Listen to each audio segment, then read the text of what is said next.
Boa tarde, senhoras e senhores. Sejam todos muito bem-vindos ao último dia do CITUS 2025, a terceira edição do Seminário Internacional de Turismo Sustentável. Preservar é prosperar. Esse tem sido o nosso foco nesses 3 dias de evento. E hoje, olhamos para o futuro dos destinos, marketing e promoção de destinos que encantam, convertem e deixam legado. O CITUS 2025 é apresentado pela Secretaria de Estado de Turismo do Rio de Janeiro, a Setur-RJ, e pela Secretaria de Estado do Ambiente e Sustentabilidade, a SEAS-RJ. Em seguida, veremos um vídeo da Setur.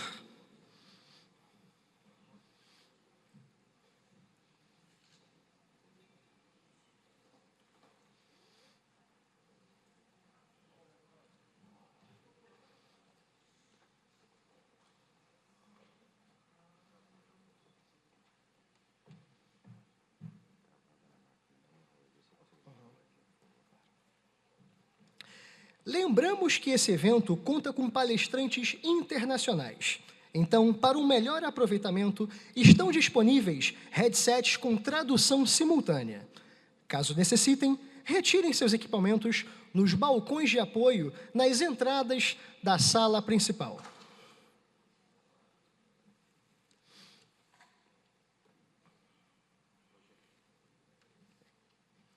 A seguir, veremos um vídeo da Setur-RJ.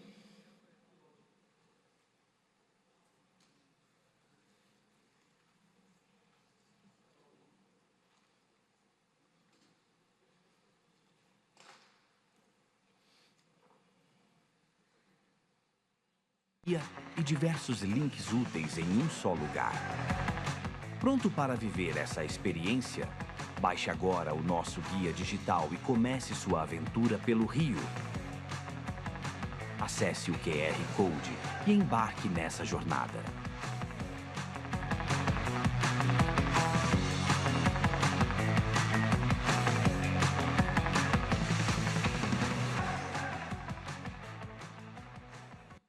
O governo do estado vem transformando o meio ambiente e resgatando um dos nossos maiores patrimônios, a Baía de Guanabara, que mais do que cenário de beleza natural, é parte da identidade do povo fluminense. Exemplo dessa mudança é a concessão dos serviços de saneamento, o maior projeto socioambiental da América Latina, que prevê investimentos de 6 bilhões em projetos de despoluição e revitalização ambiental. Estamos avançando em ações concretas para proteger e recuperar nossos ecossistemas, com tecnologia e inteligência, melhorando a qualidade da água, a vida marinha, o bem-estar das comunidades e o abastecimento de água para um futuro mais sustentável. Com os programas Limpa Rio e Limpa Rio Margens, promovemos uma transformação real em todos os 92 municípios do estado, através da limpeza e do desassoreamento de rios, córregos e lagoas, e da recuperação ambiental das margens, com implementação de redes de drenagem e a construção de áreas de lazer, esporte e iluminação pública. Vivemos em um território marcado pela forte presença de áreas costeiras e de recursos hídricos. Essa geografia única reforça a importância de cuidarmos das nossas águas,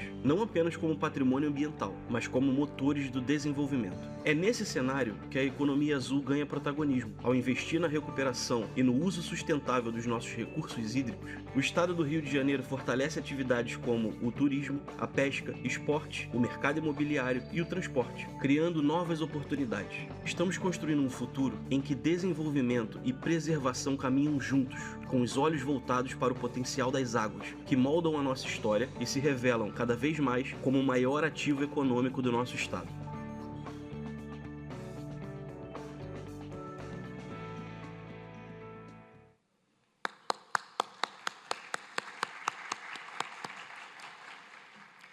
A terceira edição do CITUS 2025 foi possível graças ao patrocínio do Ministério do Turismo e o Governo Federal, a Embratur, a Secretaria Municipal de Turismo do Rio de Janeiro, a Orla Rio e Orla Brasil. Por isso, destacamos aqui o nosso agradecimento especial. Eu sou o chão que você pisa, o solo firme, a areia fina, a relva macia. Eu sou o ar puro que você respira, o mar cristalino que te abraça, a rede onde você se deita. Eu sou a cachoeira prestes a ser descoberta, A água morna em que você mergulha, o verde que descansa os seus olhos. Eu sou a Amazônia, eu sou o vento no cabelo, o calor no corpo, o arrepio na pele, o brilho no olhar e o sorriso no rosto. Eu sou a vida que você sente correr nas veias, a lembrança que fica para sempre na memória. As aventuras inesquecíveis. Eu sou o samba, o frevo, o axé, o cururu, o carimbó, o cateretê e a dança do boi. Eu sou as margens plácidas, o berço esplêndido, os raios fúlgidos e o lábaro estrelado. Você me conhece um pouco, e se me conhecer melhor, vai reconhecer que eu sou muito mais. Eu sou o seu país. Conheça o Brasil. Ministério do Turismo, Governo Federal. Tu tem um sonho e um plano: ajudar a construir um Brasil sustentável, justo e democrático através do turismo. E o plano? Gerar mais emprego e renda em todas as regiões do Brasil. Mas continua sendo um sonho, né? Preservando a natureza e valorizando a diversidade do nosso povo. Ok, mas qual é o plano? Ué, o plano já está aí. Convidamos o mundo a conhecer esse Brasil. E quem vem nos visitar são as pessoas ambientalmente responsáveis, antirracistas, pessoas que vão viver conosco experiências únicas, inspiradoras e também nos ajudar a construir o Brasil que queremos ser. Gostei disso aí, mas me diga como. Se liga só, de janeiro a julho, quase 6 milhões de turistas internacionais desembarcaram no Brasil. É recorde, tá? Sabe quanto essa gente toda gastou no Brasil? Mais de 4 bilhões de dólares. Recorde de novo, tá? É dinheiro que vai parar na veia da economia nas grandes e pequenas cidades. O número de voos para o Brasil também decolou. Recorde de novo? Mais um. E foguete não dá ré. Atenção, senhores passageiros, preparar para decolar. E até o final do ano esse número vai subir ainda mais. Estamos sonhando alto. Mas o que tem feito esse sonho se tornar realidade? Estratégias inovadoras elaboradas por profissionais qualificados, guiados por muita informação. E se os dados são nossa bola de cristal, o Plano Brasis é a nossa bússola. Com o novo Plano Internacional de Marketing Turístico, vamos ainda mais longe. Na esteira de ótimos projetos, grandes parceiros, acordos com companhias aéreas e muitas parcerias com a iniciativa privada e a sociedade civil. Tudo isso tendo como prioridade a responsabilidade social e ambiental. O Brasil que promovemos no mundo é o Brasil que queremos para a gente, para os nossos filhos e netos. E seguindo esse plano, estamos transformando o nosso potencial em realidade. Esse resultado é nosso, de todos que fazem o turismo no Brasil dar certo.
Gostaríamos de chamar ao palco para a abertura oficial do evento o presidente do INTUS, Instituto para Desenvolvimento do Turismo Sustentável na América Latina e Caribe, o senhor Ricardo Carvalho da Silva.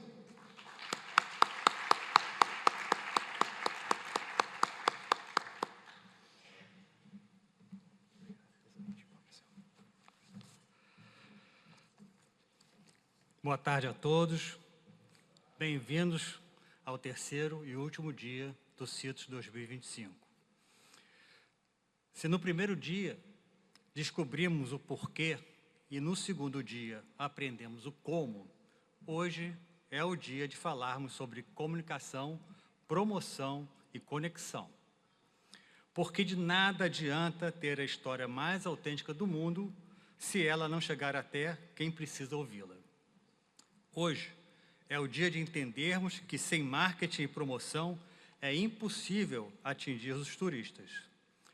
É o dia de descobrirmos como levar a singularidade de cada cidade para o Brasil e o mundo. Antes de começarmos, quero fazer um agradecimento muito especial. Temos aqui conosco a comitiva do Complexo Alemão, que veio até aqui para aprender, para se capacitar e para mostrar que, apesar das adversidades, existe muito potencial turístico e de geração de renda nas comunidades de todo o Brasil. Bom.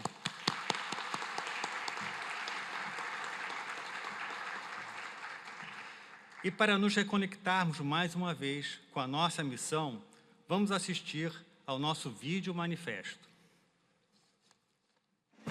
E se tudo fosse igual, qual seria a graça? A força de uma cidade está no que só ela tem. No sabor que não se copia, no sotaque que não se traduz, na raiz que não se arranca. É isso que gera pertencimento. É isso que transforma destino em orgulho. Identidade só tem valor se for preservada. Turismo sem sustentabilidade é viagem sem volta. Preservar não é olhar para trás, é garantir o futuro. Cidades que cuidam da sua cultura e natureza se tornam destinos desejados pelo mundo. O mundo inteiro busca o que não pode ser encontrado em nenhum outro lugar. Não é lembrancinha, é memória. Não é selfie, é pertencimento. A experiência autêntica é o produto mais valioso que uma cidade pode oferecer. É aqui que entra o Intus, para ajudar cada cidade a descobrir sua história, construir seu produto turístico, conectar sustentabilidade à inovação e transformar identidade em potência global. O que faz sua cidade ser única?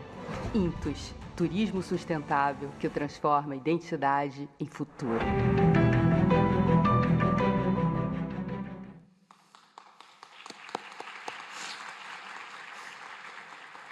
Então é isso. O que faz sua cidade ser única? Hoje, vamos descobrir como fazer essa resposta ecoar pelo Brasil e pelo mundo. Começaremos com o Pitch Challenge, onde destaco duas apresentações fundamentais. A Record Rio, representando uma das maiores redes de televisão do país, que leva para todo o Brasil o que cada cidade tem de único. Eles entendem que a comunicação é a ponte entre a autenticidade local e o reconhecimento nacional. E também a Nexia, que nos mostrará como a inteligência artificial pode e deve ajudar os destinos a encontrarem seus clientes ideais. Este é um assunto que desperta curiosidade em todos nós. Como usar a tecnologia para conectar nossa autenticidade com quem realmente quer vivenciá-la. A Nexia dará respostas práticas para essa pergunta que está na mente de todo empreendedor de turismo. Em seguida, teremos um painel fundamental sobre águas. Water, Essence of Life, Soul of Tourism. A água é vida, é essência, é a alma do turismo. Sem água limpa e preservada, não há turismo sustentável. Este painel, com especialistas da Dinamarca e do Brasil, nos mostrará como a gestão inteligente de recursos hídricos pode transformar destinos. No painel da tela ao destino, descobriremos como cinema, streaming e grandes eventos criam desejo, geram viagens e deixam legados duradouros. Com representantes da Globo, da Secretaria Municipal de Turismo e do Rio Filme, entenderemos o poder transformador do audiovisual. Mas o grande momento de hoje será a nossa Masterclass. Um bate-papo sobre turismo e gastronomia, sabores que transformam territórios. Este é um painel imperdível, porque a gastronomia é a forma mais autêntica e fácil de passar cultura e experiência para turistas. Teremos conosco o chefe João Diamante, grande estrela do Citrus, nascido em Salvador e criado no Rio de Janeiro, que transformou sua origem humilde em uma missão de vida. João é fundador do projeto social Diamantes na Cozinha, que já transformou a vida de mais de 3.000 pessoas, utilizando a gastronomia como ferramenta de inclusão social e capacitação profissional para jovens em situação de vulnerabilidade.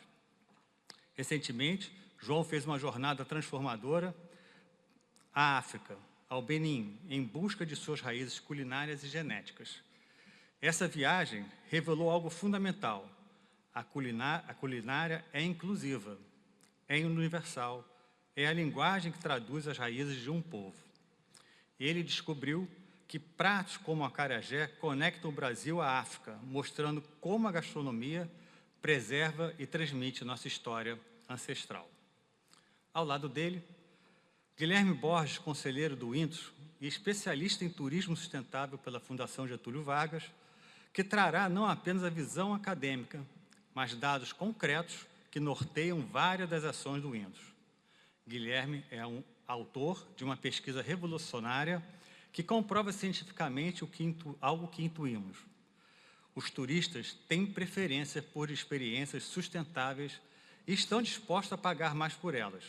Sua pesquisa, em Copacabana, revelou que os turistas estão dispostos a pagar até 10% a mais em estabelecimentos com práticas sustentáveis e caminhar até 200 metros para consumir em locais que respeitam o meio ambiente. Isso significa que, com a promoção correta, a sustentabilidade não é apenas uma responsabilidade social, mas uma estratégia real de geração de renda para empreendedores e cidades. É a prova científica que preservar é, literalmente, prosperar.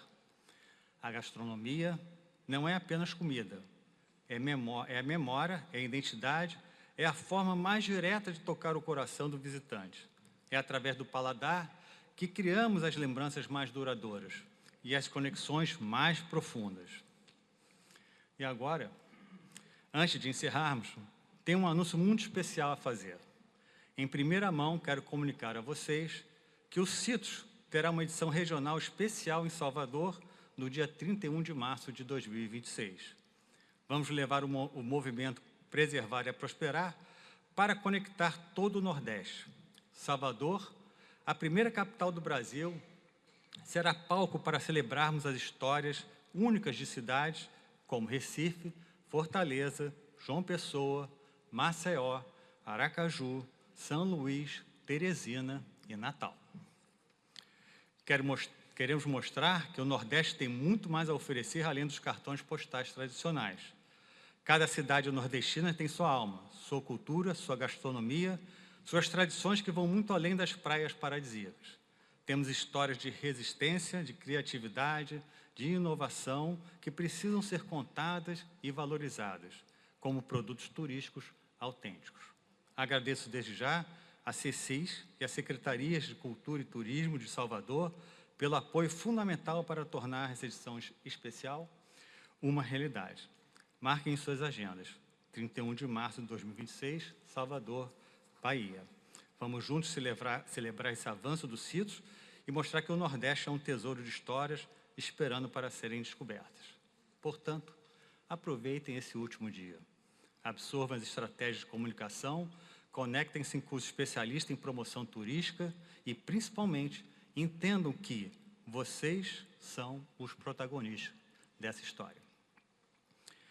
Cada cidade aqui representada tem o poder de tornar um destino desejado, desde que saiba contar sua história e fazer ela chegar até quem precisa ouvi-la. Obrigado e que tenhamos um terceiro dia de grandes aprendizados e conexões transformadoras.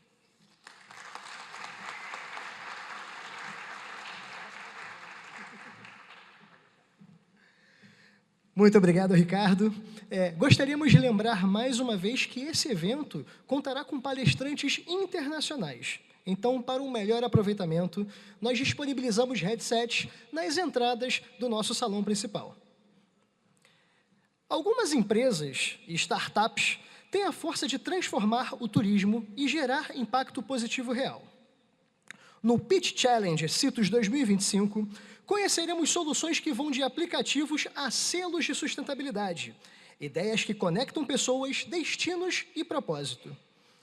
Cada apresentação será rápida e objetiva, tendo duração de até 5 minutos. Então, Daremos início agora ao Pitch Challenge Citos 2025. E para começar, chamamos agora a Record Rio, sendo representada por Hernani Alves.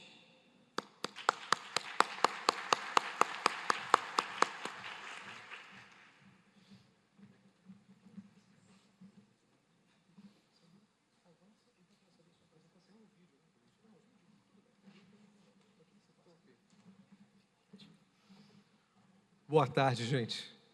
Bem, deixa eu me apresentar, para quem não é do Rio de Janeiro principalmente.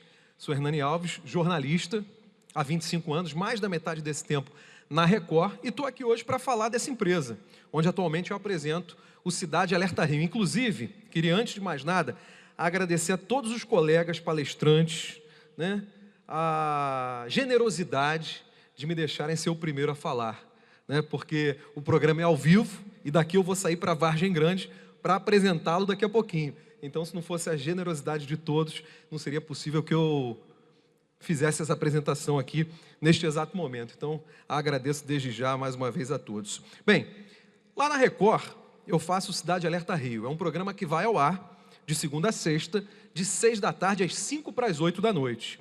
Esse programa faz parte de um esquema da Record que faz o nosso jornalismo ser líder em jornalismo regional. Para vocês terem uma ideia, de manhã na Record tem o RJ no ar, Marcos Marinho está ali, é apresentador. Na hora do almoço tem o Balanço Geral Contínuo Júnior, isso de segunda a sexta. E tem o meu, no horário que eu já falei. Somados os 3 programas, a gente tem com isso 8 horas de jornalismo local, 8 horas falando do Rio de Janeiro para o Rio de Janeiro. A gente fala da capital, de Niterói, São Gonçalo, da Baixada, do interior. Então, o nosso acesso a cariocas e fluminenses é um acesso muito amplo. É uma conexão diária e feita com uma frequência enorme. São 8 horas, repito. Para quem, de repente, nunca se atentou a esse dado, essas 8 horas representam o dobro da nossa principal concorrente.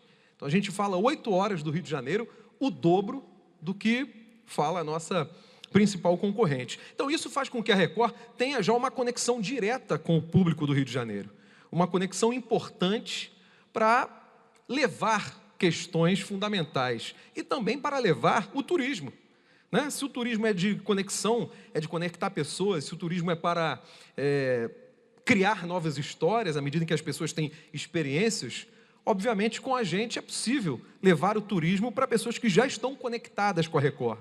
Então, eu estou aqui para falar disso, para falar dessa importância do nosso jornalismo, que tem credibilidade, tem abrangência e já fala com um público que pode interessar a muita gente que está aqui hoje.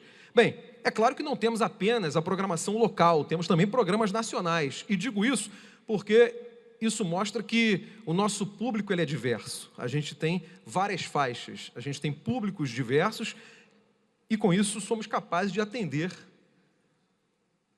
necessidades diversas, não é verdade? A gente tem programas como a Fazenda 17 agora está bombando, diga-se de passagem, tem o Domingo Espetacular, tem o Hoje em Dia, são programas que transformam a Record em um verdadeiro leque de opções para quem tem interesse em, de alguma forma, ter uma parceria com a nossa programação. Bem, a Record vai além da TV, essa é uma necessidade não só do turismo, como já ouvi aqui, mas estar em conexão com todos é fundamental. E aí, indo além da TV, a gente tem o R7, nosso canal de notícias. Aliás, eu esqueci de te perguntar um negócio sobre o WhatsApp, o nosso canal que superou, né? Superou, assim, números significativos, né? Hoje é o mais acessado, o nosso canal de WhatsApp. Já está no top, né? A gente começou um projeto novo, que é o canal de notícias no WhatsApp, e já tem tanta gente seguindo que nós já somos aí, se não o primeiro, estamos aí entre os 3 primeiros, né? Enfim, então tem o R7, tem o nosso canal do WhatsApp, tem nossas redes sociais de modo geral, e tem ainda o streaming da Record, Record Plus. Então, essas possibilidades de TV, internet e ainda fora da tela, fazem da Record uma empresa que, tenho certeza, é capaz de contribuir bastante para o turismo. Fora da tela, por exemplo, algo que contribui para o turismo, evento, né? Quantas e quantas cidades não precisam de eventos para que turistas venham? E a Record tem grandes eventos na programação. Para vocês terem uma ideia, em novembro agora, a gente vai ter o Bora de Bike, uma reunião de grandes marcas, de ciclistas, do público, transmissão ao vivo, matérias, enfim, vai gerar assim, uma série de matérias na programação e ainda vai fazer com que muitas marcas estejam diretamente com o público. No início do ano que vem vai ter o Festival de Verão, palco na orla com shows, entretenimento, ativações para aproximar marcas, público, de forma inovadora e alegre, DNA da Record, que é o DNA do Rio de Janeiro. Então são projetos que reforçam a nossa vocação de estar presente onde o público está, de oferecer às empresas oportunidades únicas para que todos possam se conectar de forma criativa, relevante e com foco no resultado, que esse, obviamente, é o detalhe fundamental. Eu queria, então... Já deu tempo, gente. Olha como é que são as coisas. Já deu tempo, então deu mesmo. Eu queria, então, mais uma vez agradecer a todos que me acompanharam e dizer que quem tem interesse em estar com a Record, em anunciar na Record, de repente, quem não conhece o mercado de televisão pode achar que é algo muito inacessível, muito difícil. Não é. Quer saber mais? Nossa equipe comercial está aqui, vai poder conversar com vocês nas próximas horas, atender, criar, de repente, uma forma que seja interessante para os dois lados. Enfim, é só vocês conversarem conosco que vocês vão ver que muita coisa boa pode acontecer. Me desculpe estourar o tempo, eu não estava atento ao relógio. Passei muito, não? É que eu faço um programa de 2 horas e tem dia que tem que falar 40 minutos. Picotadinho, né? Uma matéria e fala 5, fala 10. Aí eu perdi a noção, desculpa a todos aí, gente. Obrigado, tá?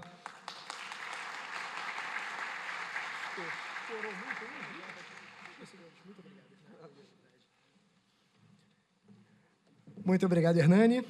Gostaria de chamar agora ao palco, representando o Passeio Carioca, Renato Bellini.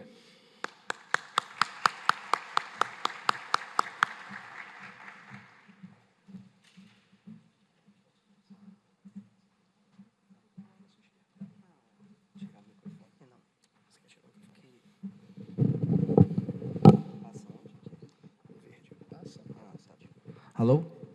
Bom, meu nome é Renato Bellini e eu sou o fundador do aplicativo Passeio Carioca. Tudo começou quando eu conheci o meu sócio, Rafael Bocor. Ele é jornalista de arquitetura e conta histórias desde 2013 de casas e prédios antigos da cidade do Rio de Janeiro. E eu sempre tive essa curiosidade, Então, andando pela orla de Copacabana, hoje existe lá o Hotel Emiliano, Mas eu vi uma história do Rafael, que antes da construção desse prédio, existia no local o consulado da Áustria, era uma casa rosa. E eu fiquei apaixonado por esse conteúdo que o Rafael mostrava na página do Instagram.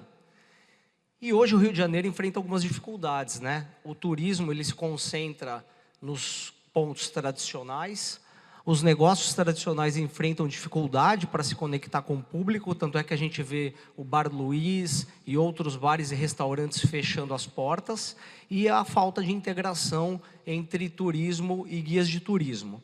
E aí, devido a essa dificuldade de acesso à informação, foi que eu procurei o Rafael e nós idealizamos o aplicativo Passeio Carioca. Na verdade, o aplicativo reúne, num mapa geolocalizado, mais de 2.000 pontos com as histórias do Rafael, de prédios e casas antigos, e também com outras histórias que nós fomos buscar junto ao IRPH, junto à Prefeitura do Rio de Janeiro, junto à Arquidiocese do Rio, junto ao INEPAC, junto ao IFAM, junto ao Arquivo Geral da Cidade, o Diário do Rio e a Sérgio Castro Imóveis. Então, essas histórias antes, elas estavam escondidas em livros e sites diversos, e nós, por meio de uma curadoria, trouxemos num mapa geolocalizado todas essas histórias e curiosidades de pontos além do turismo tradicional. Ou seja, hoje o turista ou o morador da cidade, ele pode andar pela cidade e conhecer os pontos relevantes, com relevância histórica, arquitetônica ou cultural ao seu redor, E também, ou então da sua casa, descobrir o Rio de Janeiro de uma outra forma, além dos pontos turísticos tradicionais, e passear pela cidade. Nós também vendemos passeios guiados e temos mais de 60 roteiros temáticos, como o Circuito da Diversidade, o Circuito da Pequena África, circuito do Machado de Assis, da Clarice Lispector. Então, hoje, por geolocalização, nós incentivamos o morador ou o turista a presencialmente fazer check-in nesse local e ganhar medalha e recompensa. Nós também fazemos a intermediação na venda de imóveis. Hoje é uma demanda muito grande por pessoas que se interessam por imóveis que tenham relevância histórica, arquitetônica ou que personalidades ilustres moraram nesses imóveis, né? E foi aí a nossa parceria com a Sérgio Castro Imóveis, uma imobiliária muito grande aqui no Rio de Janeiro. Nós lançamos o aplicativo em janeiro de 2025, já está disponível para baixar. No Instagram nós temos 18 mil seguidores, downloads mais de 4 mil. O Passeio Carioca, ele entrega para prefeituras, né? A gente incentiva o turismo local, moradores e turistas, eles têm informações e experiências diversas, ligadas ao nicho histórico-cultural, e os anunciantes como bares, restaurantes, hotéis, eles ganham visibilidade através do nosso aplicativo. Além dos guias de turismo, que conseguem se conectar com a venda de passeios por meio da nossa plataforma. O turismo histórico-cultural ele é crescente no Rio de Janeiro, né? Então nós temos hoje, né, 5% das pessoas que visitam o Rio se interessam pelo nicho histórico-cultural, e a nossa concorrência ela é diversa, né? Então nós temos aplicativos como o Simpla, o TripAdvisor, mas que não focam no nicho histórico-cultural e na curadoria que nós fizemos dessas histórias que antes estavam escondidos em livros, PDFs e sites diversos de vários órgãos públicos aqui do Rio de Janeiro. O nosso modelo de negócios, né? A gente vende passeios, a gente vende anúncios para negócios locais, bares, restaurantes, construtores que estão fazendo retrofit. A gente faz a intermediação na venda de imóveis por meio da Sérgio Castro, que foi a nossa patrocinadora, e a gente faz cessão de uso. Então nós estamos negociando levar a plataforma Passeio Carioca para outras prefeituras. Essa é a nossa equipe, meu nome é Renato, sou fundador, Rafael, nós temos uma gerente de imóveis, de marketing e um gerente de prospecção, que é o Igor. E as nossas conquistas, né? Desde 2022 nós fomos finalistas dos programas de pré e de aceleração do IBMEC. Nós tivemos aporte da Sérgio Castro Imóveis para desenvolver o aplicativo, chancela da Secretaria Municipal de Cultura como ação cultural local. Fomos segundo colocados no programa Inovatur da Secretaria de Turismo em parceria com a Firjan. Top 10 em inovação aberta no país pela 100 Open Startups na categoria CityTechs. E em janeiro de 2025 nós lançamos o aplicativo. Fomos destaque também no programa Pequenas Empresas, Grandes Negócios da Globo. Tivemos exposições no Web Summit, no Collab Summit, no CAU RJ, no programa, no podcast Vozes Urbanas, porque a gente trata também de arquitetura, né? E agora nós fomos aprovados no edital da FAPERJ para escalar o aplicativo, ou seja, criar o passeio 360 interior, passeio Paraty, Conservatória e Petrópolis, ou seja, tirar essas histórias que estão em livros e colocá-las numa plataforma única para fomentar o turismo e a economia de outras cidades. Fechamos recentemente o acordo de cooperação com a Rio Tour, como roteiro oficial da cidade no nicho histórico-cultural, e uma coisa que não está aqui na apresentação, a gente está em parceria com a Prefeitura de Niterói, também para levar o aplicativo e criar o passeio Niterói. Já estou terminando, né?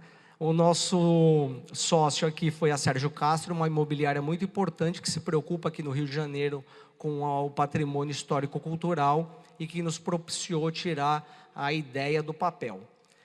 E os próximos passos, a gente procura empresas de tecnologia, né, para poder, somos uma startup, né, para poder nos dar essa infraestrutura tecnológica para a gente consiga levar o aplicativo para outras cidades e também desenvolver novas funcionalidades. Bom, esse é o nosso contato, tenho no Instagram, se quiserem seguir, é @passeio_carioca_. O nosso site e o aplicativo já está na Google Play e na Apple Store, Passeio Carioca. Muito obrigado, pessoal. Muito obrigado, Renato.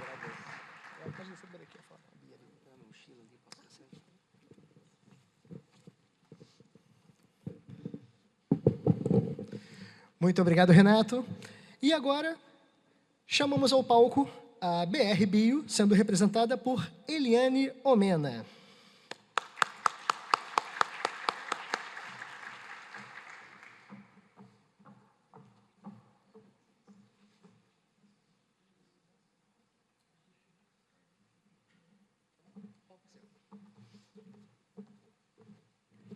Boa tarde a todos, um prazer estar aqui no CITOS. Meu nome é Eliane e eu vou apresentar para vocês o Passaporte Carioca Conexão em Ação. O passaporte foi desenvolvido pelo BR Bio, que é o Instituto Brasileiro de Biodiversidade. É uma associação não governamental sem fins lucrativos, que tem como missão engajar e qualificar as pessoas sobre a importância do oceano e da biodiversidade marinha e costeira.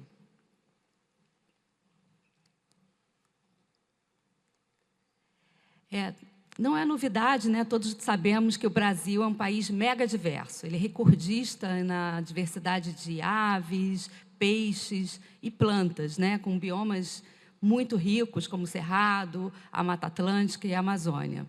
Só que essa biodiversidade ela se encontra ameaçada por poluição, esgotamento de recursos, degradação desses ecossistemas, e aí que entram as unidades de conservação. Essas unidades, elas são criadas para proteger a biodiversidade. São territórios que têm regras específicas de uso, mas elas também são criadas para levar a conscientização e a sensibilização sobre a importância de conservar e de valorizar a biodiversidade. Um dado muito interessante é que, se a gente pegar a visitação das unidades de conservação no Brasil, ela chega a 8 milhões de visitantes por ano. Mas nos Estados Unidos, por exemplo, esse número é muitas vezes maior. E isso é intrigante, né? Por que essa diferença tão alta? Bom, a gente sabe que são muitos fatores que fazem com que as pessoas visitem uma unidade de conservação. Uma delas é a atratividade relacionada à beleza cênica, à paisagem, aos atrativos naturais e culturais. A gente está vendo aí uma foto da Floresta da Tijuca, que é um parque muito visitado no Brasil. Ele é o recordista de visitação, chega a 4 milhões por ano. Mas existem outras unidades que são pouquíssimo conhecidas pelas pessoas, né? Então, outros fatores merecem atenção. Um deles é a presença de trilhas e de infraestrutura, centro de visitantes. O outro, muito importante, é a comunicação, é a educação, é a divulgação das belezas naturais e das riquezas que tem na unidade. O acesso, a visitação, né? Isso tudo pode se modificar se você investe, faz alguns mecanismos de investimento nessas unidades. Um dado interessantíssimo, né, é que existe a importância econômica de você estimular a visitação nos parques é altíssima, porque você gera um dinamismo econômico nos municípios que abrigam essas unidades. Então, você gera emprego, gera renda, né? Você promove um enriquecimento econômico do entorno da unidade. Então, vale para cada... Esse dado é muito interessante, foi de um estudo realizado em 2017.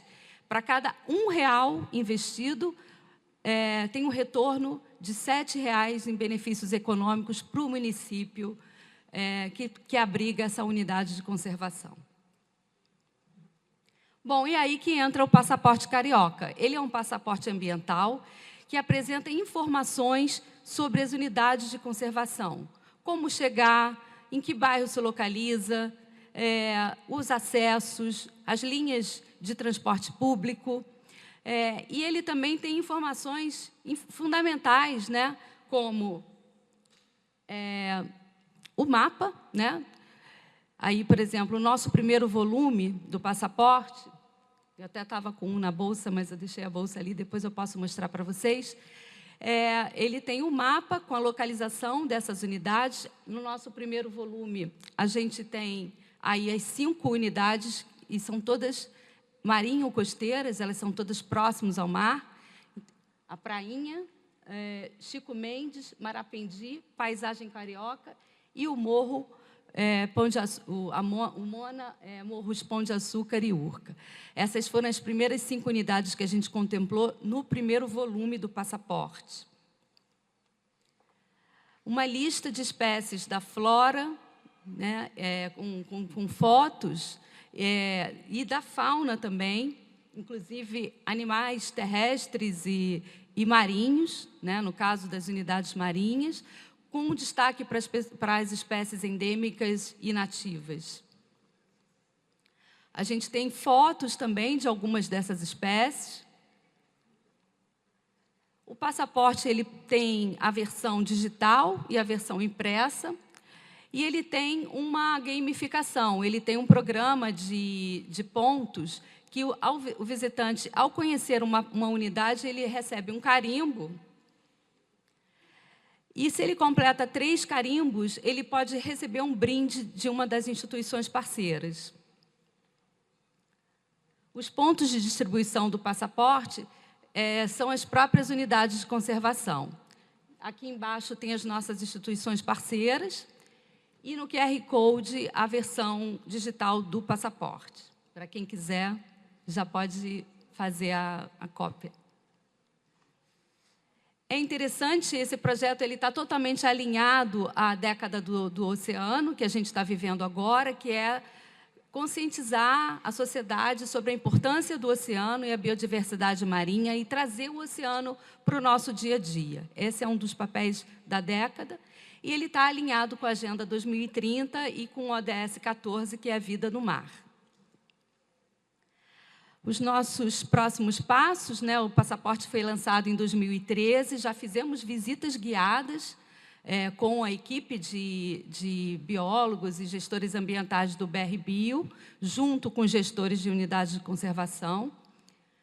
Vamos lançar o Passaporte Carioca volume 2, com mais 5 unidades. Essas unidades vão ser selecionadas junto com a Secretaria de Meio Ambiente e Clima, que é a nossa apoiadora. Vamos desenvolver ações de sensibilização e vamos desenvolver o aplicativo. Bom, aí são as nossas instituições parceiras.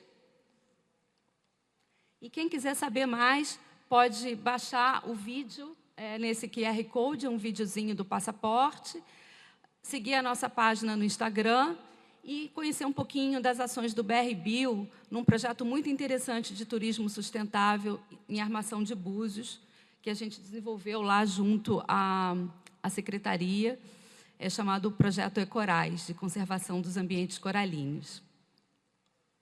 Muito obrigada.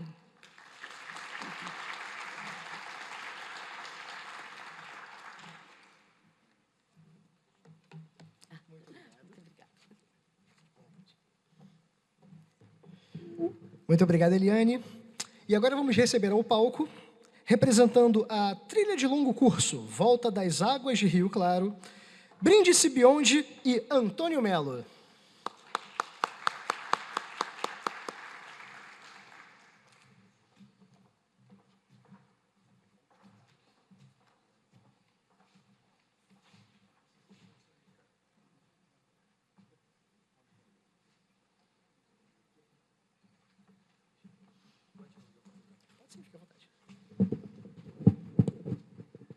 Olá, pessoal. Boa tarde.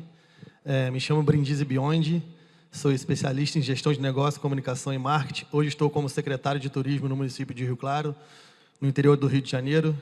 Quero deixar aqui meu agradecimento aos organizadores do evento por dar esse espaço aqui para a gente estar apresentando esse projeto turístico do nosso município de sustentabilidade. A trilha de longo curso, a Volta das Águas de Rio Claro, é a maior trilha de longo curso dentro do mesmo município no Brasil. São 311 quilômetros de trilha. É uma trilha multimodal, ela pode ser feita a pé, de bike e cavalgada, e tem uma atividades aquáticas, que vai ser na represa Ribeirão da Laje. Também quero agradecer a presença do meu amigo, ele é secretário de Piraí, Renan, que está aqui prestigiando a gente. Rio Claro, ela está no interior do Rio de Janeiro, é uma cidade com 441 quilômetros quadrados, é uma cidade de muito verde, de muita água, A gente costuma falar que Rio Claro é o pulmão do Rio de Janeiro hoje, tem 52% da sua área toda preservada. A represa Ribeirão das Lajes fica também no município de Rio Claro e Piraí, que abastece aqui o Rio de Janeiro. 20% da energia produzida no Rio de Janeiro, que chega ao Rio de Janeiro, é produzida lá na represa Ribeirão das Lajes. E deixa a gente muito encantado, porque Rio Claro tem toda uma história no estado do Rio de Janeiro, não sei se todo mundo conhece. Rio Claro faz parte do Caminho do Ouro, do Ciclo do Café, né? Tem o poeta Fagundes Varela. Então, e esse projeto nosso visa fortalecer a economia de Rio Claro, por quê? Rio Claro fica muito longe das grandes rodovias da Presidente Dutra e da Rio Santos. Então, a gente está no meio do caminho. Então, dificilmente alguma empresa vai se instalar no município de Rio Claro para gerar emprego e renda. Então, a gente acredita que no ecoturismo, no turismo de aventura, seja essa oportunidade para a gente estar alavancando o nosso município. Por isso foi criado essa trilha de longo curso no município de Rio Claro. O município de Rio Claro ele está muito próximo do estado do Rio de Janeiro, a 131 quilômetros, está a 335 quilômetros de São Paulo e perto da região ali também de Angra dos Reis, Barra Mansa, Mangaratiba. E agora eu vou deixar o nosso amigo aqui, Antônio, que é o presidente do Conselho de Turismo de Rio Claro, que ajudou a gente na criação dessa trilha de longo curso, falar um pouquinho para vocês. Boa tarde a todos e a todas. Como ele falou, me chamo Antônio Meli Souza, sou presidente do Conselho de Turismo de Rio Claro e vim aqui nesse desafio gigante de falar de um projeto tão grandioso em tão pouco tempo. Mas eu vou procurar ser rápido, falar rápido e passar a mensagem para vocês. Pensando aqui como passar, né, essa ideia para vocês, eu lembrei de uma pergunta, de um questionamento que a gente se fez lá no começo, na origem do processo, né? O município de Rio Claro é um município que tem a melhor saúde do Rio de Janeiro, ranqueado, estou certo? Uma das melhores educações do Rio de Janeiro, também, sobre o ranking do Rio de Janeiro. É um município seguro, é um município que ele está com todos os seus, basicamente, os seus equipamentos prontos. E a gente chegou uma hora que pensou assim, e agora, daqui para frente, o que a gente vai fazer? Como é que a gente vai fazer para continuar o desenvolvimento, né? Então, a pergunta que aconteceu ali, naquele momento, foi, e se houvesse um projeto turístico que conseguisse unir, né, as conexões paisagísticas do município, fazer a conexão paisagística do município, promover o desenvolvimento sustentável e também fazer um resgate identitário da nossa população. Aí vocês perguntam, mas por que um resgate identitário, né? Eu vou explicar. Todo mundo sabe que Rio Claro tem um patrimônio gigantesco aí em relação ao meio ambiente, né? Um patrimônio histórico importante. O que muito pouca gente sabe é que Rio Claro foi vítima, no século passado, de um imenso problema que foi a construção da barragem de Rio Claro. Isso foi uma tragédia humanitária que aconteceu, que a gente tem que falar aqui de uma maneira positiva, né, mas tem que falar. Então, isso provocou uma cicatriz profunda no município. Então, o que a gente pensou naquele momento ali? Será que existe uma maneira de a gente transformar esse passivo junto com o ativo, gerar ele num ativo, né? A Bota das Águas de Rio Claro, ela vem nesse sentido. Ela é uma ferramenta de recuperação identitária da nossa população, né? No momento do século passado, onde houve essa inundação, enfim, essa expulsão dos nossos habitantes, o que aconteceu foi que, devido à demanda imensa de energia elétrica do Rio de Janeiro, então, nos anos 1940, e também da água potável, houve um canetaço federal, então, Distrito Federal aqui no Rio de Janeiro, e simplesmente as pessoas tiveram que se mudar à força, com muito pouco tempo. Isso gerou, né, essa cicatriz que a gente pretende agora, através da trilha, ressignificar, né? Então, a primeira coisa que o prefeito fez foi criar um conceito de uma trilha circular, né? Por que circular? Porque ela une os 5 distritos do município, né? Esses distritos do município têm identidades completamente diferentes e que agora vão ser, estou vendo que o tempo está ali passando, unidos através dessa trilha. É uma trilha de 311 quilômetros, é a maior trilha do Brasil dentro do mesmo município. Ela está criada dentro do Conselho das Trilhas de Longo Curso da Rede Nacional de Trilhas, né? Mas como é que essa trilha vai funcionar? ela foi criada dentro de um arcabouço regulatório próprio para dar o conforto necessário para os investidores investirem no município. O que a gente quer é ter a segurança jurídica para que os investidores investam. E quem gere essa trilha? Uma instância de governança também, discutida, deliberada, que é o próprio Conselho, né, através do Conselho do Turismo, Conselho do Meio Ambiente, que vai ter todos os poderes necessários para fazer com que esse projeto grandioso se torne realidade. Nosso modelo de financiamento é um modelo híbrido, é um modelo que conta com recursos de fundos municipais, mas também conta com, provavelmente, com editais que a gente vai buscar, com parcerias público-privadas, com a possibilidade de venda de passaporte, de venda de souvenir, de venda de outros produtos relacionados à trilha. E o nosso objetivo aqui hoje é dizer que o município é extremamente aberto, né? O secretário, o prefeito e todos nós lá estamos de braços abertos para vocês. Então, a gente vem aqui hoje dizer, se você tem um projeto, uma empresa que pode ter alguma relação com o nosso projeto, venha para Rio Claro, procure o nosso secretário, procure a Secretaria de Turismo, que você vai ser bem recebido. Né? Então, é isso que eu queria falar. A gente tem um vídeo muito rápido aqui para passar, autoexplicativo, por isso que eu economizei bastante aqui, o tempo é curto, e podemos passar o vídeo, você tem certeza que vocês vão se apaixonar rapidamente.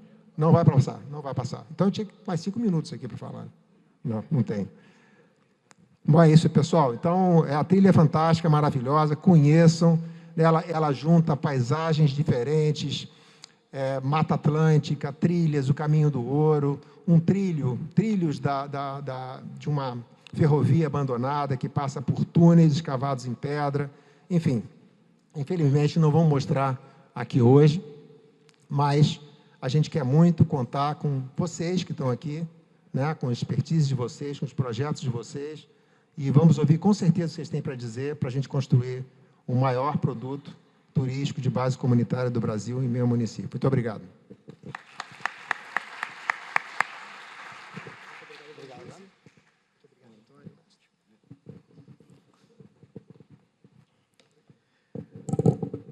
Muito obrigado, Brindisi e Antônio. Pedimos também para que os demais representantes se atentem ao tempo de 5 minutos para que a gente não tenha o evento comprometido com os horários planejados. Tudo bem? Vamos agora chamar ao palco, representando a Alix Soluções Sustentáveis, Isa Boechat.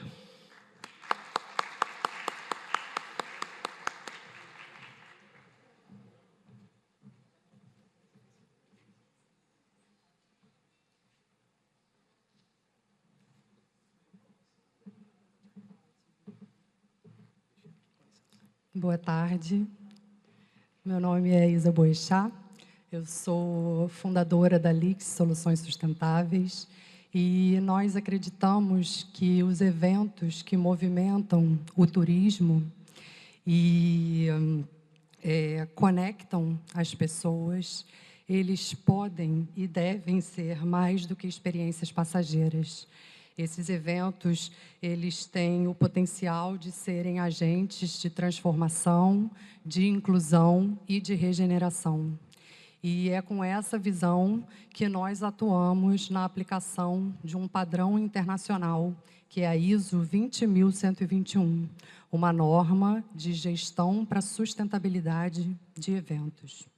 A gente sabe que o turismo enfrenta um contexto, assim como outros tantos setores da economia, no sentido de que gera bilhões, mas que, em paralelo a isso, gera também impactos sociais, impactos ambientais, impactos culturais. E que existe uma lacuna imensa entre o discurso e a prática.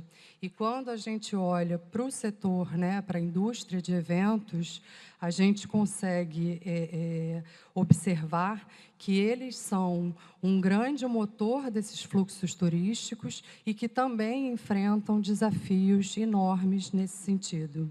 Nós temos aí grandes festivais, grandes congressos, espetáculos que acontecem no mundo inteiro e que atraem multidões e que muitas vezes deixam aí pegadas não tão positivas, né? Nos aspectos aí de geração de resíduos, nas emissões, nas exclusões das comunidades e tantos outros.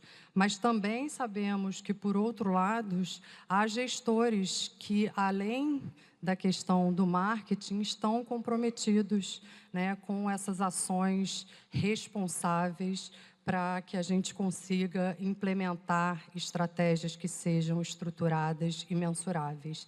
E é aí que entra a LIX, transformando esses desafios em oportunidades. Nós trazemos essa metodologia aplicada através da ISO 20121 e traduzimos elas em processos simples, em ferramentas práticas, em indicadores que são claros. E nós, desde 2012, já atuamos em grandes festivais, como o Rock in Rio, o Rock the Mountain, mas nós também tivemos a oportunidade de implementar esse padrão no Teatro Municipal de Niterói, que é um equipamento público de cultura, que tem um pouco mais de 300 lugares de capacidade, tem um potencial turístico imenso, e hoje nós estamos levando esse padrão também para projetos sociais, para eventos de pequeno e médio porte, e, inclusive, esse mês nós fechamos uma parceria com um bloco de rua do Carnaval do Rio de Janeiro, que é o Vagalume Verde, para conseguir realizar essa implementação, e, se tudo der certo, sem ser esse ano, no próximo, nós teremos aí o primeiro bloco de Carnaval de Rua do Rio de Janeiro com um certificado internacional nesse padrão.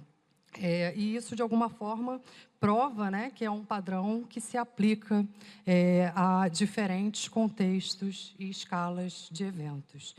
E o valor disso é que um evento sustentável, ele vai trazer um fluxo turístico qualificado, né? Ele vai atrair visitantes que, de alguma forma, valorizam essas responsabilidades ambientais e sociais. E isso traz e gera um resultado, né, não só na renda local, na identidade fortalecida, mas também na reputação desses destinos.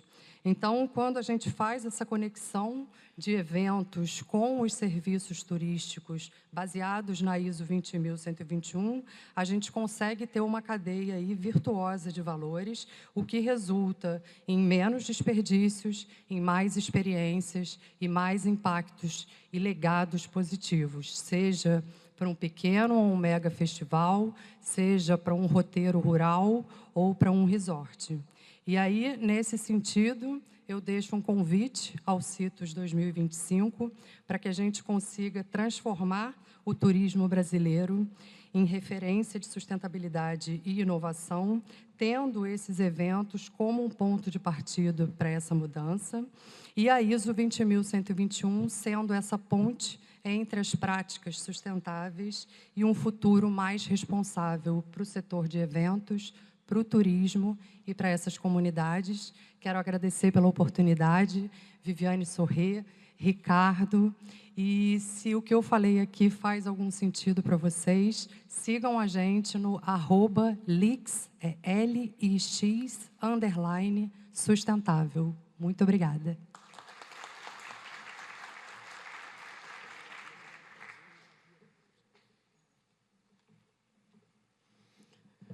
Muito obrigado, Isa.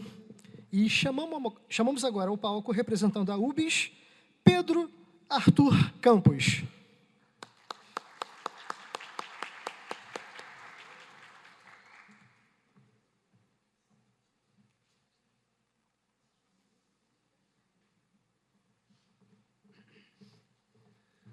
Boa tarde a todos. Bom, vamos lá. Muito prazer, eu sou o Pedro Arthur, fundador do Hub de Inovações de Sustentabilidade, a abreviação HUBS, e começo aqui a minha apresentação mostrando uma frase que representa muito esse evento, que a gente viu aqui nos painéis e nas palestras exatamente isso acontecendo, que o turismo sustentável só escala quando conseguimos transformar as boas intenções aqui, discutidas, em resultados mensuráveis, e a gente realmente tem visto isso aqui. E essa é a nossa missão no HUBS. Nós somos uma consultoria especializada em implementação de sistemas de gestão para a sustentabilidade no setor de hospitalidade. E sistemas de gestão é o método para gerar resultados incríveis, como a gente vai ver aqui. Só uma palhinha dos nossos resultados. Aqui é a nossa premiação, que a gente recebeu ano passado, a premiação de consultoria lixo zero do ano, que é um aspecto da gestão da sustentabilidade, que é a gestão de resíduos. E como a gente implementa com excelência, a gente foi agraciado com essa premiação no ano passado, lá em Salvador, como consultoria lixo zero do ano. E por que a gente deve investir em gestão da sustentabilidade e na sustentabilidade, né? Além dos desafios socioambientais que a gente tem enfrentado, a gente tem verificado também uma demanda crescente por destinos e operadores e hotéis certificados. Isso é inegável, a gente vê isso em nível internacional. A gente também tem visto uma demanda B2B pelas RFPs, já tem questionamentos sobre práticas e indicadores de sustentabilidade. A gente vê um movimento do setor buscando muitas certificações, a gente vê esse acordo aí da Accor com a Green Key, que quer certificar absolutamente todos os hotéis do mundo nessa certificação. E também a gente vê uma redução de custos e melhor eficiência operacional, utilizando os recursos de uma forma mais inteligente. E quem não implementa, né, hoje a gente vê isso claramente, a gente traz sempre notícias aqui, que para os que desejam realmente se manter competitivos, implementar práticas sustentáveis e olhar isso com um olhar de gestão é uma necessidade. Então, a gente vê um exemplo ali do Grupo Arpoador, que é o Hotel Arpoador e o Ipanema Inn recebendo a certificação lixo zero, o Sheraton recebendo o Green Key, o Renaissance lá em São Paulo também recebendo o Green Key, por causa das suas práticas de sustentabilidade.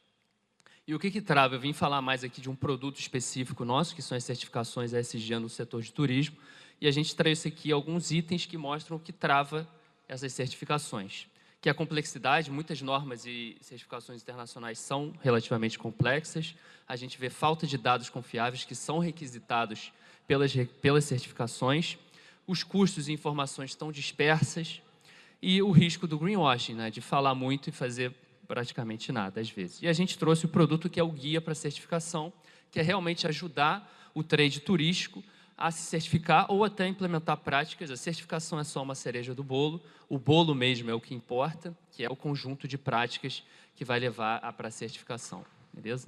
E a gente faz isso através de indicadores, que a certificação, ou enfim, os indicadores mostram que o caminho certo está sendo tomado.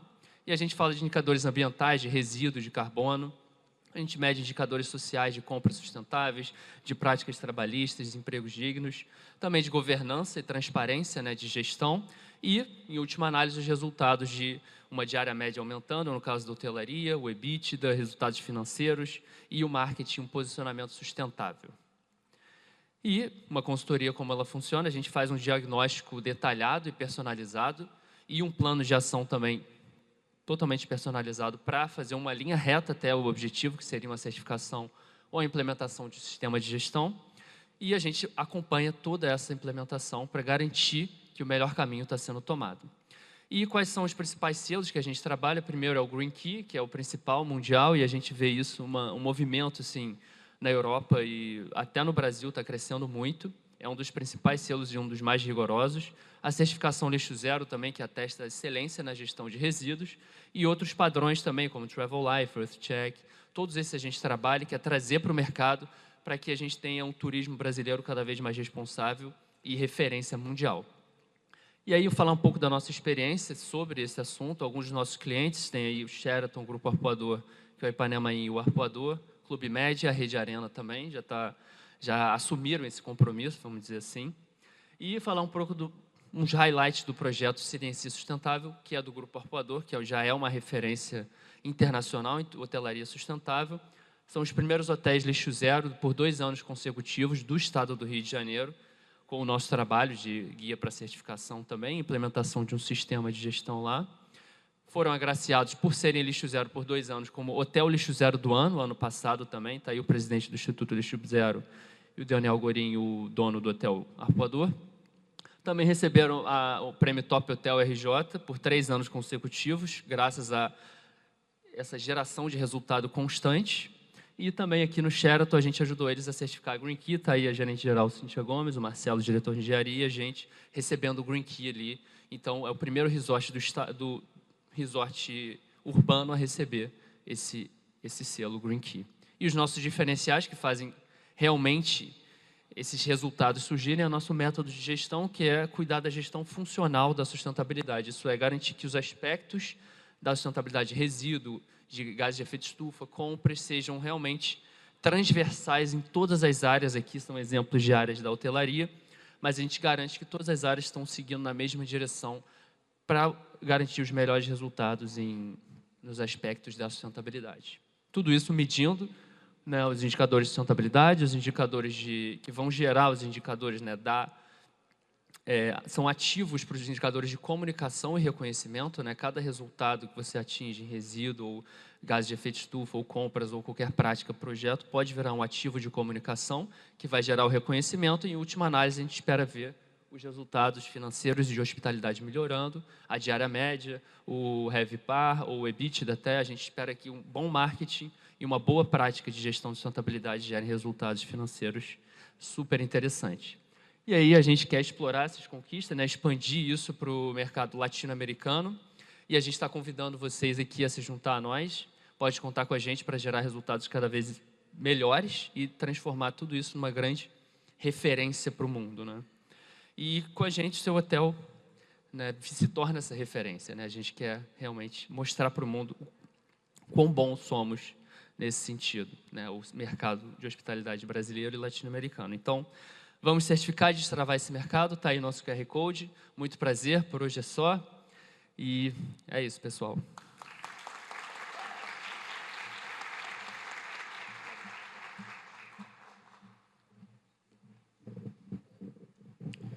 Muito obrigado, Pedro.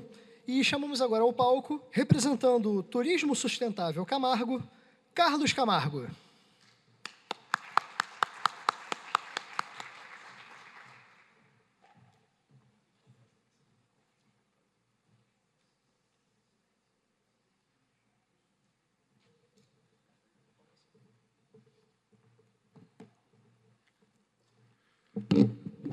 Boa tarde a todos. É um prazer estar aqui com vocês. 20 de janeiro de 2024, a dona Helena chega num hotel famoso no Rio de Janeiro, faz o check-in na melhor suíte, que ela já tinha reservado há coisa de 6 meses. Dona Helena é especialista em área de gestão, formada pela Universidade de Michigan, nos Estados Unidos, pós-doc na Universidade de Liverpool. Mulher, casada, mãe de 3 filhos, negra e cadeirante. Quando ela faz o check-in, problema nenhum. Quando o gerente chega próximo dela e olha para a cadeira onde ela está sentada, ela se sente totalmente invadida e congelada. Ele vira para ela e fala: Dona Helena, tem certeza que a senhora está reservada para essa suíte, que essa suíte é a melhor que nós temos? E ela responde: sim, eu reservei há mais de 3 meses justamente porque eu queria aquela paisagem. E o gerente vira para ela e fala: infelizmente ela não está disponível. Acabamos de saber que tivemos um problema técnico e não vamos poder colocar a senhora nesta suíte.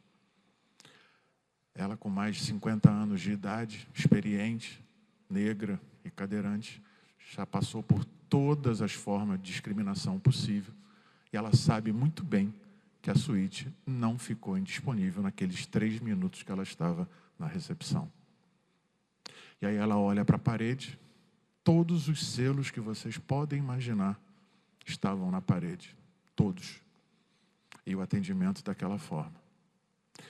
E aí, isso veio para a gente conseguiu depois fazer um trabalho quanto a isso, mas o mais importante é o que as empresas são feitas? De pessoas, gente. Gente tem formações diferentes, expectativas diferentes, padrões morais diferentes, formações diferentes, gêneros diferentes e por aí vai.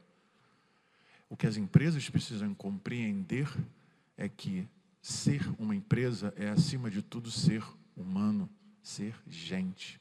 Então, capacitações, certificados, isso é fundamental, é importantíssimo, eu não discordo disso. Mas a essência é o conhecimento e a tolerância. Sem trabalhar isso, nós não mudamos essa condição. Nós já estamos no mercado há mais de 20 anos. Esses são alguns dos produtos que a gente entrega. Diagnóstico de maturidade, matriz de materialidade, relatório de sustentabilidade. Tudo isso é muito bacana. Mas se a gente não investir no capital humano, de nada isso aqui adianta. Já pensou ter a sua empresa, a sua rede hoteleira, mundialmente, com a marca dela colocada e uma parte importante, de graça? Isso é possível. No site da Embratur, ela tem um processo chamado Turismo Sustentável. Para poder fazer isso, ela concede uma série de considerações em que a empresa se comprometendo, dentre outras coisas, com certificados, mas com processos e métodos adequados, ela consegue chegar a essa condição. E a definição de turismo sustentável é muito interessante, como a Embratur coloca. Turismo sustentável é aquele que leva em consideração seus impactos econômicos, sociais e ambientais futuros, atendendo às necessidades do visitante. Esse é o foco no visitante e de todos aqueles que estão em volta dele, sem dúvida. E como é que a gente faz isso? Processo e métodos.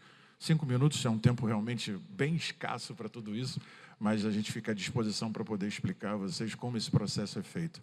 Algumas opções de créditos de carbono que estão dentro desse processo. E um exemplo no certificado de neutralização de carbono que nós fazemos para alguns eventos, pelo QR Code você consegue verificar e acompanhar, é certificado mundialmente esse processo. Serviços alinhados ao propósito da rede hoteleira, para que fiquem efetivamente colocados. Alguns dos nossos clientes, eu vou deixar aqui o meu contato, meu QR Code, lembrando que conhecimento sem vivência, sem experiência, sem você sentir, sem você se emocionar, não vale de nada. É meramente papel. E papel, a Camargo Consultores não trabalha com isso. Então, estamos aqui para modificar o status quo e colocar um ambiente mais tolerável e inclusivo para todos os nossos clientes. Muito obrigado.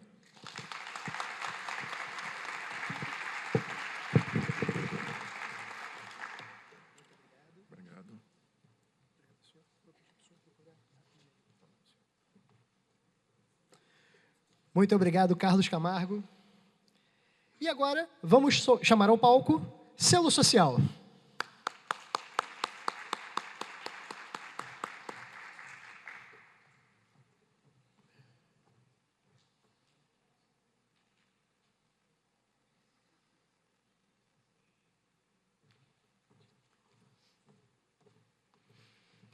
Olá a todos e a todas, é um prazer estar aqui com vocês hoje. O meu nome é Thaís Scheffenberg, eu represento o Instituto Selo Social, que é uma organização sem fins lucrativos que atua há mais de 10 anos trabalhando para construir um Brasil mais justo, mais inclusivo. É uma certificação que eu vou apresentar para vocês. E a gente acredita que nenhum dos grandes desafios do nosso tempo, sejam eles sociais, econômicos, ambientais, eles podem ser resolvidos de forma isolada, por isso o Selo acredita muito na parceria intersetorial, então o poder público junto com o setor privado, junto com a sociedade civil, e é realmente preciso unir todos esses esforços para a gente ter resultados concretos e não só boas intenções. Então, aqui um pouquinho, o Selo Social ele é a maior certificadora de impacto social ligada aos ODS no Brasil hoje, e a gente tem muito orgulho de atuar lado a lado com organizações que querem realmente sair do discurso, criar um impacto positivo no território onde essas organizações atuam. E ele nasceu para ser uma ponte entre empresas, entre a sociedade civil organizada, por que não o poder público também para ampliar esse impacto. E são caminhos colaborativos justamente para acelerar os ODS, então os Objetivos de Desenvolvimento Sustentável, que a gente também chama de Agenda 2030 da ONU. E como isso acontece na prática? O nosso programa ele tem uma duração de 1 ano, já chego na parte do Rio de Janeiro, e nesse período as organizações elas participam de uma maneira com um viés de aprendizado, mas também de uma maneira muito ativa, muito prática, participando de formações, mentorias, assessorias personalizadas sobre impacto social, também ESG e esse vínculo com os ODS. E as organizações, empresas, até secretarias que fazem parte, elas acabam tendo acesso a ferramentas de gestão, metodologias de mensuração de impacto e um apoio técnico, não só para estruturar, mas também para ampliar esse impacto das suas iniciativas. E, ao longo do processo, essas ações são submetidas em uma plataforma e elas passam por uma avaliação super criteriosa de especialistas no tema, não só ambiental, mas também do viés social. E aquelas que completam todas as etapas, elas recebem uma certificação que ela vai muito além do que apenas um selo. É realmente um compromisso firmado com a sociedade, com a transformação da realidade que ela quer fazer no território em que ela está inserida. E um dos diferenciais do modelo no Rio de Janeiro é que aqui existe a possibilidade de cada empresa ela apadrinhar 2 iniciativas. Então, dessa maneira, a gente aumenta o alcance do impacto, a gente consegue criar conexões mais potentes entre quem tem recurso e quem realmente está no território procurando transformação. E essa rede colaborativa tem um poder enorme. Nos últimos anos, a gente viu várias iniciativas certificadas no selo, elas contribuírem não só para áreas muito específicas, como educação, economia criativa, mas em grande medida para o meio ambiente também, e até em biodiversidade, em produção sustentável, e tudo em sintonia com as metas de desenvolvimento sustentável. Então, nós temos 17 objetivos, 169 metas, e existe uma curadoria de todas essas metas e como alcançá-las. E aqui entra um ponto muito essencial, né, conectado com o evento. O turismo ele tem um papel estratégico nessa agenda. É um setor capaz de gerar empregos, valorizar a cultura local, impulsionar a economia, promover conservação ambiental, como já foi dito anteriormente, e tudo ao mesmo tempo. E isso só acontece quando a atividade turística ela realmente está conectada com práticas responsáveis e ao desenvolvimento do território. E é nesse sentido que o selo social se torna um aliado muito valioso, ajudando destinos turísticos, empresas, iniciativas a estruturarem projetos que são conectados em parceria para aumentar esse impacto e gerar um impacto positivo não só para as pessoas, mas para o planeta de uma maneira geral. E desenvolvimento sustentável é isso. Não se trata só de crescer, mas de crescer de uma forma justa, inclusiva e muito regenerativa. E eu quero deixar aqui um convite para, se você representa uma empresa, uma instituição pública ou uma organização social e quer dar esse próximo passo em relação à sustentabilidade nessa jornada de transformação, então o selo está pronto para caminhar do seu lado. E para quem quiser conhecer melhor a metodologia, como acontece esse critério de impacto, a análise das metas dos ODS, só apontar a câmera para o QR Codezinho que tem ali na tela e vai ser um prazer falar com quem tiver esse interesse. Muito obrigada.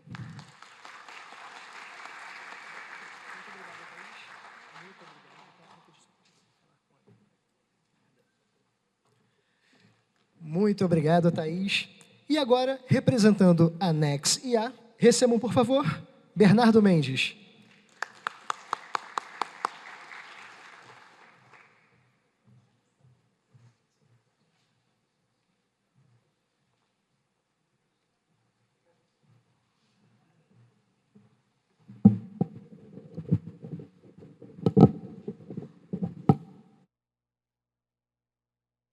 Boa tarde a todos, a todas. Queria primeiro agradecer a Intus pelo convite, Ricardo, Viviane, Guilherme, é um prazer estar aqui hoje. Parabéns a todos que estão organizando esse evento aqui fantástico.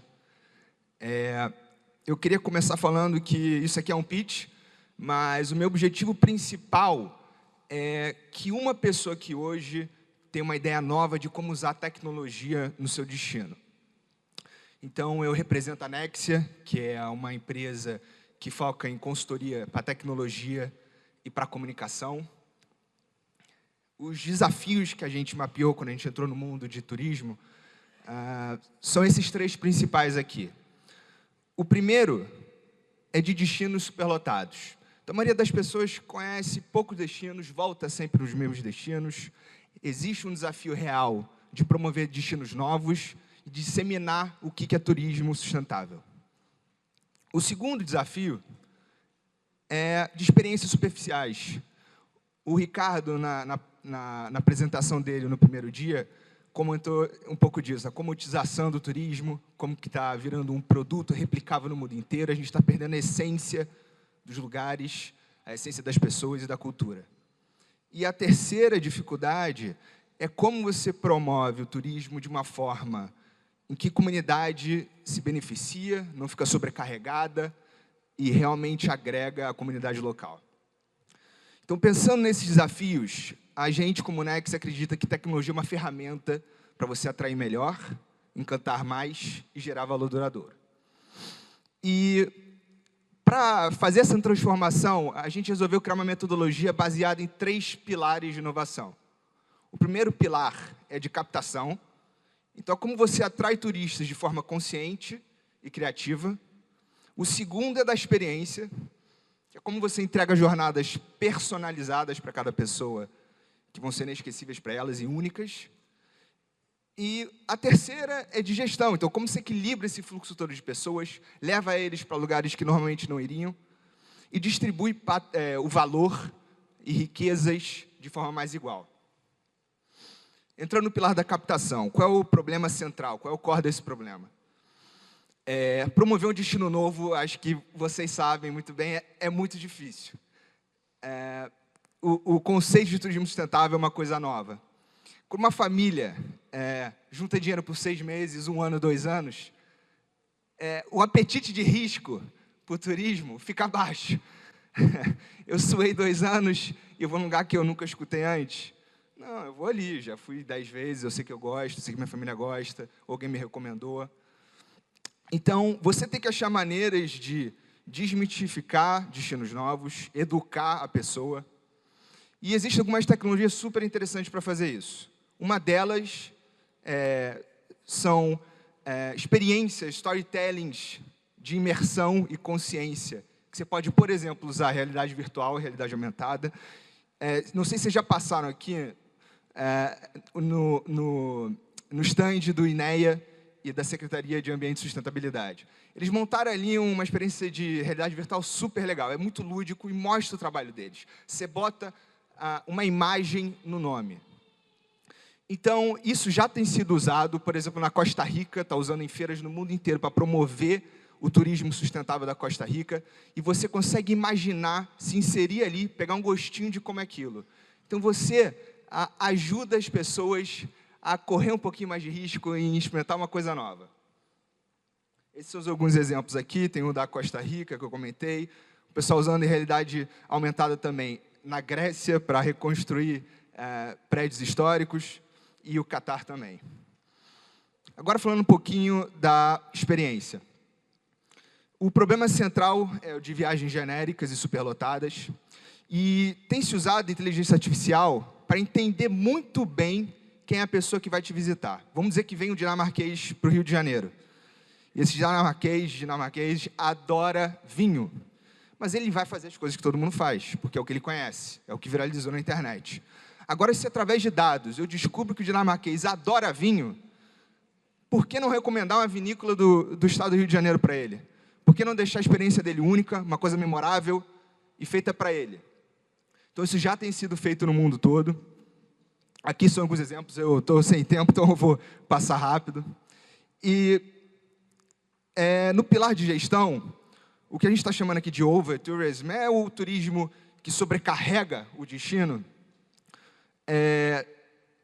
Tem umas soluções muito interessantes para isso. Uma delas é o uso, de novo, de inteligência artificial, com a ajuda de sensores ou câmeras, para entender e monitorar o fluxo turístico e redistribuir visitantes de uma forma mais inteligente. Vem um alemão e quer ir no ponto turístico A, B e C no Rio. Nessa ordem. Por que não ir primeiro no B e no C? Porque o A está muito cheio. E recomendar isso para ele, melhorando a experiência dele, protegendo o ecossistema, porque não sobrecarrega o ponto A, e melhorando a experiência de todo mundo, repartindo as riquezas, recomendando talvez um ponto D para ele. Vou destacar só aqui o exemplo de que outro no Japão que está fazendo isso muito bem, usando IA preditiva para ajustar o fluxo de visitação e até ajustar o transporte público de acordo. Então, finalizando aqui, já estou passando tempo, eu quero dizer só que essas tecnologias estão transformando já hoje destinos no mundo inteiro, e a diferença entre um destino saturado. E um destino sustentável está em como a gente escolhe inovar. Então fica aqui o convite. A Nexia é uma consultoria que especializa em tecnologia e comunicação. Se você se interessou por uma dessa tecnologia, outra tecnologia que você quer botar no seu destino, fala com a gente. Meu WhatsApp está aqui. Muito obrigado. Muito obrigado, Bernardo.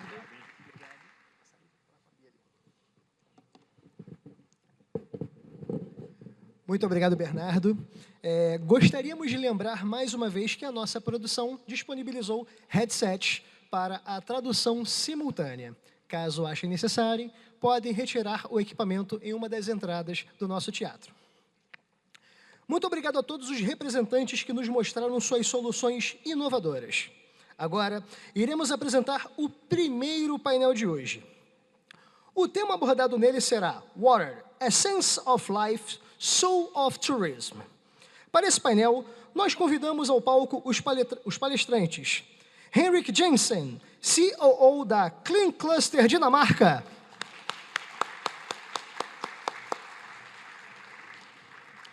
Ana Asti, subsecretária de Recursos Hídricos e Sustentabilidade do CEAS-RJ.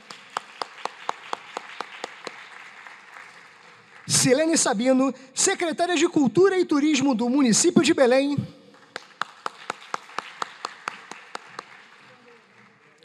Silvia Gilmotti, professora associada no Centro de Gestão Turística e Hotelaria na Copenhagen Business School da Dinamarca. E para mediar esse diálogo, teremos o moderador Nathan Lagares, diretor de projetos do Instituto Mar Urbano. Vale ressaltar que cada painel terá duração de aproximadamente 1 hora, sendo 50 minutos para a roda de conversa com os palestrantes e 10 minutos para uma breve rodada de perguntas e respostas.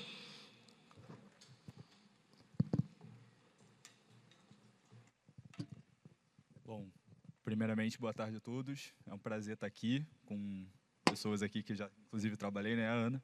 Já vem trabalhando com esse tema há algum tempo.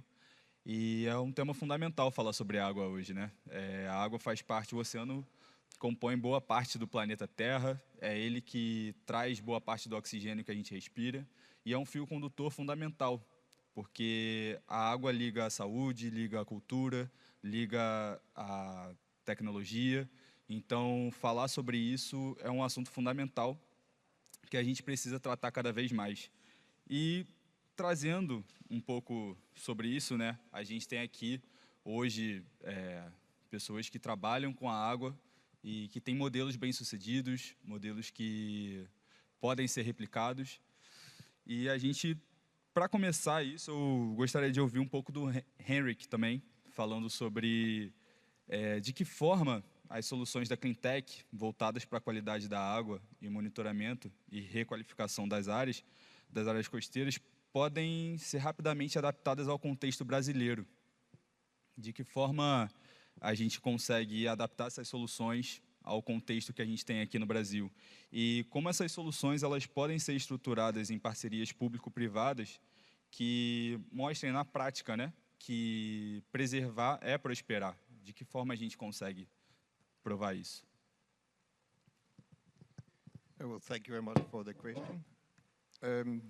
Sorry, I speak in English here. No, of course, there's a huge difference on how the water environment is in Europe and in Denmark, where I come from, to Brazil. We have a lot of water in Denmark. We are always 30 minutes away from the beach, but we don't have warm weather, so we don't use it so much.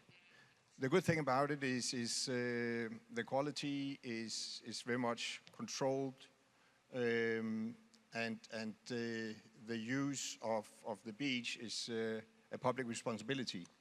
So the solutions we have might be a bit different. So it's not only solutions, it's also the way on how we collaborate as a society, as the citizens, and the private sector utilizing the beach and building sort of businesses, that we connect them in a partnership way, seeing the joint sort of effort bringing values to us. So the other things follow. we all have a joint interest in the technology supporting the clean water or the waste being managed, not reaching the oceans or the lakes and so on. So it's more the collaboration about it that is important. And of course, we have the legal side. But so we can fine people if they don't sort of adhere to the rules and so on. But that is really not necessary. But we'll talk a lot about that here today. Thank you. Obrigado. E falando um pouco sobre essa questão, né, de como a gente tem a água envolvida ali na questão de soluções mesmo.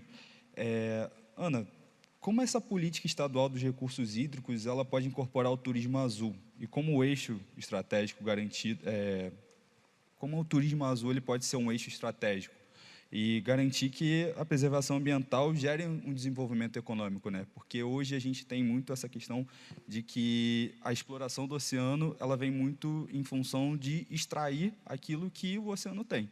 Mas a gente tem que dar uma outra visão, né, às pessoas, de que a preservação também ela pode ser uma fonte de economia e que ela pode girar esse motor, né, da economia azul. Bom, boa tarde a todos. O microfone está bom, hein? Ficou alto. Boa tarde a todos. Eu acho que ouvindo você falando, Natan, me traz assim de cara o Ricardo Gomes, né? Contando a história da raia na Baía de Guanabara, né? Onde ele comprou uma raia que foi pescada na Baía de Guanabara e ele comprou aquela raia para devolver para a Bahia por R$20. Foi R$10. Foi R$10? Então foi R$10 a raia. E na Indonésia paga-se $500 para mergulhar e ver uma raia. Então, eu acho que esse é um exemplo muito claro de como essa economia azul e esse turismo azul tem uma capacidade muito maior de gerar trabalho, renda, riqueza, do que a exploração do ecossistema, né? E aí eu quero trazer um pouquinho do exemplo do que a gente está vivendo hoje no estado do Rio de Janeiro, né? O Estado teve assim, a coragem de fazer algo que estava há 30 anos atrasado, que foi a concessão do saneamento. E não existe turismo de qualidade onde não existe saneamento básico. Não tem como você manter um turista numa Baía de Guanabara, num rio, numa costa, quando aquele ambiente está poluído, né? E a concessão do saneamento, eu digo que foi de muita coragem, porque precisou envolver uma quantidade gigantesca de atores e municípios para criar uma escala que viabilizasse aquela concessão. E a gente já vê os resultados, Natan. A gente já vê praias que não eram balneáveis há 14 anos, como a Praia do Flamengo, a Praia de Botafogo, a Praia da Glória, Paquetá, que teve uma mudança enorme no sistema de esgotamento sanitário, voltando a ser balneáveis. Eu não sei quem daqui já teve a experiência, né, de estar voltando na Praia do Flamengo, estar voltando na Praia de Botafogo. Aqui uma mãozinha já levantou, outra aqui na frente, ali atrás. E isso, gente, é um motivo de orgulho muito grande para a gente, né? E a concessão do saneamento, ela tem uma meta. A gente precisa alcançar 90% de saneamento básico na região metropolitana até 2033. Hoje, né, no início do processo da concessão, que foi agora em 2021, isso não chegava a 50%. Então, a gente tem uma Bahia ainda muito poluída, que está, claro, aos poucos, que, né, no processo em que a gente consegue melhorar e atingir o potencial máximo das estações de tratamento de esgoto, a gente começa a ver a natureza agindo muito rápido. Eu não sei aqui quem sabe, mas a Baía de Guanabara, por exemplo, ela renova metade da sua água a cada 17 dias. Então, se a gente fechar a torneirinha do esgoto, a própria natureza faz a sua parte. Se a gente não atrapalhar, a natureza resolve, gente. A gente já viu aí muitos casos, Natan. Mas já teve tanto projeto de despoluição e a Baía de Guanabara nunca foi despoluída. Mas esses projetos todos eram de tentar limpar a água da Baía de Guanabara. Não era, de fato, de fazer o saneamento básico. E hoje a gente tem um projeto de saneamento básico real acontecendo e os resultados aparecem muito rápido. O Ricardo Gomes descobriu a cidade das tartarugas na praia de Botafogo. Que é coisa mais incrível para chamar o turista do que uma cidade de tartarugas vivendo ali na praia de Botafogo, que você consegue visualizar num mergulho, né? E a qualidade da água vai melhorar cada vez mais, né? A partir desse processo de melhoria da concessão do saneamento, né? A gente vai a obra já começou, então a Baía de Guanabara, aqui a região Lagunar de Jacarepaguá toda, vai ter uma coisa que a gente chama cinturão de tempo seco. Esse cinturão vai poder coletar o esgoto difuso que chega pelos rios, não vão mais chegar na baía e nas lagoas diretamente, vai para uma estação de tratamento de esgoto, e isso vai fazer com que a água se renove e fique limpa muito mais rápido, né? E aí, o turismo vai ser assim, a área que mais vai florescer nesse estado com as águas limpas. Eu estou falando de turismo na área de esporte, lazer, eu estou falando do transporte aquaviário, eu estou falando do turismo cultural também, você tem as ilhas, tem as áreas todas. Então, para a gente poder realmente entender o potencial da economia azul do estado, a gente contratou a OCDE, que é um organismo internacional que faz estudos sobre desenvolvimento econômico, e a gente pediu um estudo aprofundado sobre a região metropolitana do Rio de Janeiro e qual o potencial que ela tem nos diferentes setores da economia azul. E aí a gente tem um número mágico, tá, gente? Eu digo um número mágico porque ele ainda está sendo calculado, mas que 44% do PIB do estado do Rio de Janeiro vem da economia do mar, tá? Desses 44% do PIB, boa parte dele é do setor de óleo e gás. Mas 15% deles são dos outros setores, que aí entra a pesca, entra turismo, entra esporte e lazer, entre bioeconomia, portos, navegação, entram outros setores aí. Agora, se boa parte do PIB é o óleo e gás, qual é o setor da economia azul, que vocês acham que mais gera trabalho e renda? Quem fala mais alto aí? A gente está no evento de turismo, né? Eu tinha que falar de turismo. Gente, dos 353 mil empregos gerados na economia azul, 113 mil são do turismo.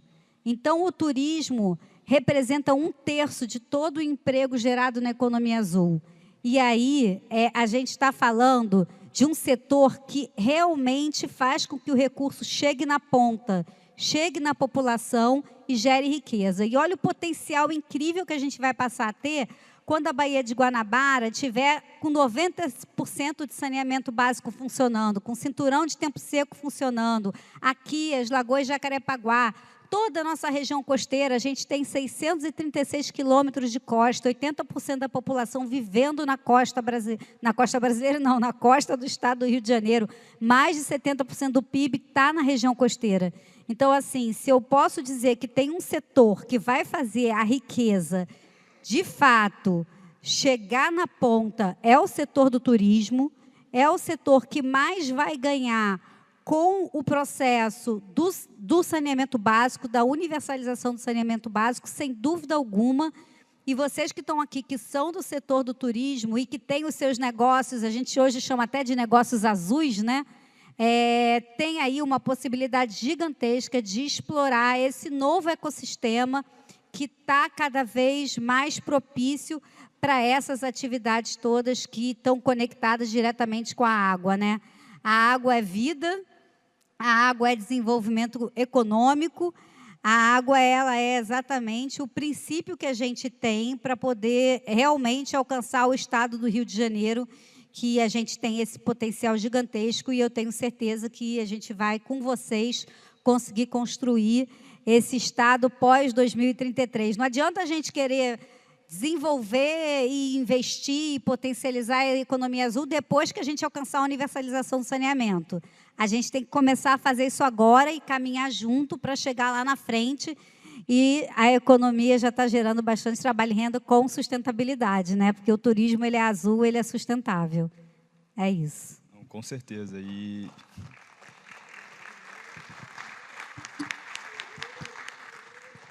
Não, e o que você falou é fundamental, porque quando a gente faz essa questão do storytelling, quando a gente monta uma história e cria essa narrativa, eu acho que isso envolve as pessoas.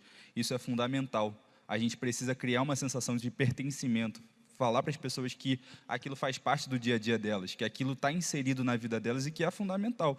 E isso é uma coisa que o Ricardo faz muito bem, e eu sou um pouco suspeito para falar, mas eu queria que a Silvia também falasse um pouco sobre isso, né, de como o storytelling ele pode influenciar e ele pode envolver comunidades costeiras e provar que preservar é prosperar.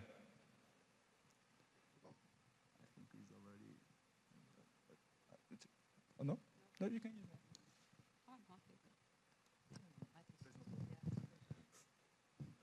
Yeah, good evening, everyone.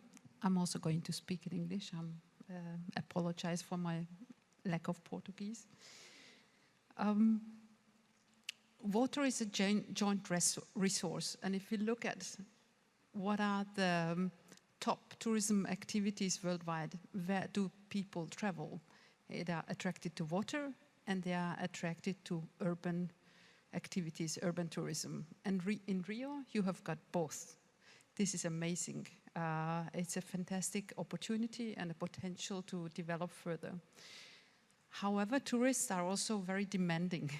They would like to have access to water, clean beaches, a lot of different touristic activities based on water and underwater.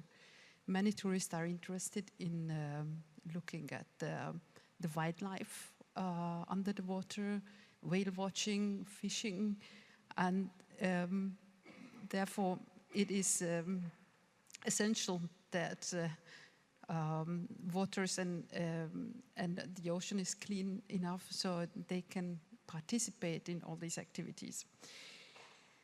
Tourists are also can be very demanding in terms of using water resources.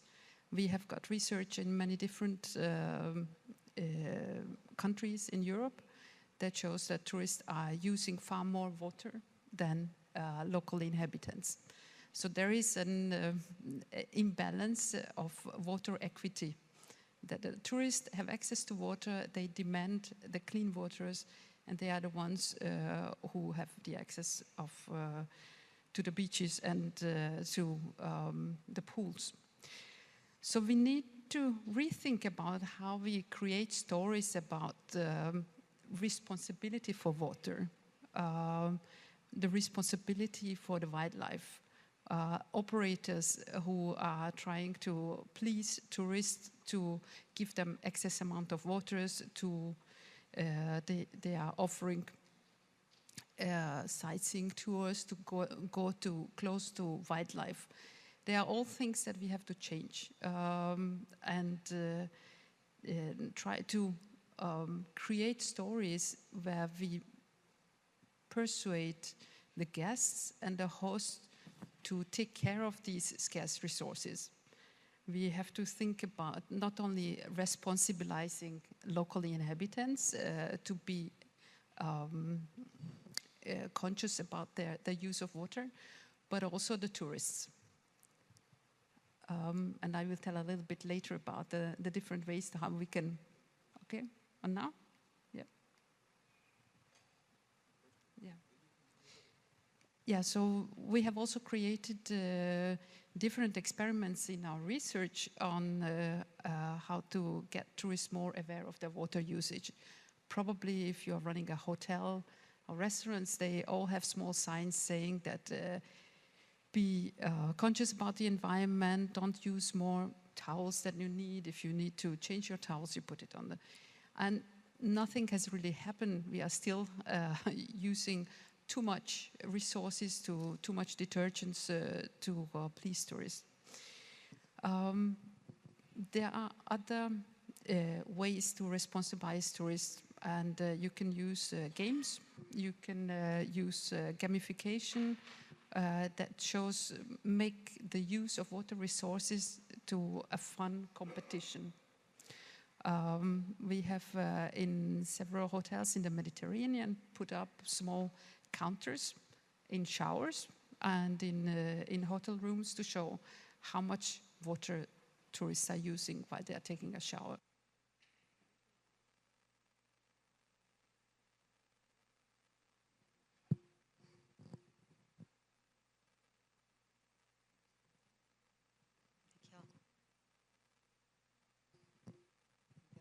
battery. Maybe it's...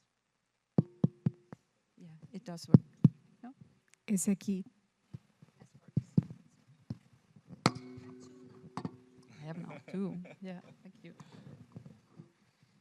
Yeah. So we have to think of new ways how to tell stories that recreate ownership for natural resources and for water. I think no, it's working.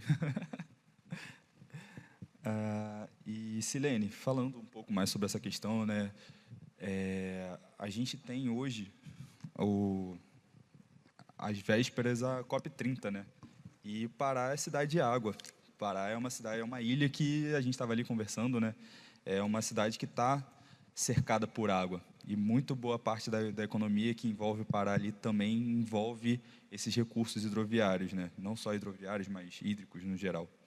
E sabendo disso, né, quais lições práticas que Belém mostra para cuidar dos ecossistemas hídricos que geram esse valor de renda e também de pertencimento, né? Porque hoje a gente tem comunidades que moram ali, que dependem daquilo. De que forma você consegue ver como essas pessoas elas sobrevivem daquilo, mas ao mesmo tempo elas também se sentem parte daquilo? Boa tarde, Natan, todos aqui. Para mim é uma satisfação muito grande estar aqui hoje com vocês. Eu sou nascida e criada em Belém, do Pará. Eu acho que tem algum outro paraense aqui, além de mim, que não seja a Socorro? Não, acho que só eu, né? Então, gente, eu trouxe um vídeo de Belém. Eu podia mostrar aqui um pouquinho? Pode aqui mostrar aqui para a gente?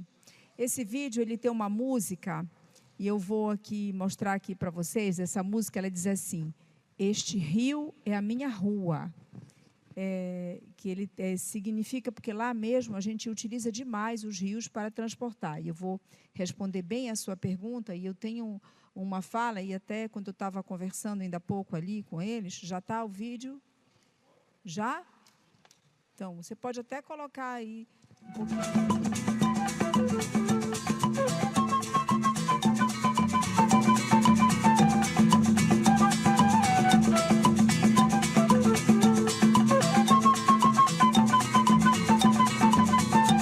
Esse rio é minha rua, minha e tua mururé. Piso no peito da lua, deito no chão da maré. Esse rio é minha rua, minha e tua mururé. Piso no peito da lua, deito no chão da maré. Pois é, eu não sou de garapé. Quem montou na cobra grande, não se escanche por aqui. Pois é, eu não sou de garapé. Rio abaixo, rio acima, minha sina cana é. Só de pensar na mardita, me lembrei de Abaeté. Rio abaixo, rio acima, minha sina cana é. Só de pensar na mardita, me lembrei de Abaeté. Pois é, eu não sou de garapé. Quem montou na cobra grande, não se escanche por aqui. Pois é, eu não sou de garapé. Quem montou na cobra grande, não se escanche por aqui. Me responde boto preto, quem te deu esse piché? Foi limo de maresia ou inhaca de mulher? Me responde boto preto, quem te deu esse piché? Foi limo de maresia ou inhaca de mulher? Pois é, eu não sou de garapé. Quem botou na cobra grande, não se escanche por aqui. Pois é, eu não sou de garapé. Quem botou na cobra grande, não se escanche por aqui.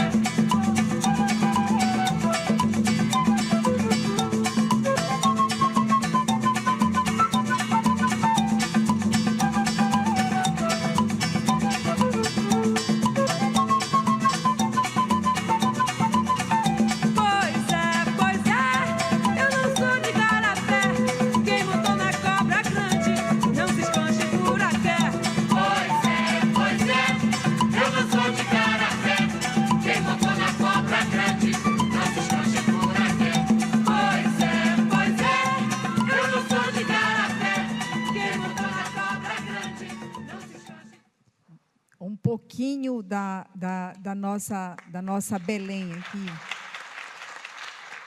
E aí, o que a gente tem lá? As nossas ilhas todas ficam na frente de Belém. Belém já é uma ilha, né? Os nossos ribeirinhos, eles produzem tudo o que a gente consome, o nosso açaí, que ainda agora a gente perguntando como é que as pessoas trazem o açaí através dos barcos. Ali nesse vídeo a gente mostrou um pouquinho da feira do açaí, os paneiros, muito açaí, aquela frutinha pretinha ali naqueles paneiros é o açaí in natura, né? Então, pelos rios ele é transportado. Quando aqui eu estava ouvindo a gente falar dos hotéis aqui, a gente vê os avisos, né? Não jogar a toalha no chão é um meio. Outra coisa que, vamos falando lá de Belém, né? O que a gente faz? A gente busca conscientizar a população ribeirinha do benefício que a gente precisa para a água, desde da regar para crescer a plantação do açaí. O açaí ele é necessário e ele é produzido na várzea. Então, se a gente não tiver muita água, a gente não tem um bom fruto. E o açaí ele é exportado hoje para o mundo inteiro. Hoje, para a gente ter uma ideia, 1 litro de açaí, ele está custando, nós estamos na safra do açaí agora, R$50 1 litro. Fora da safra, ele chega a R$80 1 litro. Então, se a gente não tiver água, uma boa quantidade de água, a gente não vai ter um bom fruto. E hoje o ribeirinho ele é muito consciente disso. E a gente vive, a nossa população toda, ela é muito ribeirinha. Então, a gente precisa da nossa água para praticamente tudo. Quando a gente estava conversando ali no bastidor, né, eu estava perguntando por que, fiz uma pergunta e uma resposta ao mesmo tempo. Por que a COP30 vai ser realizada em Belém? Por que vai ser realizada no Brasil, no Pará e em Belém? Nós temos a maior bacia hidrográfica do mundo, é lá. A gente tem aqui na Amazônia. Então, a gente tem muita água doce. E todos nós precisamos da água doce para cozinhar, para viver, para fazer nossa higiene, para tomar banho, para tudo na vida a gente vai precisar da água. Ela é vida e ela é necessária. E a preservação dela para presente, para futura geração, ela é extremamente necessária. Não, sem dúvida, a água é fundamental para todos os processos que a gente sofre na nossa vida, né? Desde do ciclo da chuva até o ar que a gente respira. Sim. E falando disso, também pegando um pouco desse gancho da COP30, eu queria perguntar ao Henrik sobre essa questão de metrificação.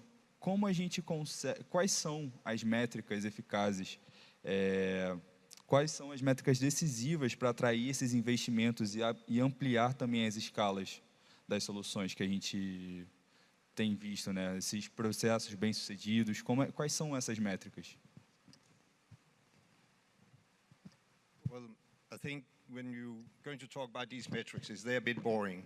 The main thing that this whole event is here is about tourism, and as Anna said, it is the blue economy that is actually a great opportunity to build growth and create jobs for many people, and also revenues that can sort of prosper, not only in big places like Rio and Belém, but also the municipalities a bit further inland.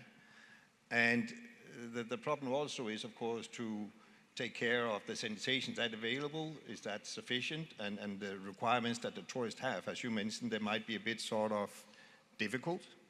So I'm a tourist here too. So if the ocean is not nice, this is not so good, or if there's no water in the shower, it sort of affects my sort of emotions about coming back. So again, how much we try and sell in sort of telling people come to our place, whatever place it is, and we can't sort of fulfill it, then that's when we create a problem. And you have a lot of fantastic places here. There's a lot of fantastic places in Europe and in the Mediterranean and in Denmark too. But then when we start to build tourism that impacts water, which is sometimes we have too much of it, as you have right now in Rio, so much rain. I've never been here with so bad weather. But also that how we use it as a tourist. So I think we have a lot of storytelling, both to the people being local citizens, but certainly also to the tourists of what to expect, so they don't go home and get disappointed. We want to have them to come back, spend more money, and to grow the business. So I think that's the most interesting point. So when we measure back home in Denmark about this, that is not so interesting as a collaboration between the state and municipality, whatever sort of business that is driving the beaches or the hotels, is to sort of protect the opportunity of having a business, but at the same time not ruining on the important sort of basis that we try and do it. So I think that is actually what I want to sort of bring in now. Não, sem dúvida, e é necessário. E já pegando aqui o gancho, Ana, quais marcos regulatórios aqui, pegando o gancho da parceria, né, com o Rio de Janeiro também, que marcos regulatórios e instrumentos podem acelerar esses pilotos oriundos do Global Innovation National Global Innovation National Program no litoral do estado do Rio de Janeiro?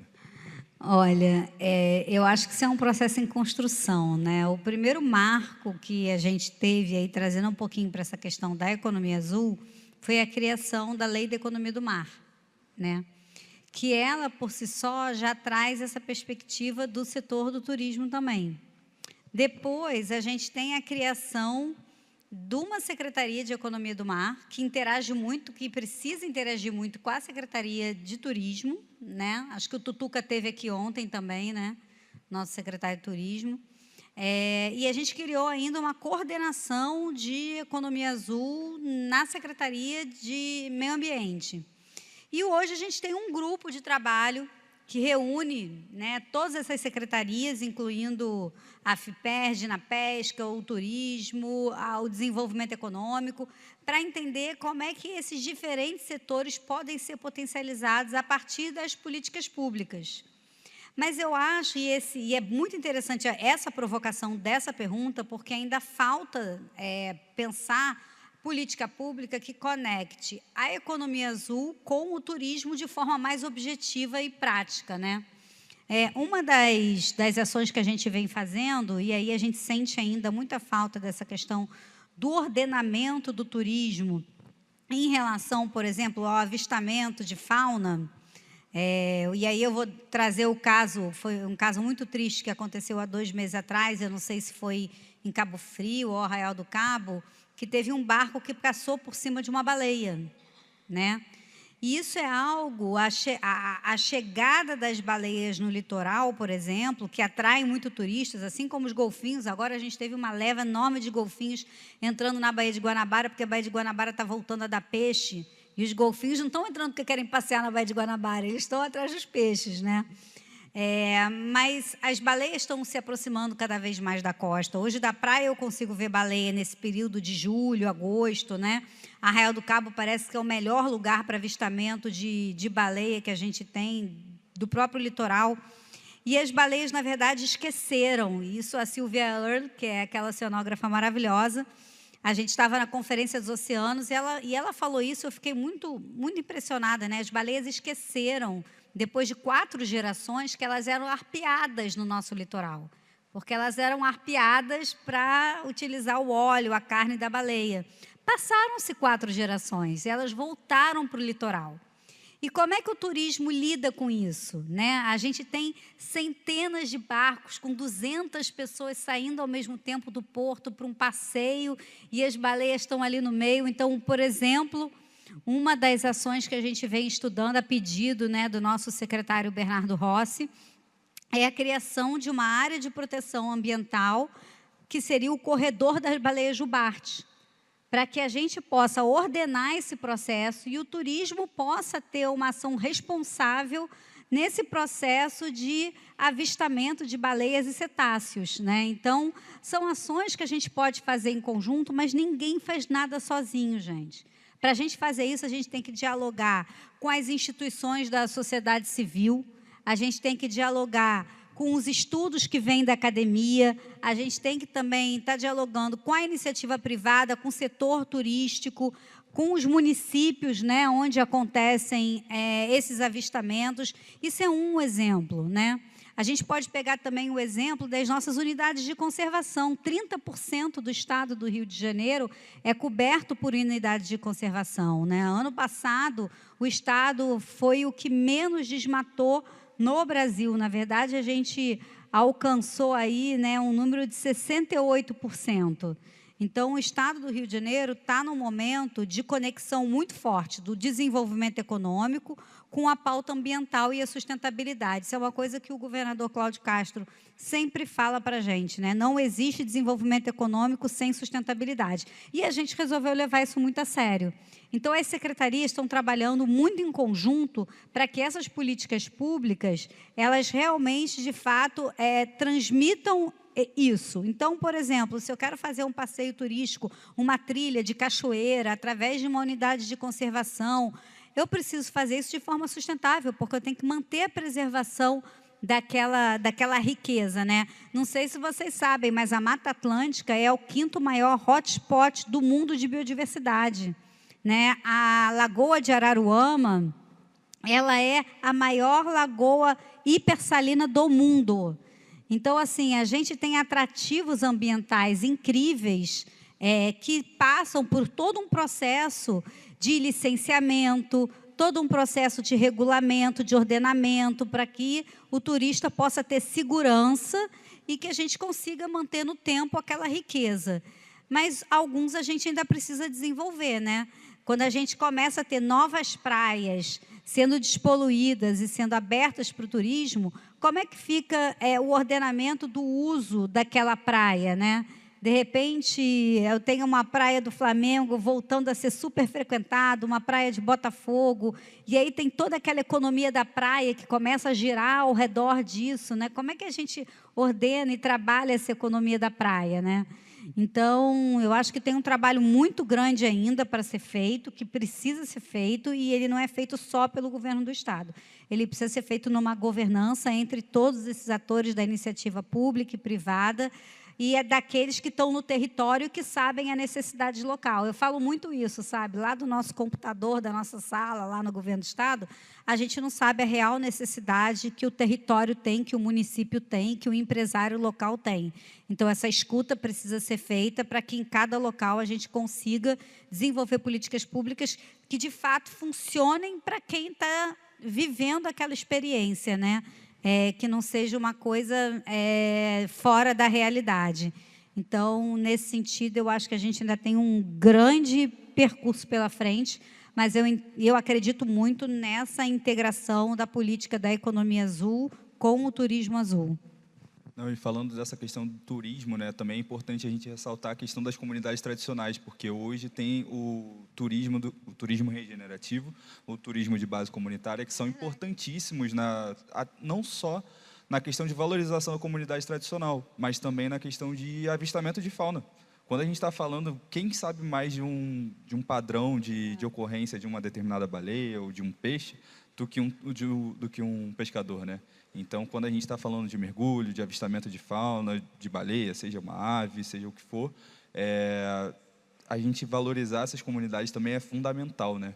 Não, Natan, foi super importante isso que você trouxe, né? A gente agora está exatamente fechando um projeto com a Unesco e com a Fumbio para trabalhar essas comunidades tradicionais e entender como é que o turismo e até outros segmentos, outras áreas, as cadeias produtivas ligadas às comunidades tradicionais podem exatamente gerar esse desenvolvimento sustentável. E nas unidades de conservação, sejam elas costeiras ou sejam elas na área interna, elas têm uma relação muito simbiótica com as comunidades tradicionais, né?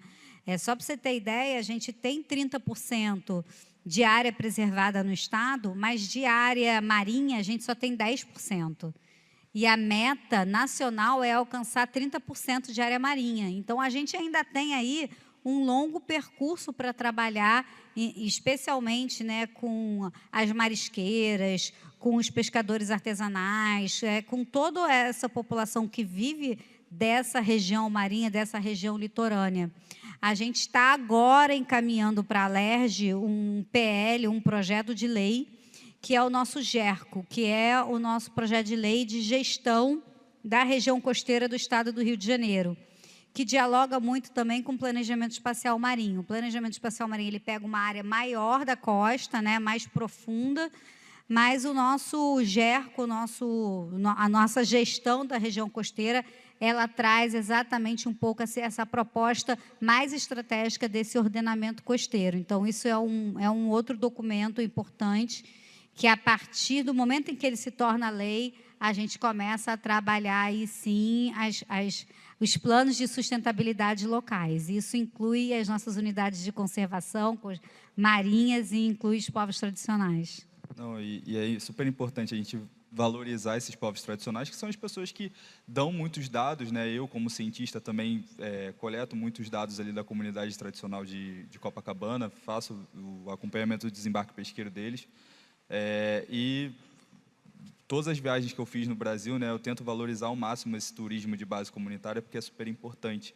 E aí eu queria perguntar a Silene, que políticas e arranjos de governança com comunidades ribeirinhas têm funcionado para transformar essas experiências culturais e gastronômicas em turismo sustentável, né?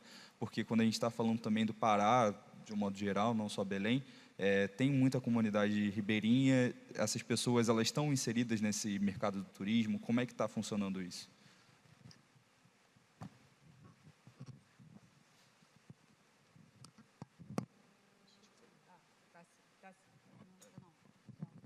Tá sim. Então, lá é muito forte o turismo de base comunitária. Nós temos exemplos de muito sucesso e sustentável, né? Nós temos ali, hoje nós somos a maior produção de cacau do Brasil, é o estado do Pará. Nós temos a Dona Nena, que é um exemplo de sucesso para nós lá. Ela começou sozinha, produzindo cacau, uma ribeirinha, e até naquele momento, para levar as pessoas para o restaurante dela, ela produzia o cacau, ela plantava o cacau, colhia o cacau e produzia um chocolate artesanal ali, né? E começou a fazer tanto sucesso que os barqueiros começaram a fazer uma rota ali, né? E tudo que é produzido ali, na Ilha do Cumbu, bem na frente de Belém, dista mais ou menos 10 minutos de barco, atravessa de Belém, fica bem na frente, de barco, para chegar lá. E hoje fez tanto sucesso que já tem rotas de barco, de hora em hora, de barquinho, para ir até lá. Aí, o que aconteceu? Em torno do restaurante da Dona Nena, vários outros restaurantes surgiram ali, e todos eles de maneira sustentável, aproveitando a água da chuva, aproveitando a energia solar. A gente sabe que, vocês devem imaginar, Belém é uma cidade que tem sol o ano inteiro, clima tropical o ano inteiro, a gastronomia é excelente. Quem ainda não foi a Belém está hiper convidado para ir, não só na COP, mas no pré-COP, para o Círio de Nazaré. Uma das imagens aí no vídeo que a gente mostrou é do Círio de Nazaré, maior procissão religiosa do mundo. Acontece agora em outubro, lá em Belém do Pará também.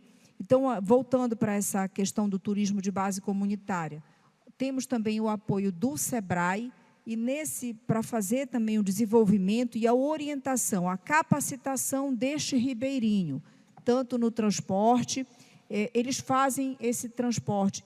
Também procuraram o governo, a gente, para fazer a orientação do ribeirinho, para que eles tivessem tanto o transporte, a orientação para transportar, como a carta náutica, para ser habilitados para fazer o transporte de passageiros, toda a orientação, coletes, habilitação náutica para pilotar as embarcações, seja de pequeno, de médio porte, para fazer o transporte dos passageiros com segurança, e também a orientação para a coleta de resíduos sólidos nos restaurantes de todas as ilhas. Então, a gente tem feito essa parceria com os ribeirinhos nessa orientação. Aí, com isso, tem o que fazer com esses resíduos também. A gente tem feito a orientação para que eles tratem os resíduos e, com isso, também seja uma fonte de renda para as pessoas que fazem a coleta dos resíduos, aquela coleta consciente. Então, tratamento com água, a coleta, a energia solar para a produção também do trabalho deles lá. A última vez que eu tive lá visitando um desses locais, esses espaços de capacitação, eu até fiz uma pergunta para eles: vocês recebem para trabalhar aqui ou vocês pagam para trabalhar aqui? Porque o ambiente é tão agradável, você trabalha na beira do rio, você come do melhor pescado, você vive num ambiente extremamente agradável, com respirando ar puro, ar fresco, uma natureza maravilhosa, e você ainda é remunerado para fazer esse trabalho. Então, é maravilhoso todo esse contexto. Então, a gente tem feito esse trabalho em conjunto com aquela população que está ali, ribeirinha. Os rios também têm essa facilidade, a gente doa e recebe dos rios também lá. E aí, queria agradecer a todos vocês pela participação. E, para encerrar, vou fazer uma pergunta que a gente conversou ali, eu tive a oportunidade de conversar com a Silvia e com o Henrique antes. Se cada um de vocês tivesse de propor um projeto piloto para iniciar em 90 dias, que projeto seria esse? Pensando em todos os aspectos que a gente falou, todas as provocações envolvendo parcerias público-privadas, comunidades tradicionais, turismo azul, o que vocês fariam? E qual seria a pessoa que teria que estar ali desde o primeiro dia? Eu vou começar pela Silvia.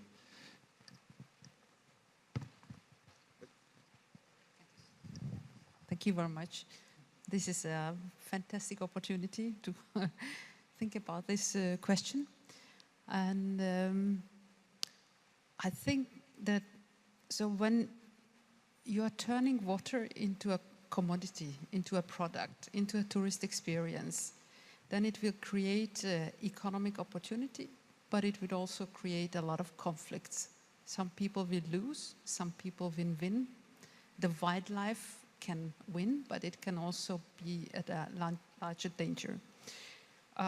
So I would start with bringing all the different stakeholders together, from the local community, from the local operators, from the decision makers, and also representatives of international tour operators, to make a dream workshop, to create a common platform to define what kind of blue tourism we would like to have here. I would love to start a project that maps a little bit more on the effects of tourism. In Denmark and in Norway, we are involved in different projects that we are mapping the types of touristic activities, but also the user-driven observations of what is going on the coastlines and in the water. So how are tourism impacting the pollution and water and the coastline? Involve tourists. This was also my message from the first day. So tourists can be the ones that are using the sea as a resource. They can be also your help in guarding the coastlines, using digital technologies, digital managements and apps to have tourists to tell about the health and the status of the waters. I would love to start that project, and I think that it can be rolled out with different stakeholders, digital app creators, tour operators, and also the local owners of kiosks to see how we can create joint responsibility for waters together. Silene, quer seguir?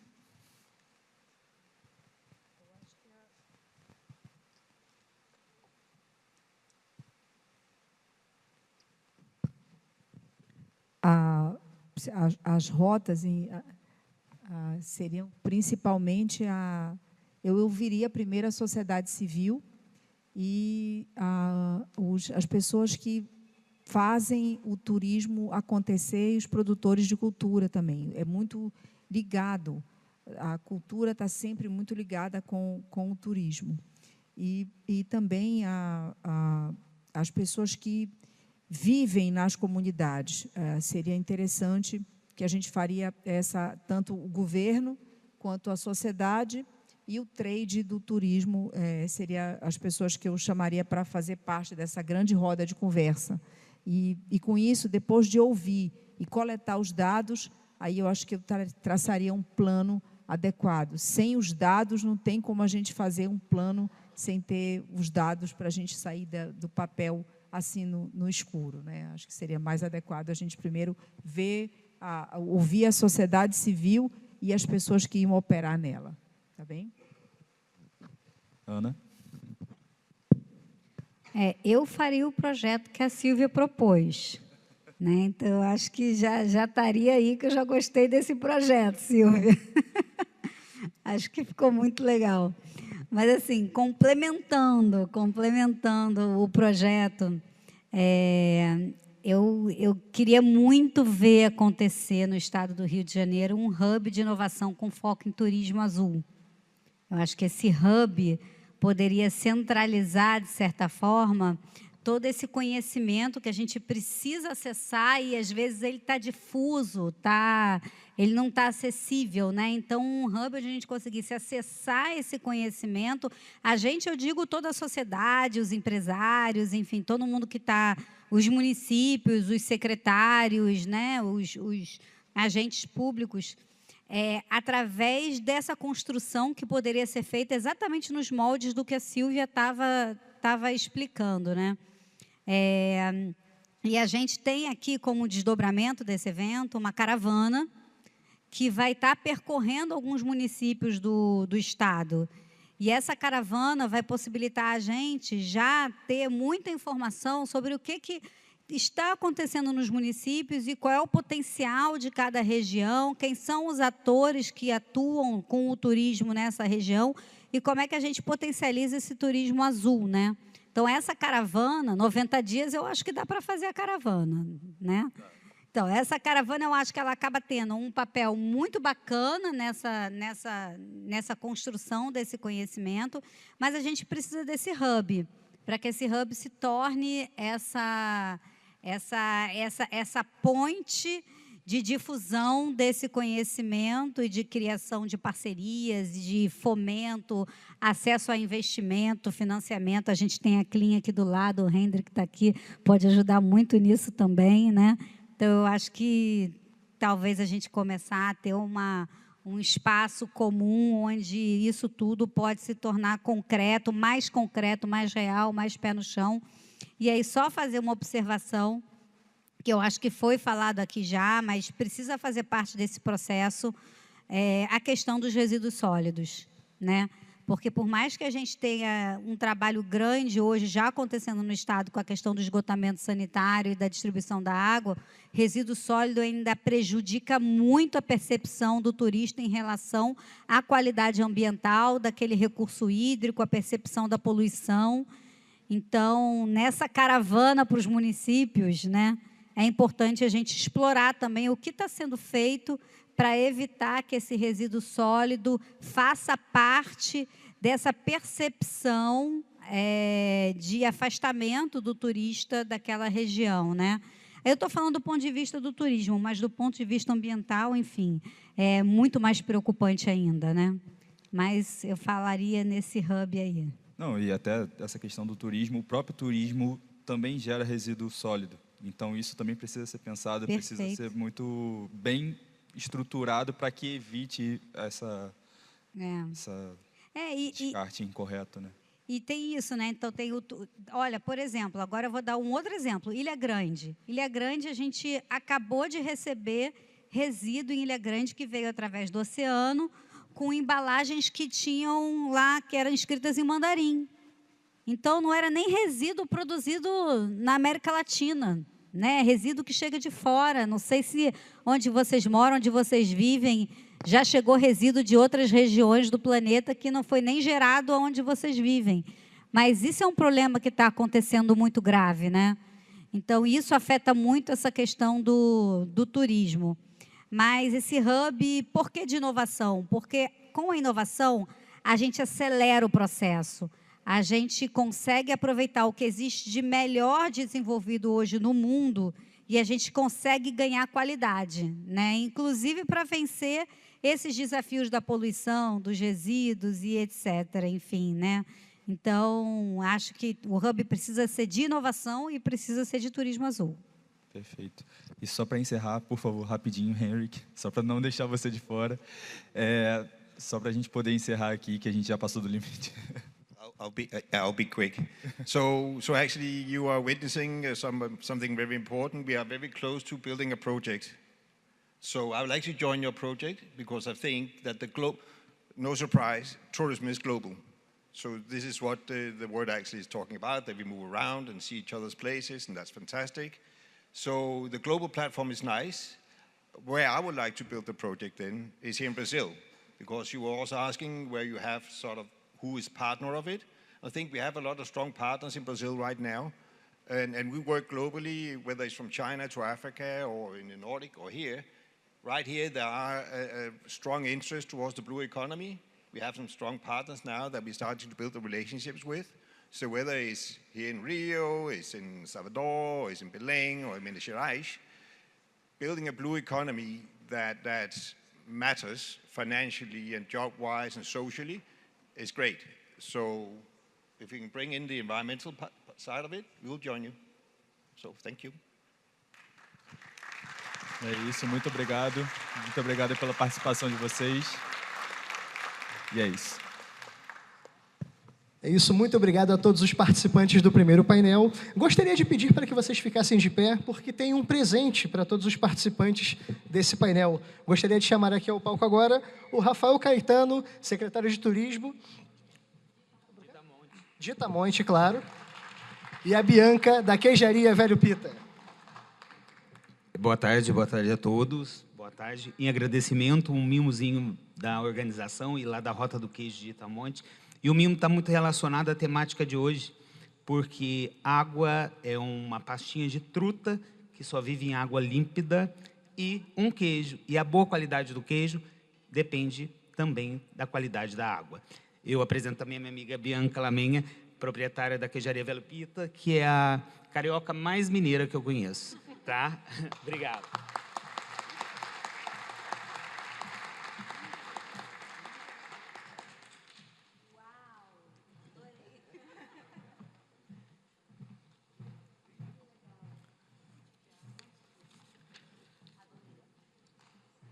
Bom, e assim encerramos o primeiro painel. Muito obrigado a todos.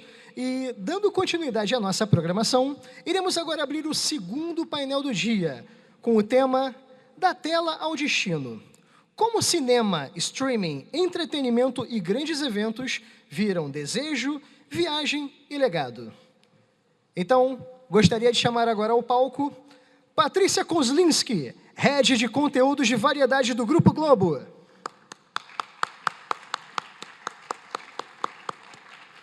Fabiana Missi, diretora de marketing da Secretaria Municipal de Turismo do Rio de Janeiro. Daniel Selle, coordenador da Rio Filme da Prefeitura do Rio de Janeiro.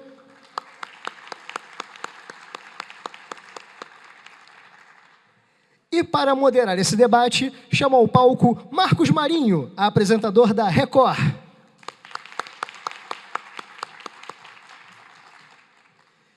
Vale ressaltar que cada painel terá a duração de aproximadamente 45 minutos, sendo 5 minutos reservados no final para perguntas e respostas.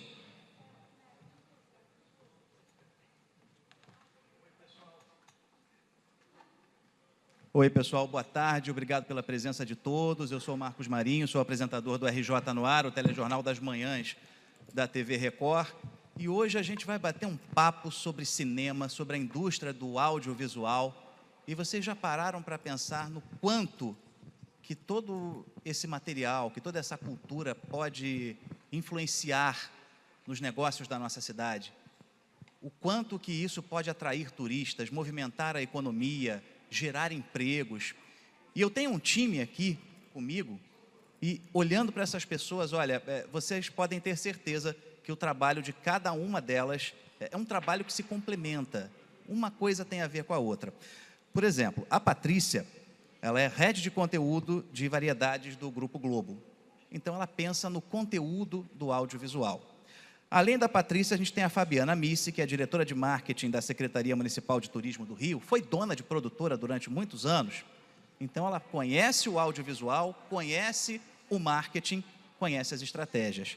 E o Daniel Celli, ele é coordenador da Rio Filme, da Commission, do Rio Commission. Ou seja, aí a gente pensa também um pouco na parte da burocracia, só que é uma parte fundamental. Afinal de contas, a gente quer fazer o melhor conteúdo, a gente quer produzir o melhor filme, a melhor novela, a gente passa também pela prefeitura, para a gente ver as questões das autorizações e tantas outras questões. E aí, para a gente começar esse papo, eu queria conversar primeiro, saber da Patrícia, como é que o conteúdo do audiovisual, inclusive, enfim, o nosso cinema é riquíssimo, a gente teve o Oscar agora com Ainda Estou Aqui. Como é que esse conteúdo atrai, Patrícia, cada vez mais público turista para o Rio de Janeiro? Gente, boa tarde, um prazer enorme estar aqui, obrigada pelo convite, e muito feliz de estar com vocês. O Daniel é um grande parceiro da Globo, né? Porque todas as gravações que a gente faz em externa precisam passar, né, pela chancela, pelo aval do Daniel. Fabiana também uma parceira de longa data dos nossos canais pagos, do nosso conteúdo pago ali na Globo, no Modo Viagem, no GNT principalmente, no Sport TV. O audiovisual, ele é uma ferramenta de geração de desejo, né? De representação e de geração de desejo. Então, a gente nas telas, né, de todos os tamanhos, né, pequenas a grande tela, a gente está sempre construindo conteúdos que vão representar, né, a nossa vida, a nossa história, a nossa sociedade, né, criar na ficção também, né, histórias, e gerar desejo. É o que a gente faz nas nossas novelas, é o que a gente faz nos nossos programas de variedades. E eu acho, você citou o Ainda Estou Aqui, eu acho que ele é um exemplo muito vivo disso, né, porque ele leva para todo mundo uma história brasileira, e a Globo ela é um veículo, uma mídia, né, que se tornou conhecida no mundo todo por contar histórias e boas histórias brasileiras. Então, quando o Globoplay, o seu primeiro filme original, ganha um Oscar, isso é muito representativo dessa nossa trajetória, como história que é brasileira. E aí você tem uma casa, né, que originalmente era uma casa que era no Leblon, essa casa não existe mais, e aí uma casa que é na Urca, representa, na narrativa ficcional, baseada numa história real, uma residência daquela família, e hoje é um ponto turístico na cidade, ali na Urca, com uma série de debates, inclusive decorrentes do Ainda Estou Aqui, e dessa casa. Então, eu acho que o papel do audiovisual como um todo é a geração de desejo e representatividade. No caso de incentivo ao turismo, isso é uma consequência, é onde a gente acaba sendo parceiros, né? Quando a gente escolhe uma locação, não é exatamente com essa intenção diretamente de fomento ao turismo, ela está a serviço da história, mas gera, obviamente, essa boa consequência para o lugar e para o local onde está sendo filmado, e por isso que as Film Commissions são tão importantes, né? Porque você fomenta aquele lugar, e por isso que isso é um negócio para as prefeituras. Exatamente. E para as cidades. E aí, é claro que tudo vai depender do enredo, do texto do autor, vai depender assim do roteiro, mas quando a gente pensa numa locação, claro que a gente quer mostrar o que for mais fiel à história, o que for mais belo até para atrair o público. Mas como é que vocês lidam com isso no dia a dia? Porque você está programando um produto, o autor ou o roteirista, ele prepara aquele texto, e aí como é que você encontra o melhor lugar para fazer aquela gravação, aquela filmagem, que vai trazer para você um bom resultado na tela e que também vai atrair o público? O cara vai olhar e falar assim, olha, eu gostei desse filme, mas eu gostei daquela casa, eu quero conhecer aquela casa. Tem de tudo. Acho que assim, a primeira premissa, não vou mentir para vocês, ela é econômica, né? É o que cabe no orçamento. Então, assim, não há a menor dúvida que essa é a primeira premissa. Passa pelo artístico, mas ela precisa caber no orçamento da produção. Na ficção, você tem uma série de outros recursos tecnológicos que você pode, inclusive, gravar em estúdio e, com a tecnologia, criar um cenário. Isso, hoje em dia, né, com inteligência artificial, está sendo muito bem feito, inclusive. Mas, em programas de variedades, que é o território no qual eu atuo há 30 anos, a gente usa muito as locações como conteúdo. Eu vou dar alguns exemplos recentes. Assim. O GNT tem um programa chamado Papo de Segunda, que é gravado no Rio, em estúdio. E ele, na temporada de verão, a gente busca sair do estúdio. Então, por exemplo, a gente teve uma temporada em que a gente cria Pé na Areia. E a gente foi para um quiosque na praia de Grumari. Então, assim, é interessante porque você pega um programa de conversa, de debate, que acontece normalmente no estúdio, e no verão ele sai e vai para um lugar da cidade, que não é um lugar que nós, cariocas, né, conhecemos, eventualmente frequentamos, mas que, para quem não é daqui, às vezes nem conhece Grumari, conhece Copacabana, conhece Ipanema. É cartão postal mundial. Então, assim, é uma forma da gente mostrar outros aspectos, outros lugares da cidade, né? Ou quando você busca um bar no centro, um Arcos da Lapa, para situar alguma determinada matéria, ou uma conversa, ou um programa. É uma forma de você usar a cidade como locação e como conteúdo, principalmente a serviço da história que a gente está contando ou da conversa que a gente está promovendo. E aí, a gente vai produzir um filme. Só que, para eu rodar esse filme, claro, tem toda a questão de verba, tem todo o planejamento, mas não é simplesmente você ligar a câmera e começar a gravar. A gente tem que conversar com a prefeitura. Em que momento que a gente conversa com a prefeitura, que a gente busca as autorizações, Daniel, para a gente colocar o nosso set na rua, sem ser, por exemplo, atrapalhado, de repente você monta ali uma estrutura, você está gravando e vem o policial, o que você está fazendo aí? Você tem autorização para filmar isso aí? E até que ponto a gente pode trazer isso para o turismo? Boa tarde a todas, todos. Em vários momentos. Esse momento da autorização, ele é um momento mais comum, né, que é o momento do serviço público de autorização de filmagem, né, que a gente gerencia na Rio Filme, por meio da Rio Film Commission, mas muitas vezes a produção já chega antes, até para entender do ponto criativo, onde filmar, onde é possível, porque também não adianta nada a diretor, a roteirista, pensar num lugar e não conseguir filmar lá, por exemplo, né? Então, tem que saber se aquele lugar comporta toda a estrutura. Tem que saber que se comporta a estrutura, tem que saber que tipo de autorização precisa, tem que saber se vale a pena a dificuldade de filmar ou a facilidade de filmar naquele lugar. Então, a gente faz as conversas prévias com muitas produções. E é ótimo receber, às vezes, a direção ali para pensar junto as locações, os cenários daquela história audiovisual. No caso das autorizações, é uma coisa constante. Até é bom começar a falar em números, né? A gente tem aqui na cidade 25 sets de filmagem todos os dias acontecendo aqui no Rio, né? Então, se a gente pode dar um passeio pela rua e de repente se deparar com um diretor, um grupo de atores. Pode. E como é que isso aí funciona sem atrapalhar a rotina da cidade? A cidade está acontecendo, a rotina está acontecendo, as produções estão acontecendo, como outras coisas também acontecem. Então, é possível, talvez, que de repente você está dirigindo, você tem que fazer um desvio, mas nunca, obviamente, vai ter uma produção no horário do rush, no horário do trânsito, fechando uma avenida. Não vai ter, mas pode ser que tenha no final de semana, pode ser que tenha na madrugada, pode ser que tenha de manhã cedinho. Então, sempre tem produção acontecendo. E as autorizações, ela não é para a prefeitura ter que chancelar necessariamente ou analisar alguma coisa, é uma análise técnica para viabilizar mesmo, ou seja, se você mesmo já apresentou da melhor maneira, você está lá com a sua equipe na rua, seja uma equipe pequena, seja uma equipe de grande porte.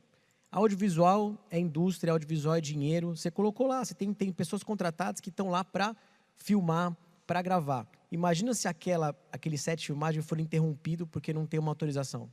Você vai sair no prejuízo, você vai ter, tem agenda de elenco, tem agenda de técnico, tem um monte de coisa envolvida. Então, você quer estar lá da melhor maneira. Então, é isso que a prefeitura vai garantir. A autorização em mãos, num prazo curto, de acordo, né, com a dinâmica da produção audiovisual. E todas as produções do curta-metragem, a novela, a publicidade, a série, o videoclipe, passam ali por nós justamente para isso, para a gente viabilizar a ocupação do espaço público pelas produções. É até para você se programar também, né? Porque da mesma forma, quando acontecem grandes eventos, vira e mexe, nós estamos recebendo aí artistas internacionais na Praia de Copacabana, teve a Madonna, várias outras artistas também, e autoridades, eventos internacionais, como o Encontro dos BRICS. Você tem um planejamento, claro, de segurança pública com o governo do Estado, e você tem também um planejamento de trânsito com a Guarda Municipal, com a Prefeitura. Então, eu tenho que ter uma equipe que vai estar ali de olho no que está acontecendo ao redor, para não atrapalhar o dia a dia das outras pessoas que estão ali, que não tem nada a ver com a filmagem, né? Também, exatamente isso. E para a autorização, ela leva em conta tudo isso. Ela leva em conta o evento que já está autorizado, ela leva em conta a feira livre que está autorizada, ela leva em conta ocorrências na cidade, ou seja, tem que ter alguém na prefeitura, alguém no governo avaliando isso, né? Que conhece o espaço. Então, é uma equipe, né, da nossa equipe de Rio Film Commission, que trabalha em conjunto com outras 30 pessoas da prefeitura para viabilizar as filmagens todos os dias. E aí, gente, eu já tenho um roteiro, eu já tenho um planejamento, eu já tenho um orçamento, a coisa está andando bem aí, né? A coisa está andando bem. Já conversei com a prefeitura, já tenho autorização para colocar minha equipe de filmagem na rua, luz, câmera, ação, gravei meu filme. Eu preciso de marketing. Olha, Fabiana, eu preciso de uma estratégia, porque o meu filme está mostrando o que o Rio de Janeiro tem de melhor. Vai atrair muito turista, vai ganhar o Oscar também, além depois do Ainda Estou Aqui. Como é que a prefeitura está trabalhando com relação a marketing? Porque o Rio, de uns anos para cá, virou a cidade dos grandes eventos. E isso também atrai o turista, isso também é destaque para o audiovisual, porque os shows são televisionados para o mundo inteiro. Como é que a gente trabalha com isso, Fabiana? Prazer estar aqui com vocês. Boa tarde a todos. Que honra estar aqui dividindo o palco com Patrícia Kolinski, maravilhosa, Daniel Celli e Marcos. Muito obrigada. Então, vamos falar agora do marketing e também de audiovisual, né? Os grandes eventos, eu, como diretora de marketing na Secretaria de Turismo, a gente foi atrás desses grandes eventos, porque a gente veio de um pós-pandemia que o mundo do turismo tinha parado. E uma das primeiras coisas da nossa estratégia foi pensar, precisamos atrair grandes eventos, como já tivemos há 20 anos atrás os shows dos Rolling Stones. Queremos marcar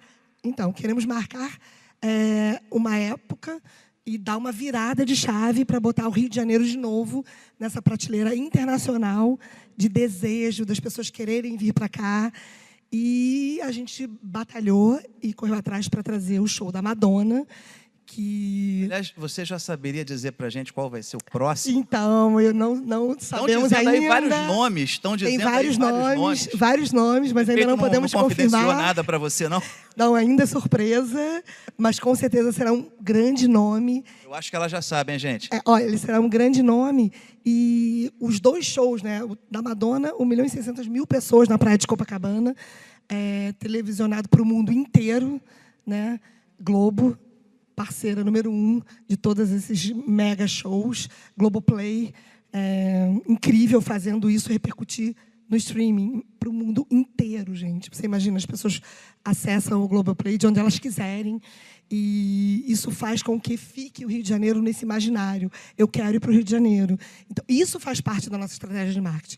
Trazer o grande show foi uma grande batalha à Madonna e um grande case de sucesso só de mídia espontânea, da coletiva de imprensa, foi mais de 50 milhões de dólares do dia da coletiva. A mídia espontânea é interessante, espontânea. Porque o fã, ele está ali fazendo story, está tirando foto, ele está divulgando o Rio de Janeiro. Ele está divulgando a paixão dele pela artista e está divulgando a cidade. E a cidade. E a gente mensurou isso, foi a equipe, inclusive, da Madonna, a equipe internacional, e depois da Lady Gaga, que foi o dobro, né? Porque a Madonna foi um grande retorno para o Rio de Janeiro, ter um mega show. Claro, a gente tem o Réveillon e o Carnaval, que mostram que o Rio de Janeiro sabe fazer grandes eventos e são televisionados e estão no audiovisual com excelência, junto com a TV Globo, com o Grupo Globo, Globoplay, com o streaming, com a internet, Globo.com, levando isso para o mundo inteiro, o que é fundamental na estratégia. Então, a gente conseguiu, via Secretaria de Turismo, mandar essa carta convite com a Madonna. O prefeito Eduardo Paes falou, carta branca, secretária Dani Maia, vai, corre atrás, foi. Madonna ficou doente, depois Madonna ficou boa de novo. E aí Madonna veio e deu tudo muito certo. Quanto tempo levou essa negociação? 2 anos. 2 anos? 2 anos. Foram 2 anos. Direto com a equipe dela ou ela participa também? Não, com a equipe, mas com certeza a gente teve uma coisa assim que o Rio tem isso, né, gente? O Rio tem um brilho especial. Eu trabalho com audiovisual há muitos anos e a gente sabe que é uma das cidades mais lindas para se gravar. A gente vê como nas novelas, até eu nos meus programas, quando eu produzia pela Lucky Play, minha produtora, para o Grupo Globo, né, para os canais Globo, a gente fazia um programa de cachoeira chamado Lavanda Alma, para o canal Modo Viagem. E quando a gente gravava no Rio de Janeiro, nesses cenários, quantas mensagens... Estou indo para conhecer. Estou indo de outro estado. Então, o impacto que esses programas de televisão, de turismo, têm para o nosso turismo. Mas, voltando ao show da Madonna, que os números foram absurdos. Até o fim do papo hoje, a Fabiana vai dar uma dica de quem será o próximo. Ai, meu Deus, que responsabilidade. Vai dar uma dica? Ai, não posso. Ela sabe, gente, tá vendo? Ela sabe. Mas, então, movimentou 300 milhões na economia, a Madonna. Então, a gente teve a rede hoteleira, 98% de ocupação, não só em Copacabana, no Rio de Janeiro inteiro. Então, aqui na Barra, no centro, em todos os bairros. Então, bares e restaurantes. E que o turismo, ele impacta no mesmo momento, né? Trabalho e renda. Então, fazendo a economia girar e essas pessoas ganharem dinheiro depois de tempos tão difíceis que a gente teve com a pandemia. Tem uma outra questão aí, Fabiana, porque, vamos lá, vamos lembrar daquele fã que fez a mídia espontânea? Sim. Ele veio para cá para ver a Madonna. Ele tirou várias fotos, as redes sociais dele bombaram. Só que aí, ele reservou o hotel, comprou a passagem para ficar só naquele período ali, naquela semana, para ele assistir o show da Madonna. Ele tem que voltar, ele tem a vida dele. Mas como é que você vai fazer? Como é que o audiovisual, o cinema, o filme, a novela, o show, como é que isso vai fazer, como é que a gente vai usar todo esse conteúdo para fazer com que esse turista não vá embora? E, principalmente, para que ele volte? Então, isso é o grande desafio e, na verdade, já estamos conseguindo isso. A média aumentou muito da presença das pessoas na cidade e isso vem muito do impacto audiovisual, dos programas no streaming, das novelas e também do Rio como cenário em filmes de Hollywood. O Rio teve mais diárias ano passado de gravações do que Paris. Então, são dados muito importantes para vocês terem.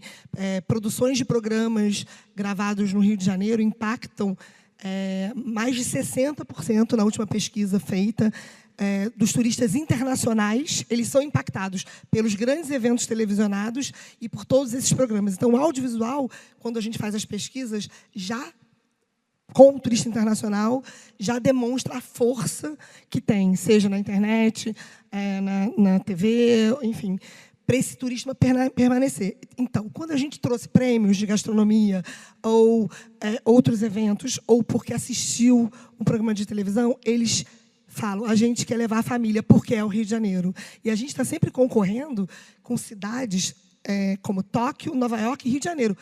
Os grandes shows, o nosso carnaval e o Réveillon, colocaram o Rio de Janeiro de novo numa prateleira muito alta no mundo do turismo.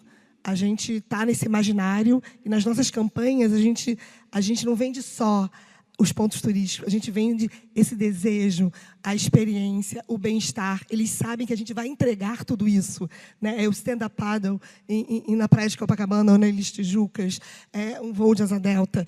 E além de ir ao Pão de Açúcar e ao Cristo, que são espetaculares, as experiências que o Rio de Janeiro entrega. Então, eles querem voltar. A FEComércio fez uma pesquisa muito importante. No último carnaval, 97% dos estrangeiros falaram: queremos voltar e voltaremos. Então, acho que nesses últimos 4 anos e meio de trabalho, né, pós-pandemia, a gente fez uma estratégia de marketing muito forte com também influenciadores digitais. A gente tem um projeto chamado Rio Digital Influencer, que a gente chancela 8 influenciadores que já fomentam o turismo do Rio.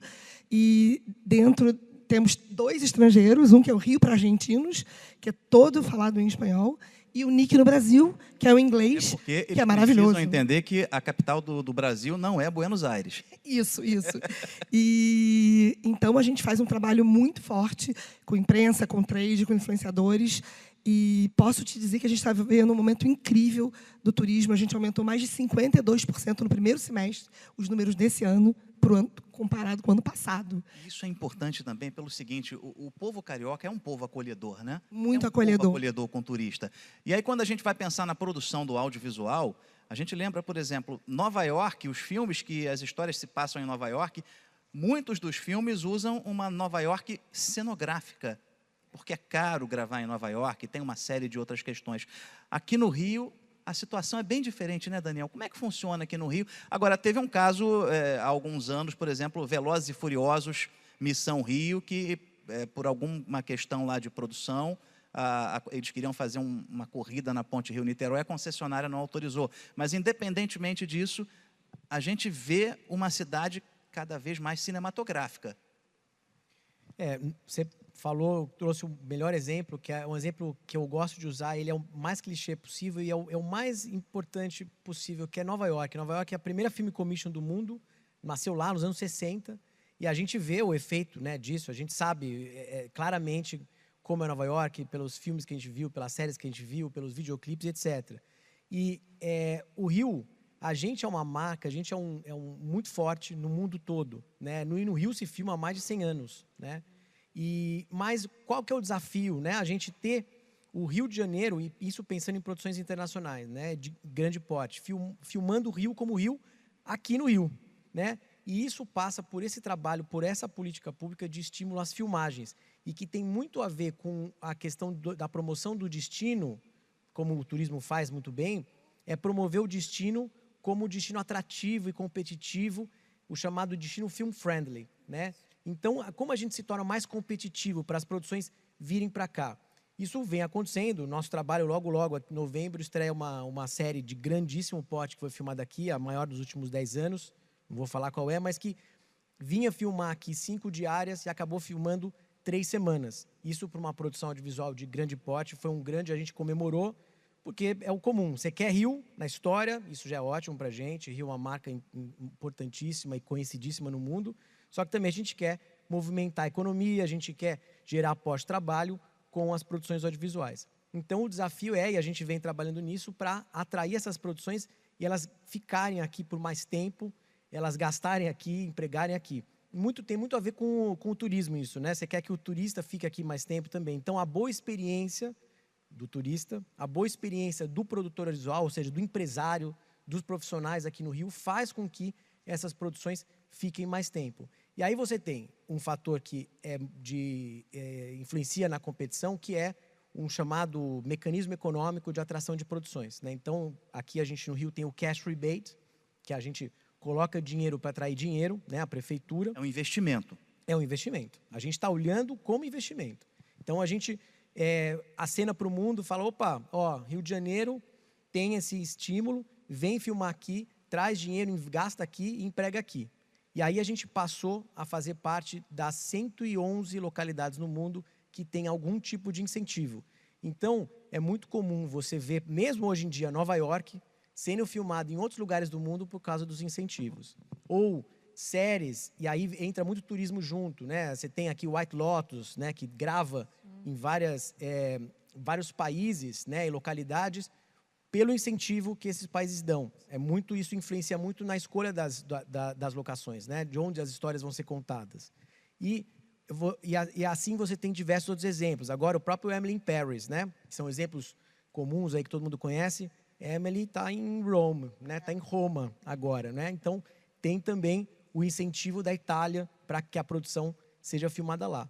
Mas a gente tem aí essa competição pelo mundo, mas é a boa experiência, no final das contas, que faz com que a produção fique aqui. E como a prefeitura acolhe um setor qualificado, profissionais qualificados, empresas produtoras qualificadas, infraestrutura de produção, né? Aqui pertinho a gente tem o Polo Cinevídeo, que é um complexo de estúdios, Estúdios Globo, estúdios também da Record, ou seja, você tem aí uma infraestrutura de produção no Rio que é bastante competitiva para o mundo. A gente precisa promover o destino, e aí o turismo, a gente trabalha em conjunto para fazer justamente isso, para falar, Rio de Janeiro, a gente é essa marca maravilhosa, a gente é essa cidade maravilhosa, mas aí tem infraestrutura de produção, tem profissionais qualificados, vem filmar aqui.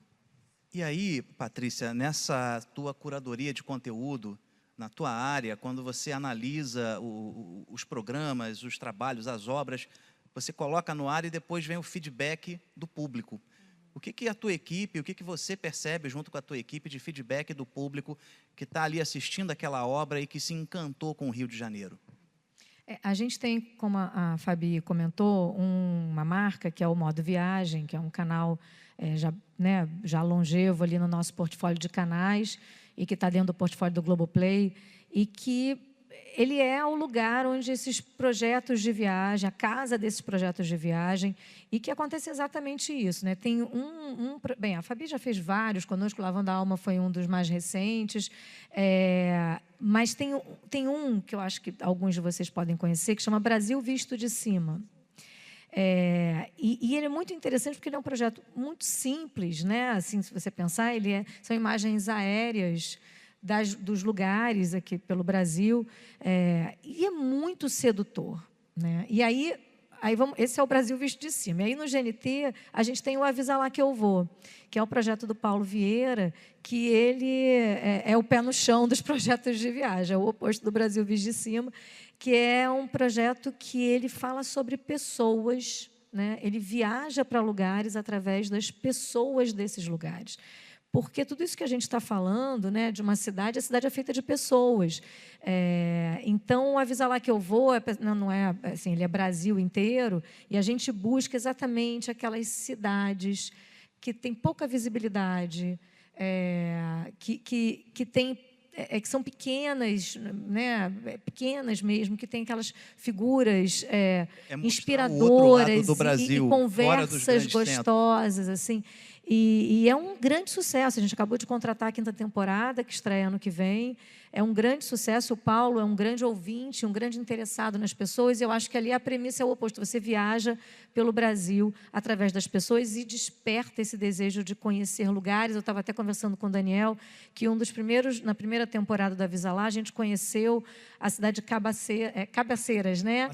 Na Paraíba, que é a Hollywood nordestina, né? Que é isso por causa do Alto da Compadecida, que filmou lá. Você estava me contando isso, eu me lembrei do Avisa Lá, e é muito interessante como realmente você ter uma cidade e uma prefeitura que tenham esse olhar para o audiovisual enquanto um ativo, né, econômico, você transforma uma cidade. Eu acho que é isso. E eu estava lembrando, quando vocês estavam falando também, de um outro case nosso, que a gente está aqui falando das belas praias, dos lugares lindos de uma cidade, né? Mas a gente sabe, né, todos os grandes centros urbanos têm suas mazelas, e no mundo inteiro.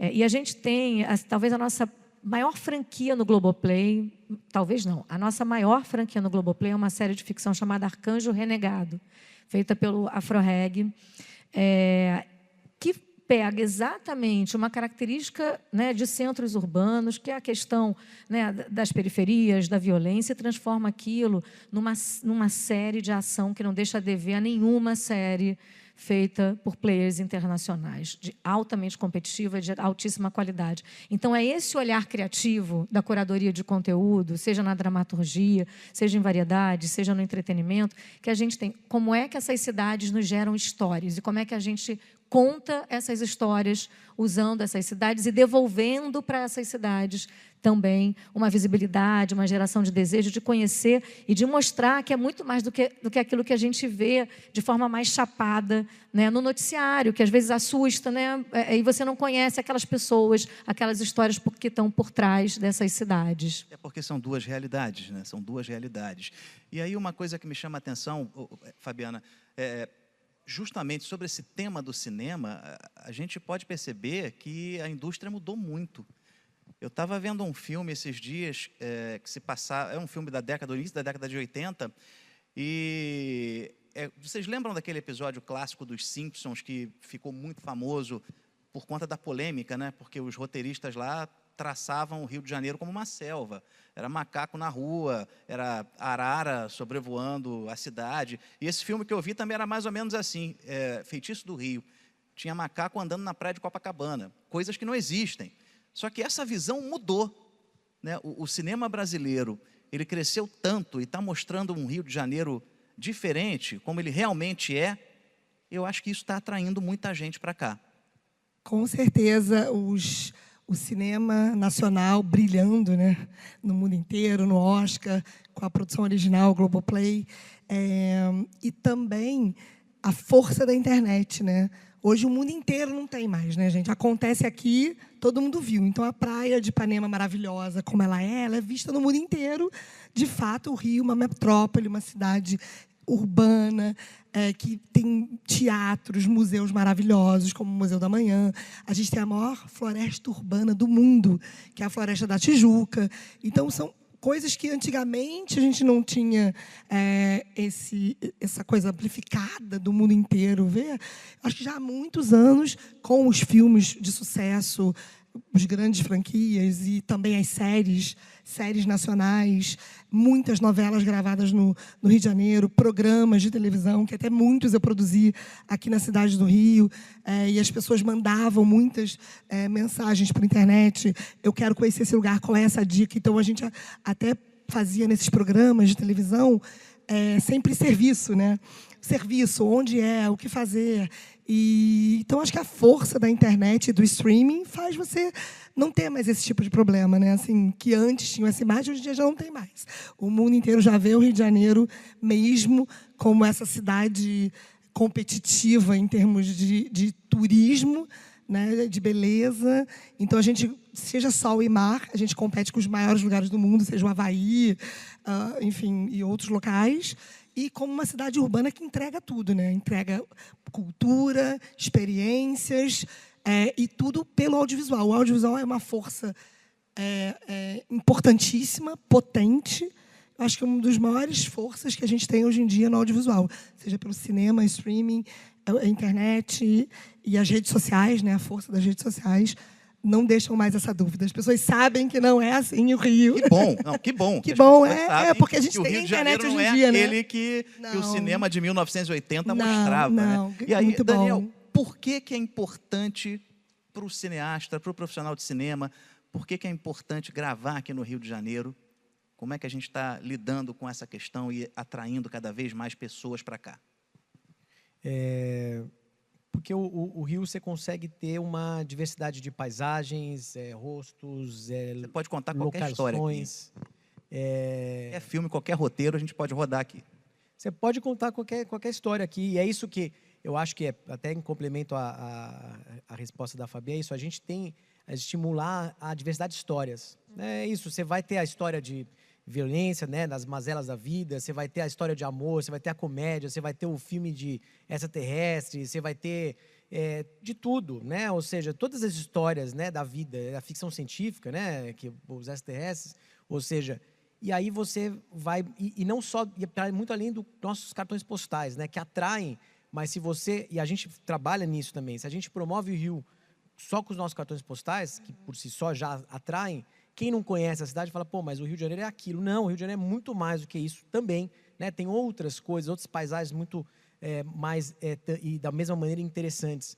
Então, filmar aqui é muito para o produtor audiovisual, que é um empresário, né, que vai decidir. As empresas estão, né, são decisões negociais, né?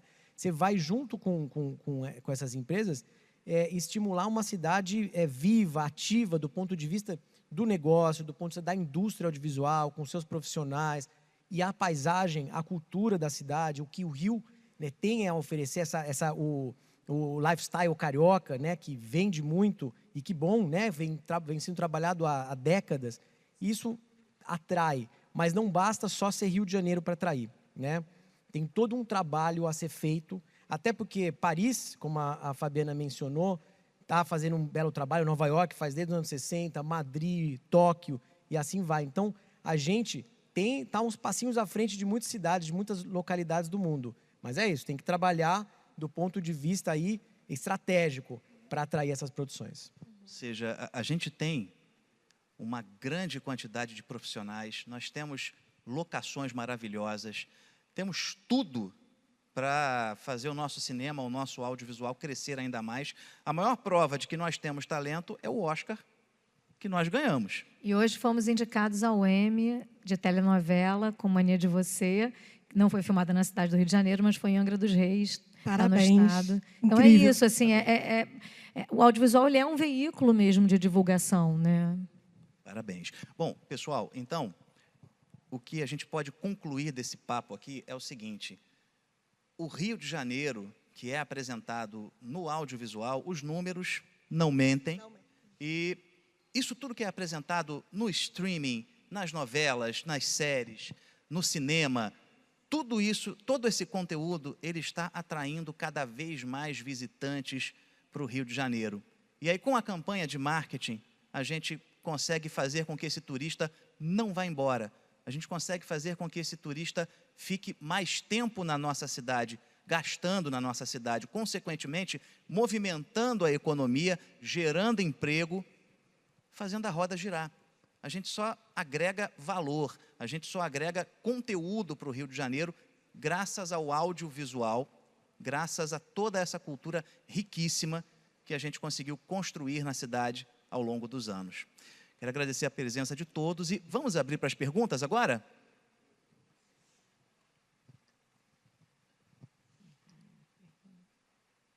Alguém teria alguma pergunta para fazer para os nossos convidados?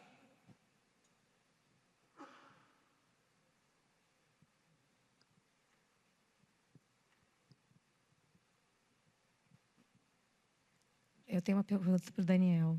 Boa, boa, Daniel, eu soube que Odete Reutemann foi assassinada ali em Copacabana. Vocês autorizaram? Você tem alguma informação para dar para a gente? Tá tudo autorizado, foi tudo autorizado. E eu vi que já engajou, porque as pessoas filmaram, né, a cena ali em Copacabana. Eu vi nas redes hoje. Todas as redes Não sociais. é informação interna, eu vi nas redes. Já estava nas redes, E você vê que já gerou um belíssimo engajamento, né? A gente, como espectador, né, uma cena Pediram importante. autorização lá para Rio Filme? Não, tá tudo autorizado, tudo redondinho. Né? Uma cena grande, você vê que ocupa um belo espaço. Quem matou, ali. hein? Quem matou? Eu já não sei. Ela tem informação se é a Beyoncé ano que vem e você matou. Ela não deu nenhuma dica ainda de Tava quem é que vai se aqui. apresentar. Estão dizendo que é a Beyoncé. Será que é ela mesma que vem aí? Acho que vai ser surpresa, assim. Mais Você perto, acha- porque você é acha- maio. você- pela Beyoncé. você É em acha que maio, vai ser todo um mundo no nome que Rio. ninguém está imaginando? Não, Você acho que acha? é um nome que está todo mundo imaginando. A Beyoncé já falam há 2 anos, então eu ainda estou com a aposta alta. Eu acho que vai ser um grande nome e que vai ser... Um grande nome, então, uma E vou te pessoa dizer, só, não é um grupo. a gente não falou disso, mas maio era um mês super...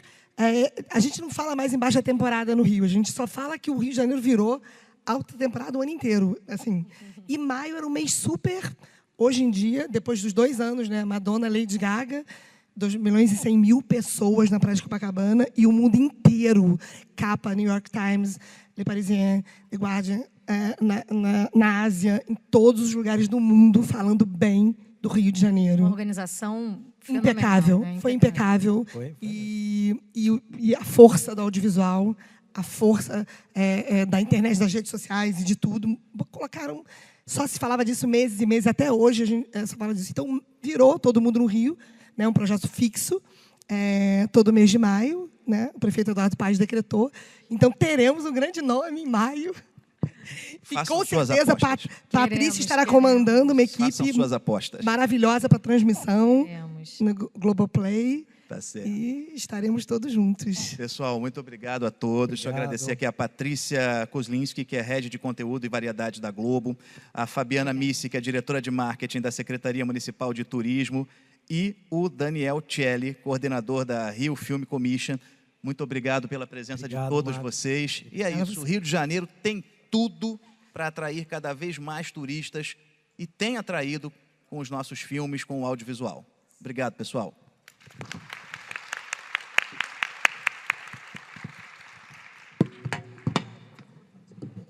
E assim encerramos o nosso segundo painel de hoje. Muito obrigado a todos os participantes.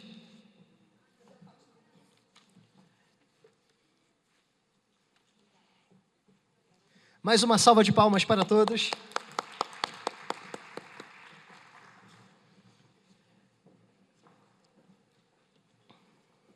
E agora seguimos para o terceiro e último painel de hoje. E nesse próximo painel, vamos abordar o tema Turismo Sustentável na Prática. O painel do Guia de Turismo na Preservação Ambiental e Cultural das Cidades. Para esse tema, os palestrantes convidados ao palco são Baltazar de Almeida, turismólogo e guia de turismo, CEO e fundador da Tour de Angra dos Reis.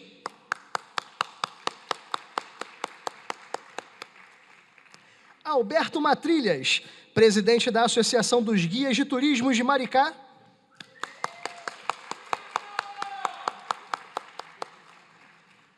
Marcelo Pegado, fundador e guia na Jungle Bike Tour de Saquarema. E Luiz Gama, empreendedor, fotógrafo e guia de turismo na Desbravando Rio. E para mediar esse debate, convidamos ao palco Douglas Almeida, da Embratur Lab.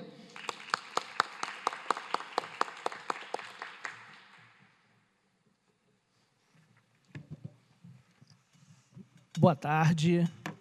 Mais forte, gente. Boa tarde. Isso. A gente está aqui agora com uma mesa aqui bem interessante, porque a gente vai dialogar, conversar com quem está na ponta do turismo, né? Quem está ali atuando nas cidades, que está ali, né, recepcionando o turista nacional e internacional, aquela pessoa que está ali encantando. E aí, antes de passar a palavra aqui para eles, vou rapidamente também apresentar o que a gente tem feito na Embratur, em especial, né, na Embratur Lab, para trazer, dar evidência ao trabalho, né, dos guias de turismo. Lá, primeiro, agradecer aqui a organização por dar esse espaço, né, aos guias, por trazer esse debate que é tão fundamental e, mais do que isso, né, fazer com que a gente reflita sobre esse tema, né, o turismo sustentável na prática, o papel do guia de turismo na preservação ambiental e cultural das nossas cidades. E, primeiro, colocar, né, o papel da Embratur é promover a imagem do Brasil no mercado internacional. E aí, como, né, uma pergunta que a gente faz aqui nessa atual, na gestão da presidência do Marcelo Freixo, é como que a gente pode também gerar um impacto positivo, né, nas cidades, nesse olhar de quem está recebendo, né, os turistas. A gente bateu nessa semana aí recorde de 7 milhões de turistas chegando no Brasil, e a gente também tem esse olhar, né, de como que a gente pode fazer essa contribuição, né, para quem está ali no território. E aí, lá na Embratur Lab, a gente criou o Laboratório de Encantadores, que é uma parceria entre a Embratur e a UF, numa formação, né, um objetivo de qualificar e fortalecer a atuação dos guias de turismo do estado do Rio de Janeiro. Então, a gente trabalha com 3 trilhas nessa formação, uma trilha de gestão, uma trilha comportamental e uma trilha de cultura, e também oficinas participativas que a gente, com essa turma e também convidando outros guias, a gente tem uma ideia da construção de um plano participativo de fortalecimento da categoria, que fica o convite, né, para todos vocês também, né, a gente contribuir e construir em várias mãos. E aí, a gente passa a palavra agora para o Alberto Matrilhas, que é CEO da Matrilhas, agência de atrativos naturais, e presidente da Associação de Guias de Maricá. É isso, a atuação do guia é muito importante, conecta experiências, né, o território, as vivências. E aí a pergunta que eu faço para você, Alberto: como a associação tem atuado para capacitar e unir guias em torno da agenda do turismo sustentável e da preservação ambiental? E mais do que isso, de que forma esses guias, né, podem ser agentes multiplicadores do lema desse seminário, que é preservar é prosperar. Então, orientando turistas e fortalecendo a imagem de Maricá como destino responsável. Primeiramente, obrigado pela oportunidade, convite do INTUS, dos guias de turismo participar do CITUS 2025. Né? Nós estamos no fronte do turismo, nós identificamos os problemas e nós influenciamos os turistas a praticar o turismo sustentável, o turismo legal. Em relação à Embratur, a Embratur está sempre presente, viemos com eles agora em Friburgo, tratando mais ou menos do tema parecido, no Salão de Turismo em São Paulo. Agradecimentos ao Embratur, ao presidente da Embratur, estende lá o nosso agradecimento. E eu preparei aqui um painel que eu queria mostrar para vocês. Cadê o controle? Eu acho que eu vou conseguir. Vamos lá. Então, pessoal, mais que um acompanhante, um agente de transformação. Posso levantar aqui para poder ir acompanhando? Quando pensamos em um guia de turismo, muitas vezes imaginamos alguém que aponta direções, narra fatos, no entanto, essa é uma visão limitada. O guia moderno é muito mais que isso. É um intérprete cultural, um educador ambiental, um embaixador do destino. E é essa capacidade de influenciar que os posiciona como peças-chave na preservação dos nossos tesouros naturais e culturais. O guia como educador ambiental. O primeiro e talvez o mais evidente papel do guia é de educador ambiental. Em um mundo onde o turismo de massa pode gerar impactos negativos, o guia é a primeira linha de defesa. E a conscientização explica a fragilidade dos ecossistemas e os riscos da poluição, transformando a visão do turista de apenas ver para poder valorizar e proteger. As boas práticas. A orientação sobre o descarte correto do lixo, a importância de não alimentar animais silvestres, uso consciente de recursos como água e energia, escolha de produtos e serviços sustentáveis, locais. O guia como um guardião cultural. A preservação cultural é igualmente crucial. Cidades são repositórios de histórias, tradições, artes e modos de vida. O guia é o narrador dessas histórias e intérprete dessas tradições. Respeito e autenticidade, valorização do patrimônio material. Um exemplo prático é lá em Nova Friburgo, que um guia pode não mostrar as belezas naturais de Lumiar. Pode não só mostrar essas belezas naturais, mas também contar sobre as tradições dos moradores e a história da colonização suíça. Fizemos isso agora em Lumiar e foi muito aceito pelos visitantes. O monitoramento e proteção ativa. Além de educar, o guia de turismo atua como um observador ativo e um defensor do território. Nós estamos no front, então identificamos o problema e são frequentes os primeiros a identificar comportamento inadequado dos visitantes, danos a sítios históricos ou ambientais, situações de exploração. Ação e reporte. Atua como os olhos e as vozes que zelam pelo destino em tempo real, reportando incidentes a autoridades competentes. O guia é o promotor do turismo sustentável. O guia é um promotor de turismo sustentável. Ele incentiva o consumo consciente, a escolha de operadores e produtores locais e a redução de pegada ecológica dos visitantes.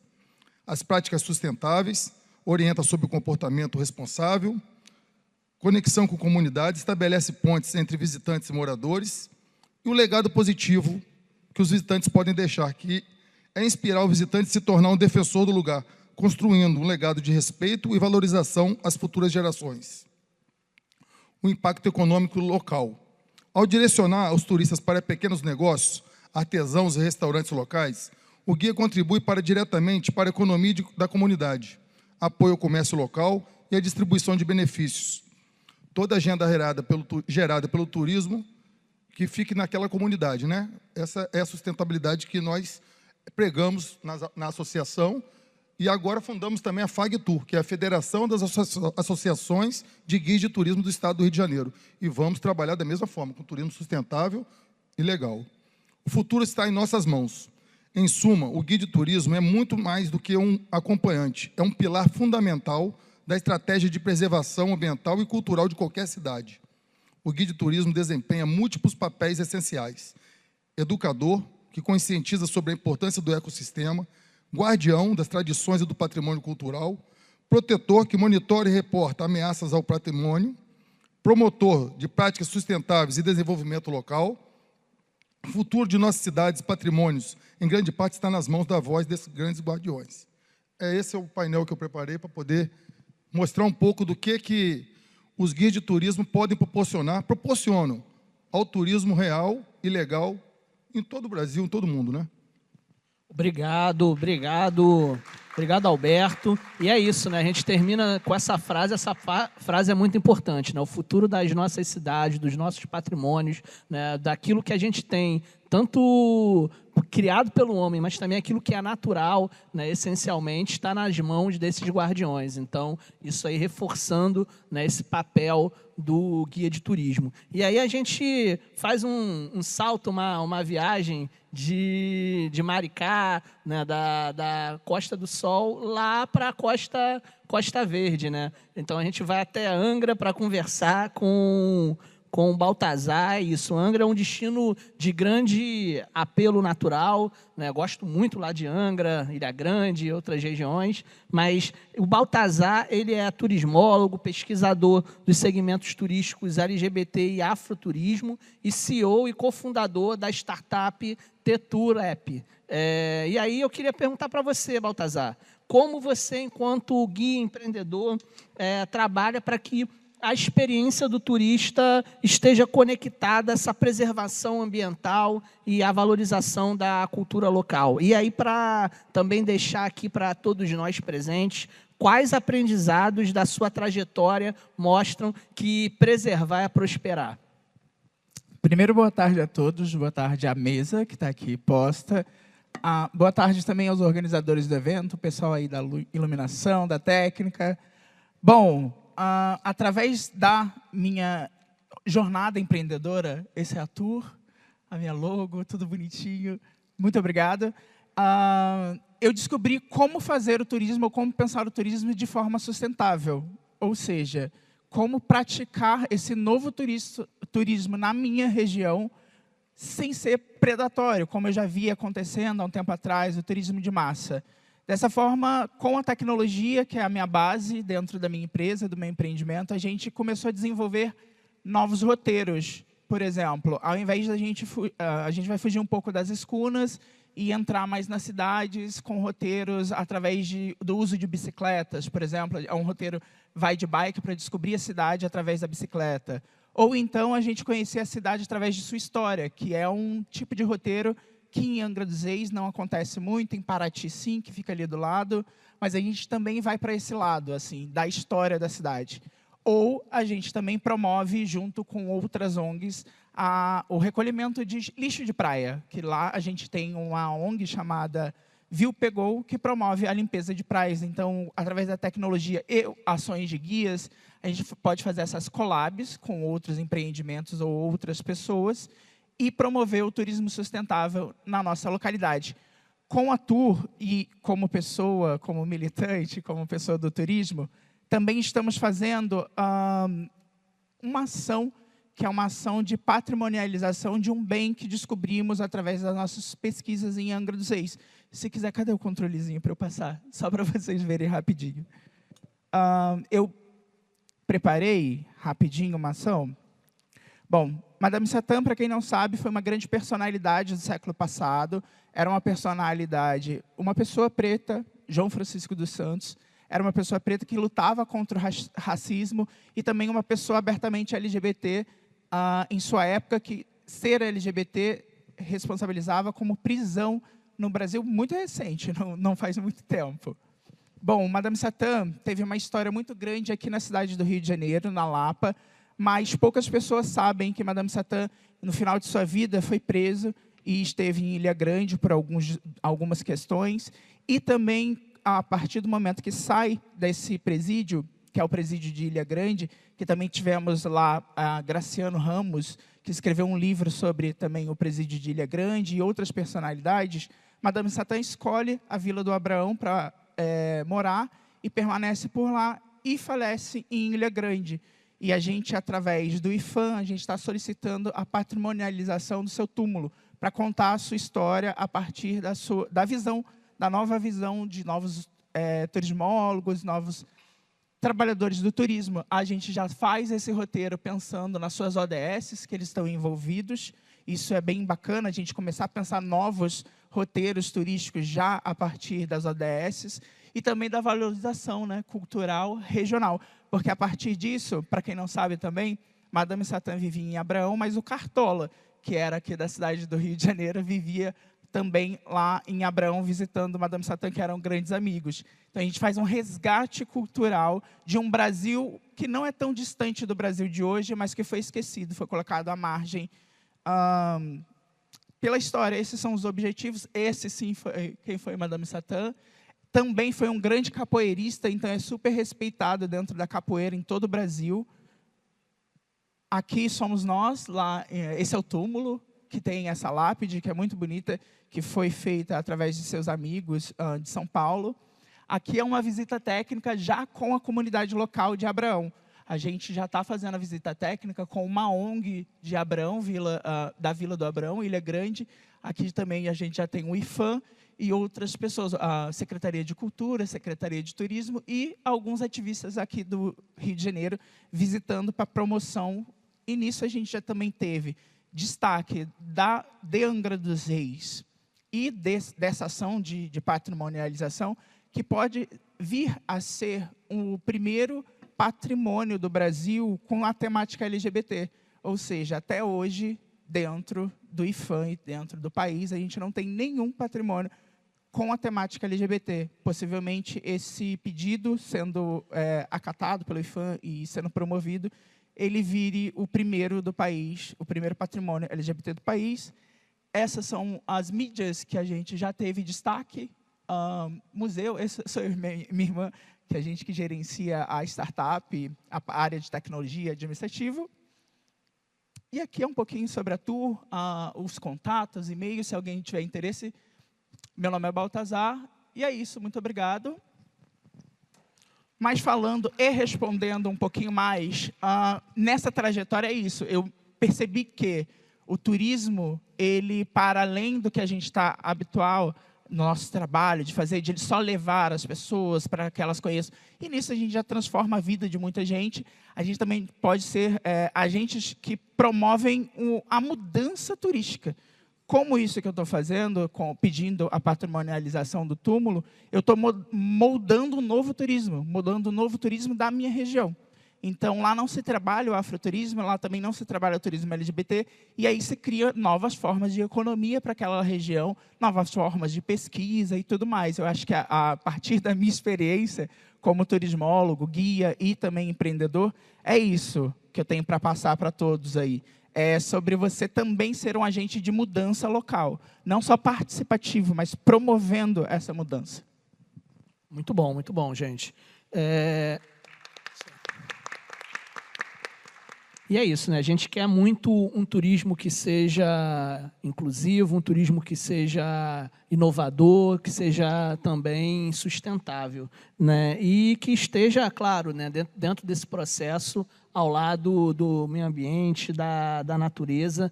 Mas, infelizmente, se a gente olhar o setor do turismo em si, ele é um setor ainda que libera muitas emissões, e muito por conta do deslocamento, do transporte, né? Se a gente pensar tanto aéreo, terrestre. Então, a gente também precisa aqui valorizar iniciativas como a Jungle Bikes. E aí, né, o Marcelo vai falar um pouquinho, né, sobre a Jungle Bike. Ela ela conecta esporte, aventura e natureza. E a pergunta aqui que eu faço pode ser norteadora, mas também conta um pouco para a gente da história.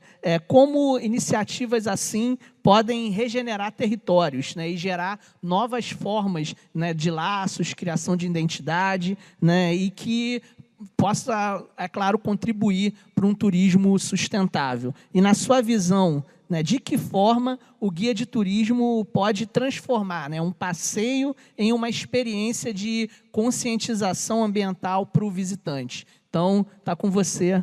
Obrigado, Marcelo. Uma boa tarde para todos. Um agradecimento mais do que especial para o evento, que para mim já é um troféu estar aqui, podendo falar um pouquinho da minha ideia, do que é a Jungle Bike, e estar aqui trocando um monte de experiência com vocês, cara. É maravilhoso isso, tá? Olha, a Jungle Bike, ela foi... Vou começar, então, assim, voltando um pouco, estou um pouco nervoso. O guia de turismo, ele é aquele que tem a capacidade de transformar a sua viagem em uma experiência maravilhosa ou tenebrosa. Então, cabe a nós se empenhar para poder te proporcionar boas memórias. A Jungle Bike é uma realização de um sonho. Como eu trabalhei nos principais pontos do Rio de Janeiro, Porto, recebendo os navios, e o Sambódromo, e também trabalhei principalmente nas principais empresas de turismo de aventura, fazendo as principais trilhas do Parque Nacional da Tijuca. E aí eu vi que era uma loucura, por exemplo, visitar o Cristo Redentor, em que o cliente ele precisava de um dia inteiro para poder visitar uma única atração. E aí a Jungle Bike foi uma realização do sonho de proporcionar às pessoas chegarem no Cristo Redentor de bicicleta. Lá você consegue chegar a pé, de van, de trem, de helicóptero, e não tinha de bicicleta. Então, eu me empenhei em adquirir bicicletas adequadas para as subidas e descidas do parque. Vocês viram nas fotos que a Kombi, ela também foi uma forma sustentável, porque se eu quisesse comprar um carro novo e comprar bicicletas novas, utilizando os recursos novos, eu não estaria pensando sustentavelmente. A Kombi é 1998, cabem 10 bicicletas e 9 pessoas. É um carro que não paga mais imposto, é um carro que a manutenção é barata, é um carro viável. As bicicletas, para vocês terem uma ideia, eu fui muitas vezes para os Estados Unidos levando grupos para Orlando, no Disney World. Não? Foram 26 vezes. E aí, nas últimas vezes, eu comecei a trazer bicicletas para colocar em prática essa ideia. Simplesmente, as novas bicicletas que eu trouxe, eu pensei assim, bem, mas se eu vendê-las, eu consigo comprar 3 usadas. E aí eu trouxe 2, mas no final eu tinha 6 bicicletas usadas, que me permitem perfeitamente conduzir o tour. Eu não precisava de bicicletas novas, Aro 29, com a melhor tecnologia. Eu tinha que ter bicicletas adequadas para aquele passeio. Os clientes inicialmente olhavam e falavam assim, pá, mas essa bicicleta é antiga. A bicicleta é de 25 anos atrás. Aí ele, cara, então você está me proporcionando também uma experiência vintage. Exatamente. Você está andando numa Kombi antiga. Obrigado. Eu tive até um caso que eu tenho que contar, gente. A Jungle Bike estava estabilizada no Jardim Botânico. E aí um dia estava passando um cliente e ele viu a Kombi. E ele falou assim para mim, você pode me levar em Ipanema? Eu falei, pá, mas eu estou agora terminando o tour, estou guardando as bicicletas. Não, eu te pago R$150 para você ir lá. Bem, não são 5 quilômetros. Bem, eu aceitei, claro, e levei esse cliente que foi chorando do Jardim Botânico até Ipanema, porque ele lembrava do avô dele que tinha uma Kombi. E aquilo foi uma lembrança que eu não consigo nem dizer como que foi isso, gente. É uma coisa, assim, eu fico sem palavras. Mas é só para vocês entenderem que é possível a gente fazer com recursos usados. Todas as ações da Jungle Bike, eu antes pensei se eu posso utilizar recursos reutilizáveis antes de comprar um novo. É claro que os capacetes são novos, as luvas são novas. Mas, por exemplo, a garrafa de água que eu utilizo, eu fiz uma pesquisa no mercado e existe uma única que tem 700 ml, ou seja, ela é um pouco maior, ela tem um bico mais bacana, ela tem um plástico um pouco mais duro, mas ela é reutilizável. Então, aquele cliente que comprou o meu passeio vai utilizar aquela garrafa de água que eu dei para ele durante toda a viagem dele que ele esteve no Rio de Janeiro. E ele lembrou da aventura que ele viveu e teve boas memórias no Parque Nacional da Tijuca. Então, a Jungle Bike, ela mostra o Parque Nacional da Tijuca de uma forma única, porque de bicicleta você tem a aproximação dos macacos, eu já vi tatu, cobras, até o tamanduá-bandeira já chegou perto da gente. De carro você não consegue isso, e de pé a pé você não consegue atingir toda aquele percurso que eu consigo fazer de bicicleta. Outra ideia muito bacana, que depois que eu fiz o curso Defensores da Terra, gente, anotem esse nome, Defensores da Terra, eles abriram a minha mente sobre a sustentabilidade. E aí a Jungle Bike, ela é totalmente sustentável. Inicialmente, o piquenique que a gente fazia, eu comprava sanduíches prontos, que vinha com aquelas embalagens super duras, e aí eu comecei a perceber que eu estava produzindo lixo. Falei, não.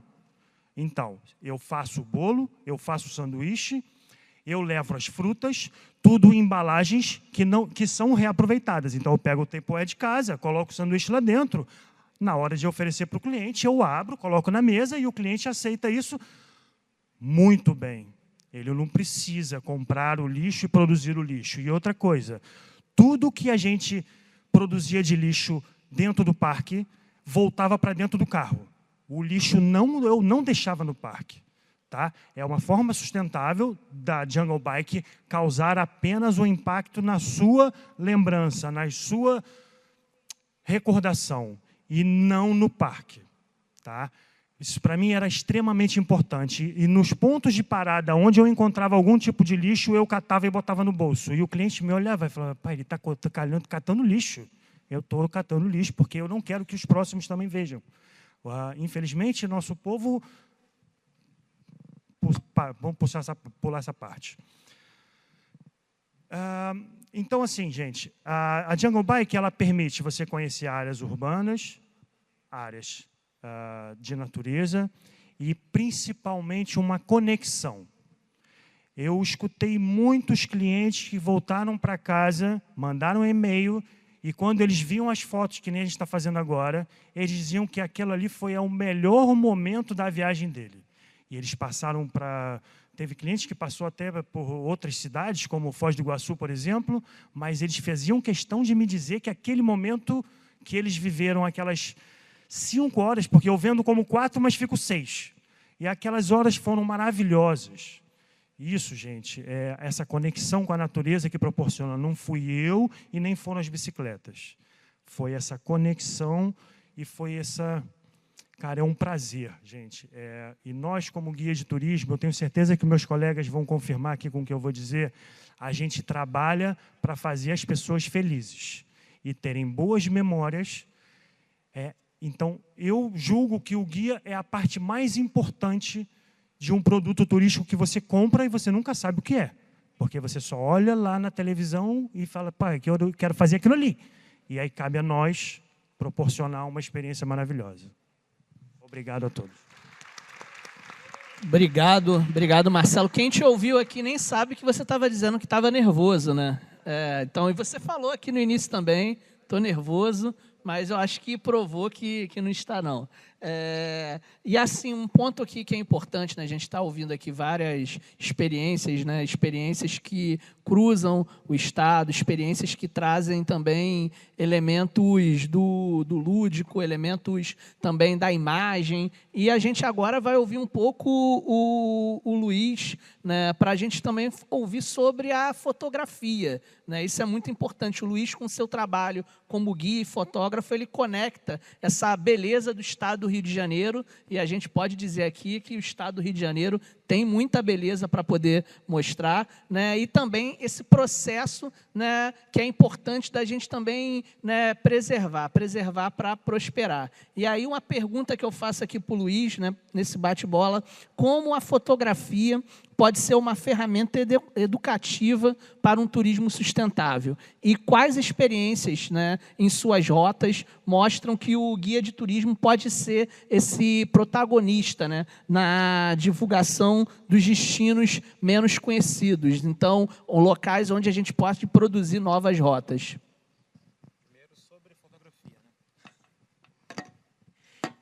Isso me lembra quando eu era bem novo e eu ficava vendo aqueles filmes medievais e eu não me importava muito com aquilo, né? Só que hoje em dia eu percebo o quanto a fotografia, o vídeo em si, não somente a fotografia, o quanto isso motiva as pessoas a quererem conhecer locais que são diferentes do que eles conhecem naturalmente. Eu lembro até de, assim, da Pedra do Telégrafo, por exemplo, que foi ali foi um experimento para mim. Eu já guio lá desde 2013, mais ou menos. E quando eu iniciei, as pessoas ainda ficavam muito surpresas, né? Falam, nossa, as pessoas estão se colocando em risco. E a grande verdade, hoje em dia, todo mundo já sabe lá, né, que ela é até a famosa Pedra da Ilusão. E eu tenho muito orgulho, né, de participar do desenvolvimento daquele espaço que fica em Barra de Guaratiba. Não sei se todos sabem. Eu lembro que quando eu iniciei esse trabalho, pessoas do Rio de Janeiro compravam pacotes turísticos comigo em Barra de Guaratiba, e quando eles chegavam lá, eles falavam assim, nossa, eu não sabia que tinha um lugar assim tão bonito perto do Rio de Janeiro. Sendo que o Rio de Janeiro ainda continua bastante depois de Barra de Guaratiba. E é isso que eu acho que é a fotografia, né? Mostrando lugares até para o próprio turista local, que não é um turista, já que ele já é um local, né? Mostrando que aquele lugar ele é muito, assim, a nossa própria cidade ela é muito mais do que a gente conhece. Um outro exemplo é o Parque da Tijuca. Tem um youtuber que ele sempre faz atividades comigo, que ele gosta de sempre estar indo comigo porque eu acabo ajudando ele, né, a criar bastante conteúdo. E ele ficou muito surpreso quando a gente foi conhecer as grutas do Parque da Tijuca. Tem uma época do ano que ela é muito específica, que é durante o verão, quando chega em torno ali de meio-dia, entra um feixe de luz no meio. Eu acabei não separando essa foto, mas assim, quem tiver interesse pode ir lá olhar nas redes sociais, que é Desbravando o Rio, é super fácil de achar. Entra um feixe de luz bem no meio da gruta e até as pessoas que já conhecem essa gruta, por conta desse fenômeno, eles perguntam onde é aquele lugar no Parque da Tijuca, sendo que são pessoas que já conhecem aquele lugar. Então, assim, a fotografia ela mostra um mesmo lugar de diferentes maneiras. Então, a fotografia ela é super importante. Inclusive, cadê o...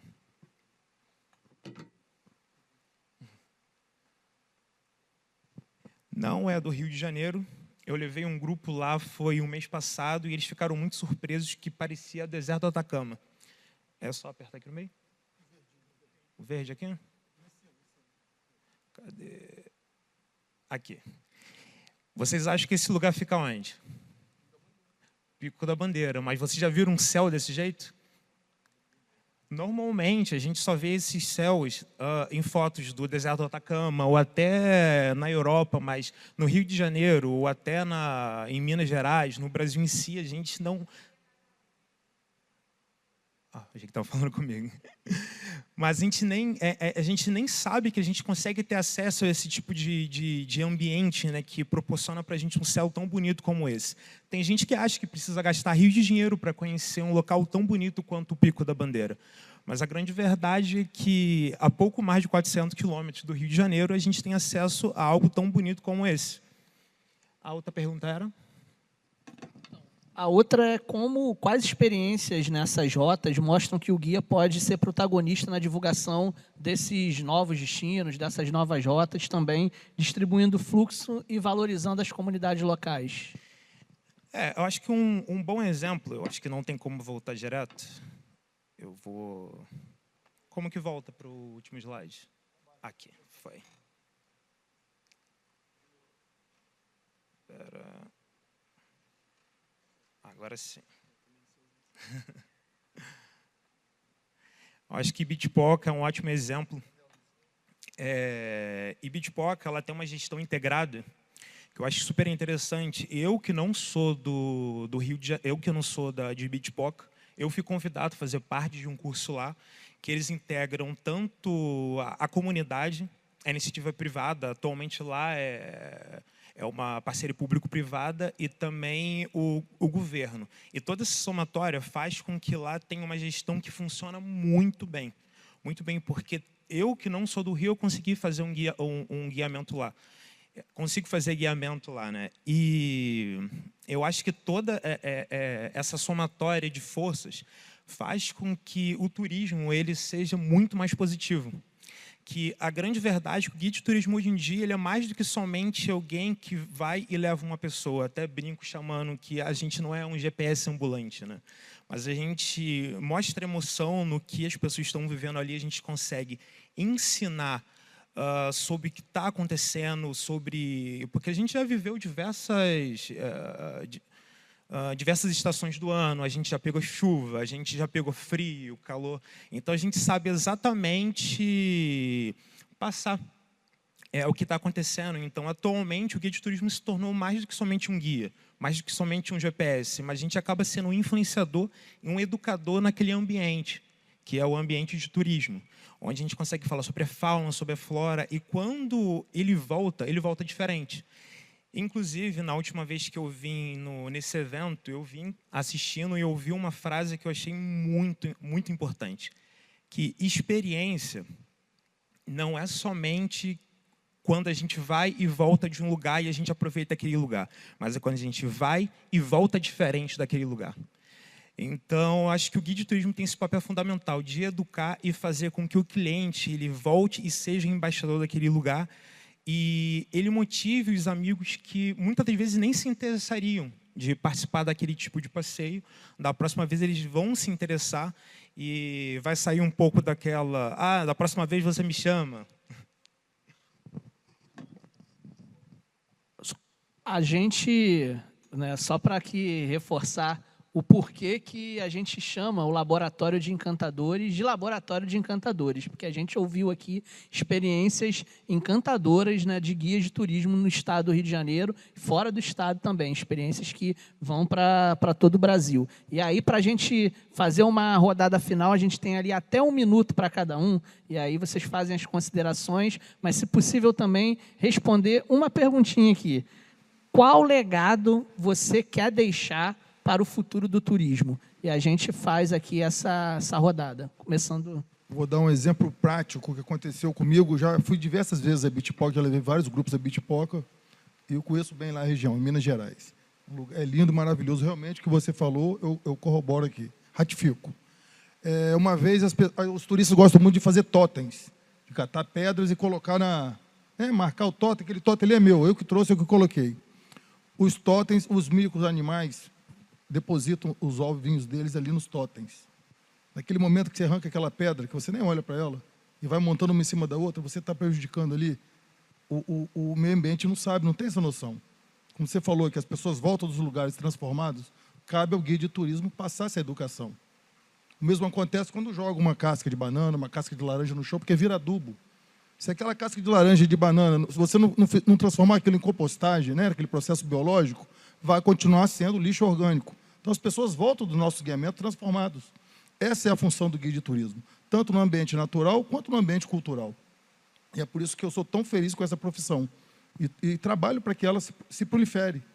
E lá em Maricá, na região dos lagos, a gente tem feito muito isso. Na nossa cidade, a gente tinha, em média, 18 guias de turismo até a gente fundar a associação, e hoje são 140. E por aí, vamos continuar trabalhando para que vamos continuar sendo esses influenciadores da sustentabilidade e do turismo, que protege e agrega.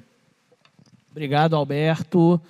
Passo também a palavra aqui para as suas considerações finais e também buscando responder nessa pergunta. O legado que você quer deixar para o futuro do turismo com você, Baltazar. Eu vou muito para a linha que eu já pesquiso, que é o afroturismo e o turismo LGBT. Eu acho que o legado que eu quero é trazer mais diversidade para o turismo atual e também trazer uma versão de um Brasil que é pouco conhecida, tanto na parte do afro quanto na parte LGBTQIAPN+, que temos histórias incríveis a ser descobertas ainda nesse país e exploradas de forma sustentável, e também promovida através das nossos trabalhos. Acho que é isso. Muito obrigado. Marcelo? Bom, eu não posso falar diferente do uso da bicicleta. Eu sou um influenciador. Se eu fosse um robô, eu teria rodas igual a bicicleta. Costumo dizer isso para os meus clientes. E eu também sou um influenciador da natureza. A conexão com a natureza, nós, seres humanos, somos pedaço da natureza. E a gente tem que respeitar ela com o maior respeito que existe. Como o colega falou aqui, uma casca de banana, é bom a gente dizer isso, que às vezes a gente faz uma trilha e a gente joga a casca de banana. Não. A casca de banana tem que voltar para o mesmo bolso que ela saiu. Tá? Porque uma casca de banana pode chamar um monte de formiga para uma trilha em que o próximo vai passar. Está errado, a gente não pode. Gostaria também de fazer um convite. Eu mudei a Jungle Bike, ela operou durante 10 anos no Parque Nacional da Tijuca, mas agora a gente se mudou para Saquarema, que eu vi uma cidade com um potencial incrível para o turismo. A prefeitura está investindo pesado e a gente vai ser a próxima bola da vez. Tá? Hoje ainda é visto como uma cidade do surf, mas ela tem muito mais do que surf. Ela tem todos os esportes contidos em uma cidade pequena, interligada de oceano, lagoas. Para vocês terem uma ideia, eu nunca vi em outro lugar, tá? Uma lagoa de águas hipersalina, ao lado tem uma lagoa de água doce e tem uma outra lagoa de água salobra. Gente, não existe isso. E você ainda, para chegar nesse local, passa por dentro de uma reserva natural em que tem um mico-leão dourado, além de vários outros animais endêmicos da região. Então, deixo o convite, venha conhecer Saquarema, que é linda de morrer. Obrigado. Obrigado, Marcelo. Luiz, com você, a responsabilidade aí de... Eu quero terminar essa palestra falando que o sucesso do turismo não está na quantidade de pessoas que um lugar recebe, mas na transformação que o turismo deixa nas pessoas e nos lugares. E eu faço parte dessa transformação. Eu venho de uma família muito humilde. Eu já morei em casa de pau a pique. Eu tenho 6 irmãos. E assim como o turismo mudou a minha vida, eu tenho certeza que ele vai mudar a cidade e vai mudar o Brasil. Obrigado. E aí, para quebrar o protocolo, já encerrando, eu queria que todos pudessem dar um... Oi? Uma pergunta. Pode ser.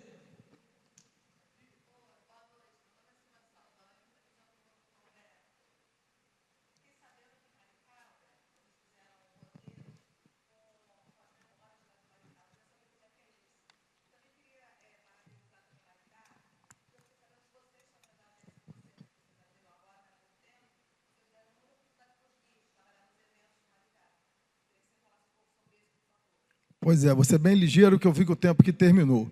Nós fundamos em Maricá agora a central de passeios, onde a gente recebe os turistas, orienta os turistas sobre os atrativos da cidade e oferece ele uma gama de roteiros. Temos já 10 roteiros lá funcionando, e os roteiros culturais, roteiro afro, pedagógico, de aventuras. Então, hoje nós temos a central de passeios funcionando no centro da cidade de Maricá, onde a gente presta toda a informação turística local. Obrigado aí pela pergunta, foi muito... E quem quiser saber um pouquinho mais sobre Maricá e sobre os guias de turismo da cidade, o Instagram é @guiasdemaricá.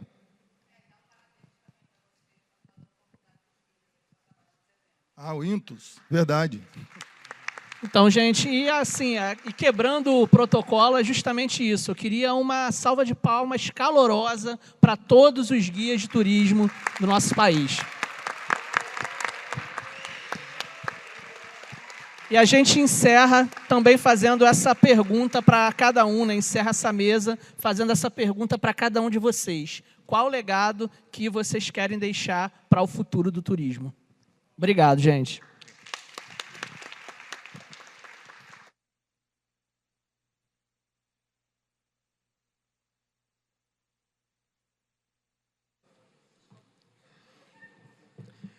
Muito obrigado a todos os participantes desse painel. Uma salva de palmas mais uma vez para todos os participantes e para todos os guias de turismo presentes aqui hoje na Citus 2025. Vamos agora para a foto oficial.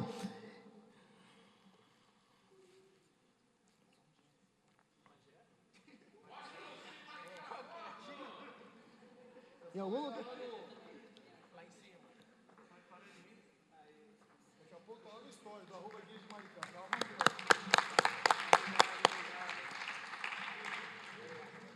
Muito obrigado a todos os participantes. E para encerrar a nossa programação de hoje, vamos convidar o ativista, palestrante e chefe de cozinha João Diamante e o vice-presidente da Orla Brasil e pesquisador da FGV-EBAP, Guilherme Borges, que juntos, João Diamante e Guilherme Borges, apresentarão a Masterclass, um bate-papo sobre turismo e gastronomia, sabores que transformam territórios. Então, recebam com uma salva de palmas João Diamante e Guilherme Borges. Obrigado. Queria pedir pro pessoal de Maricá ficar aí, ó, para trocar uma ideia com o pessoal de Maricá.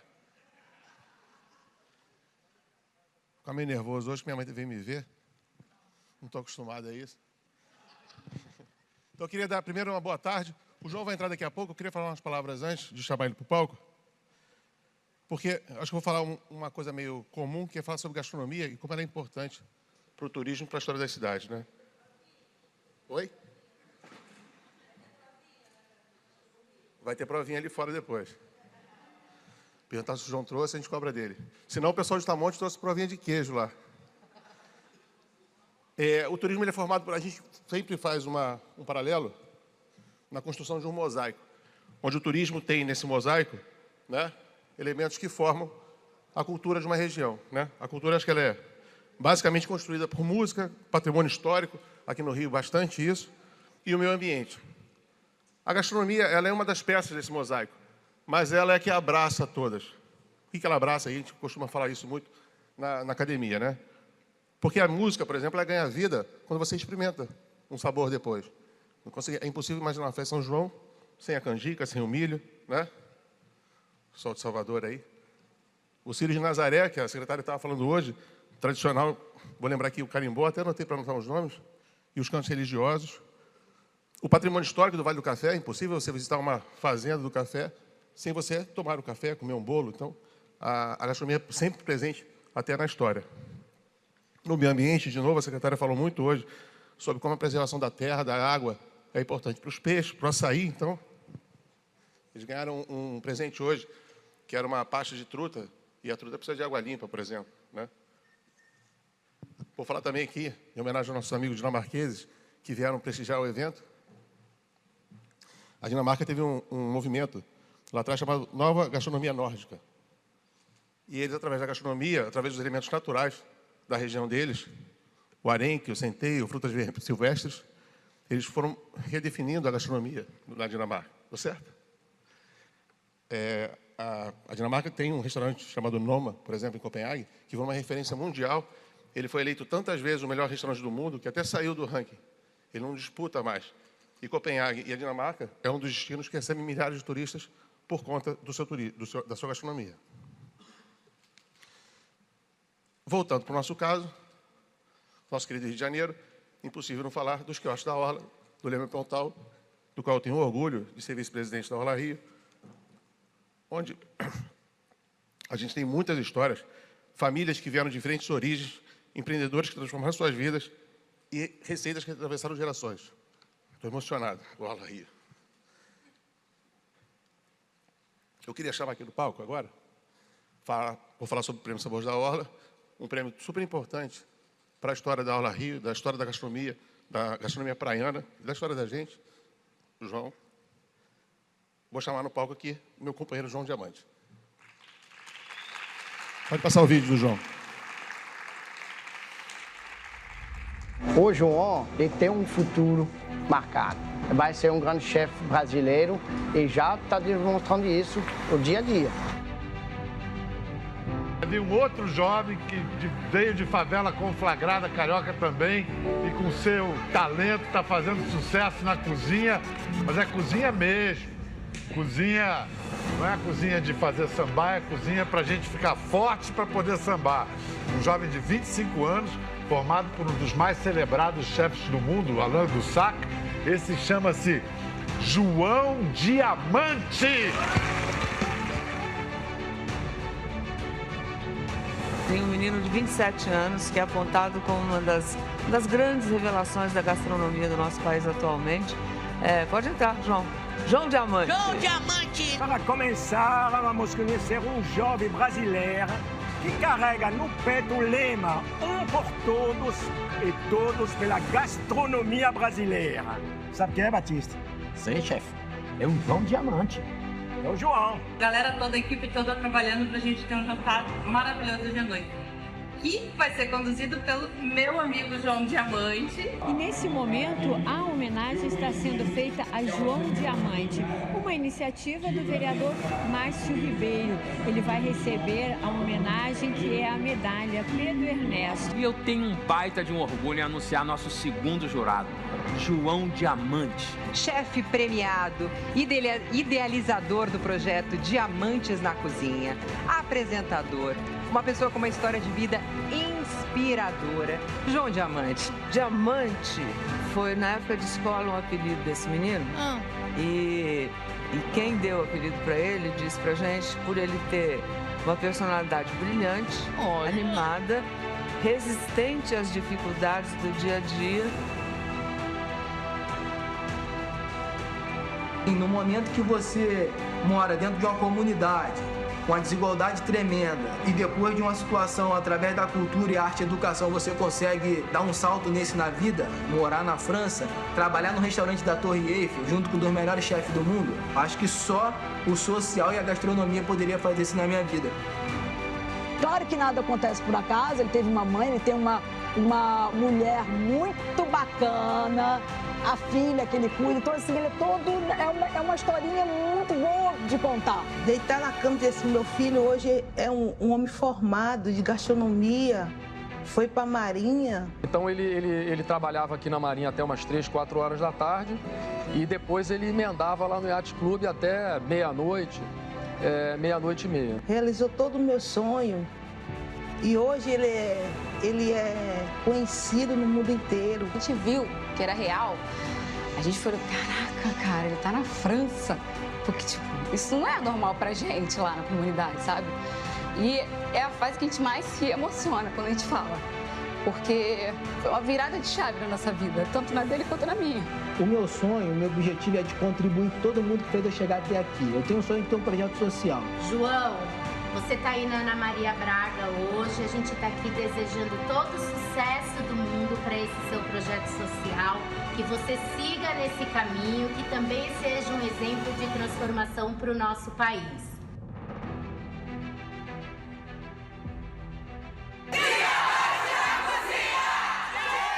Nordestino, preto, pobre e favelado, mas mostra que através da educação, cultura e da arte, atreladas à oportunidade, você consegue mudar o seu destino e o destino de qualquer um.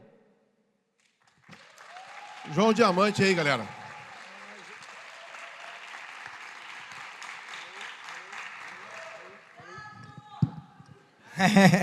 Obrigado. Olá, gente. Boa tarde ou boa noite? Boa noite já, né? Boa noite. Primeiramente, gostaria de agradecer o Guilherme aqui pelo convite. É sempre especial estar trocando, sobretudo falar sobre turismo, gastronomia, que está tudo na mesma pasta. Hoje eu acabo viajando o mundo e o Brasil para explorar esse assunto, uma das coisas tão importantes para a nossa economia, geração de renda e empregabilidade. Então, obrigado, Guilherme, pelo convite. Um alô para a galera do Sabores da Orla, que eu já vi que está aí na área. E vamos nessa. Você trocou o pneu, estava funcionando. Ah. Alô? Tá funcionando não. Agora foi, também. Estava esperando tanto chegar essa hora que eu fui até ansioso na hora de falar, gaguejei tudo. Vamos sentar aqui para bater um papo? A gente preparou umas perguntinhas para guiar a conversa e ficar mais fácil, né? Até porque a gente não quer perder uns pedaços da tua trajetória, da tua história. Então, a primeira pergunta que eu preparei, rapidinha, que eu acho incrível, é essa história de você ter recebido a bolsa e ter ido estudar na França, né? E lá na França, fazendo um gancho com o turismo sustentável, eu sei que você teve contato com muitos produtos de indicação geográfica, né? A champanhe, Roquefort, são alimentos que você tem esse selo de onde eles são, né? E eu queria que você fizesse uma mistura disso, da importância. A gente tem muita cidade aqui, eu estava brincando com o pessoal de Maricá, mas acho que as cidades podem descobrir produtos típicos da região. E aí, como é que essa mistura, esse aprendizado na França, com esse tipo de produto, como é que te influenciou, né? E a visão que você tem da gastronomia e desses produtos de origem? Eu acho que, sobretudo da parte cultural, e gastronomia é cultura, os franceses levam isso muito a sério, né? Faz parte da vida deles. E eles defendem isso. E eu não estou falando o francês da França como um todo. Eu estou falando o francês de Lyon, de Marseille, de cada... Eles brigam entre eles para determinar que aquele produto é nosso. Tem uma competição. Dentro da própria França. Imagina para fora da França. Então, eles levam isso muito a sério e criaram esse DOC, que é um registro da região, da denominação ali onde que acontece a coisa, sobre o que é champanhe, o que não é, o que é no Brasil, o que é aguardente e o que é cachaça. Cachaça só pode ser considerado cachaça se vier do Brasil. Qualquer destilado que feito com cana, exatamente, em outro lugar se chama aguardente, não cachaça, porque também é um selo de qualidade e de controle territorial. Então, e isso fala muito sobre a identidade do lugar, da região. Então, eu tive essa imersão e essa oportunidade de aprender com os franceses, de ser patriota, sobretudo dentro da gastronomia, muito grande. E o que isso implica? Eles sempre vão considerar que os produtos deles são os melhores e vão defender isso no mundo todo. Vão levar isso debaixo do braço, na mala, e vão apresentar isso para todo mundo. E vai fazer que vocês conheçam o país deles através da gastronomia. Então, quando você come um Roquefort, quando você come qualquer produto francês e você coloca na boca, isso te remete diretamente ao lugar que você vem. Você lembra de uma viagem que Exato. você fez da história? Somos o que comemos. Literalmente isso. Seja na história, na cultura, na saúde ou politicamente. A gastronomia define os rumos. E você, nessa experiência da sua vivência lá na França, você recebia visita, provavelmente, dos produtores, querendo te mostrar por que aquilo era melhor, né, ou diferente de outros, né? Não necessariamente melhor, mas diferente, né? Pegando esse gancho, eu queria que você falasse, até para o pessoal que está aqui, a gente está até com o pessoal lá de Tamonte, que tem os queijos, eles apresentaram aqui uma trilha do queijo de Tamonte. Qual a dica que você tem, assim, de como é que você acha que essas regiões, os produtores, podem pegar essa experiência para ter os seus próprios produtos de origem e aí ter um diferencial, né? A primeira coisa é um mapa, né? E quando a gente fala na gastronomia, é uma palavrinha muito conhecida mundial que se chama terroir. O que é o terroir? O terroir é o fator climático e de ambiente que só aquele ambiente vai te favorecer, que é a umidade, o calor, a matéria-prima, que vai fazer a diferenciação do seu produto para o mundo. Então, o queijo de Tamonte só é de Tamonte porque o terroir de lá é diferente nessa maturação desse queijo. O Roquefort é dessa forma, porque tem uma bactéria, dentro daquele terroir vai ter um sabor, vai ter uma textura diferente. O queijo de Minas, que talvez da região do Brasil mais conhecida como queijeira, região de Minas, Salitre, Araxá, Canastra, Cerro, essas regiões são muito particulares por isso. Então, uma variação em outra de sabor, de textura, é feito pelo terroir. E é a partir daí que existe um registro, que você faz o mapeamento, o registro, e vai ser a característica daquele queijo, daquele produto, daquela cachaça, daquela linguiça, daquele macarrão, de qualquer coisa que for construído a partir da característica do ambiente. E aí, isso que a galera acaba desenhando e vai defender, e você acaba tendo registro, o DOC, que é o documento de origem controlada, pelaquela região. Saiu desse mapa aqui, você não consegue ter mais. Legal, eu vi um trabalho que o NPI faz com o Sebrae, que dá esse registro. E aí é muito legal, né? Porque a gente está falando sobre, e o tema do seminário esse ano é preservar para prosperar, né? A prosperidade, a sustentabilidade econômica é a chave dessa história toda. E aí, quando você faz um queijo diferencial, você pode ter um preço diferenciado e sai do normal do industrializado, né? É preço, é valor e não preço, né? O que valora aquilo ali? É toda esse valor que só aquele terroir tem, só aquela particularidade tem. Como o companheiro aqui agora falou sobre o céu de uma determinada região do Brasil, que é só daquela forma, só lá tem, só ali você vai encontrar isso. Quando você vem no Rio de Janeiro, que tem cachoeira, que tem montanha, que tem mar, só aqui você vai encontrar isso. Então, é saber valorizar o que você tem na mão como experiência. E isso vai entrar dentro do registro, que, como bem você falou, a NPI e o SEBRAE faz esse trabalho de registro mapeando pela região que vem o produto. Isso é legal porque isso dá um marco, né? Como se fosse um selo daquela região, porque muitas vezes o turista, o primeiro contato que ele tem com a cultura é com a comida, né? Ele chega na cidade, vai logo almoçar, tomar café da manhã, e ele tem esse contato. Como é que você vê a gastronomia como esse cartão de visita do destino, né? Assim, essa marca registrada? Falamos do produto de origem, mas você já estava falando ali do exemplo do Peru, por exemplo, né? Que tem os pratos típicos. Como é que você vê isso no mundo hoje? Eu vou fazer ao contrário. Eu vou te perguntar e vou perguntar para todo mundo. Suponhamos que ninguém aqui me conhece e ninguém sabe de onde eu venho. Vou falar do Brasil, tá? Se eu falo para vocês aqui, eu como vatapá, caruru, dendê, muqueca, de onde eu venho? Se eu falo para você, eu como pão de queijo, galinha com quiabo, então já responde sua pergunta. É exatamente isso. Nós somos o que comemos. A gastronomia é identidade cultural. Então, se você quer aprender e se você quer apresentar alguma coisa com alguém, comece com a gastronomia. No meu Instagram, eu tenho um quadro que eu chamo Diga-me que tu comes, que eu direi quem tu és. E aí, eu falei sobre história, sobre identidade cultural. Mas eu posso falar, talvez, vamos falar de estado nutricional.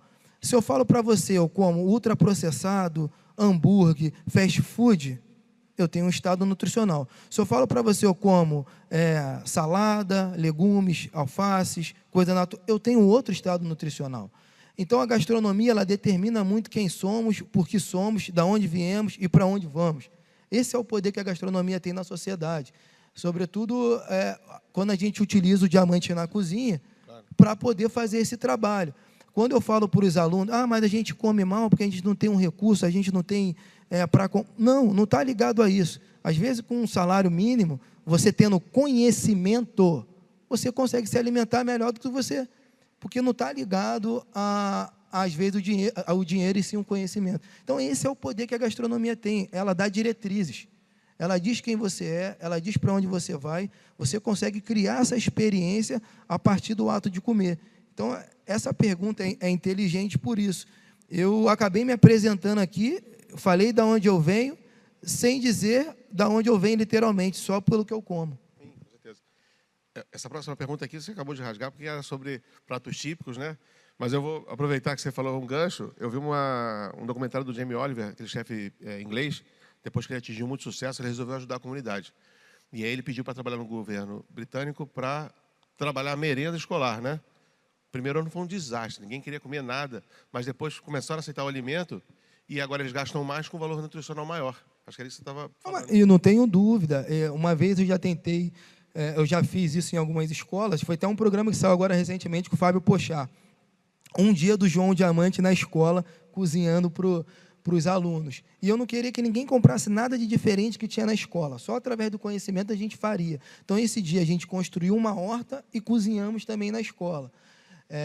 Então, a falta de informação, a falta de conhecimento acaba levando uma situação geral para uma ignorância de não saber utilizar o que a gente tem no nosso quintal. Porque, se você for olhar, eu acho que isso vai ser exemplo para todo mundo. Há muito tempo atrás, privilégio era você pegar uma coisa da tua horta, da sua mãe, da sua avó, e de quem criava. Quem tinha quintal era feliz. Hoje ninguém mais tem quintal. Hoje você vai na gôndola do supermercado pegar uma coisa. Então, essa velocidade que o mundo está, acabou também atrapalhando outras coisas que a gente tinha como diretriz, como saúde e tudo mais. Hoje as pessoas, às vezes, em algum momento, vêm de ter a saúde abrindo um saquinho. E se você não tivesse conhecimento para ter esse discernimento, você acaba se perdendo. Então, a escola, pela corrida, porque tem que estar tudo pronto na hora, porque você tem que servir, acaba optando por outros caminhos. E a gastronomia está aí, fazendo o reverso. Quando a gente fala de experiência, a gente fala exatamente sobre isso. Eu viajo tanto dentro do Brasil quanto fora do Brasil. Aí as pessoas veem um chefe de cozinha, eles querem te levar aonde? Num restaurante, uma estrela Michelin, 2 estrelas Michelin e tal, para te impressionar. Mas acaba que não me impressiona. Me leva na casa da tia, que cozinha na panela, que pega o produto no quintal, que foi o que você me falou no outro dia. João, eu gostaria de ir na casa de alguém, sentar e comer junto o que a família come. Isso sim é experiência. Isso sim você reconecta a pessoa com a origem dela, através da comida afetiva. Né? A gente falou muito disso aqui no seminário. Agora, esse curso de escola, você pode vender para várias mães aqui, que eu sei que eles vão querer fazer em casa para os filhos. Essa diversidade que a gente estava falando, me remete, claro, que nos últimos 10 anos foi viver a gastronomia aqui na Praia do Rio, né? E a gente até costuma falar muito lá na Orla Rio, que são 309 praias, que são 309 quiosques, né? Cada um ali na sua região tem uma história, e cada dono de quiosque tem a sua própria história, né? Porque você tem donos de quiosque que vieram do Nordeste, que vieram da região Norte, que vieram de Minas, e eles acabam imprimindo ali a seu conhecimento, a sua própria história na beira da praia. Por isso que eu acho que é tão rico e tão diverso, e a gente começou a colocar isso em prática quando fez o Prêmio Sabores da Orla, do qual tenho muito orgulho, foi por onde a gente se conheceu há 6 anos atrás, né? Então, me fala um pouco para todo mundo aqui dessa diversidade que você viu nos quiosques, né? Quando você passou a frequentar ele, de um ponto de vista até profissional, como embaixador do prêmio, dessa diversidade dos 300 quiosques, os 150 que participam do prêmio. Fala um pouco dessa jornada que você teve aí nos últimos anos disso. Acaba resumindo muito o Brasil. A Orla não resume só o Rio de Janeiro. A Orla do Rio resume o Brasil. E é um grande cartão postal para os turistas. Porque você vai na Orla, você tem mineiro, você tem capixaba, você tem a galera do Sul, você tem a galera do Norte, você tem a galera do Centro-Oeste, e com essa identidade. E o desafio deles é não deixar de apresentar uma gastronomia praiana, mesmo vindo do Centro-Oeste, mas adaptando os seus ingredientes dentro da Orla. E é isso que a gastronomia te permite.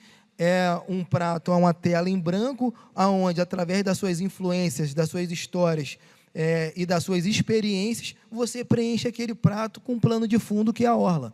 Então, você precisa ter a Orla.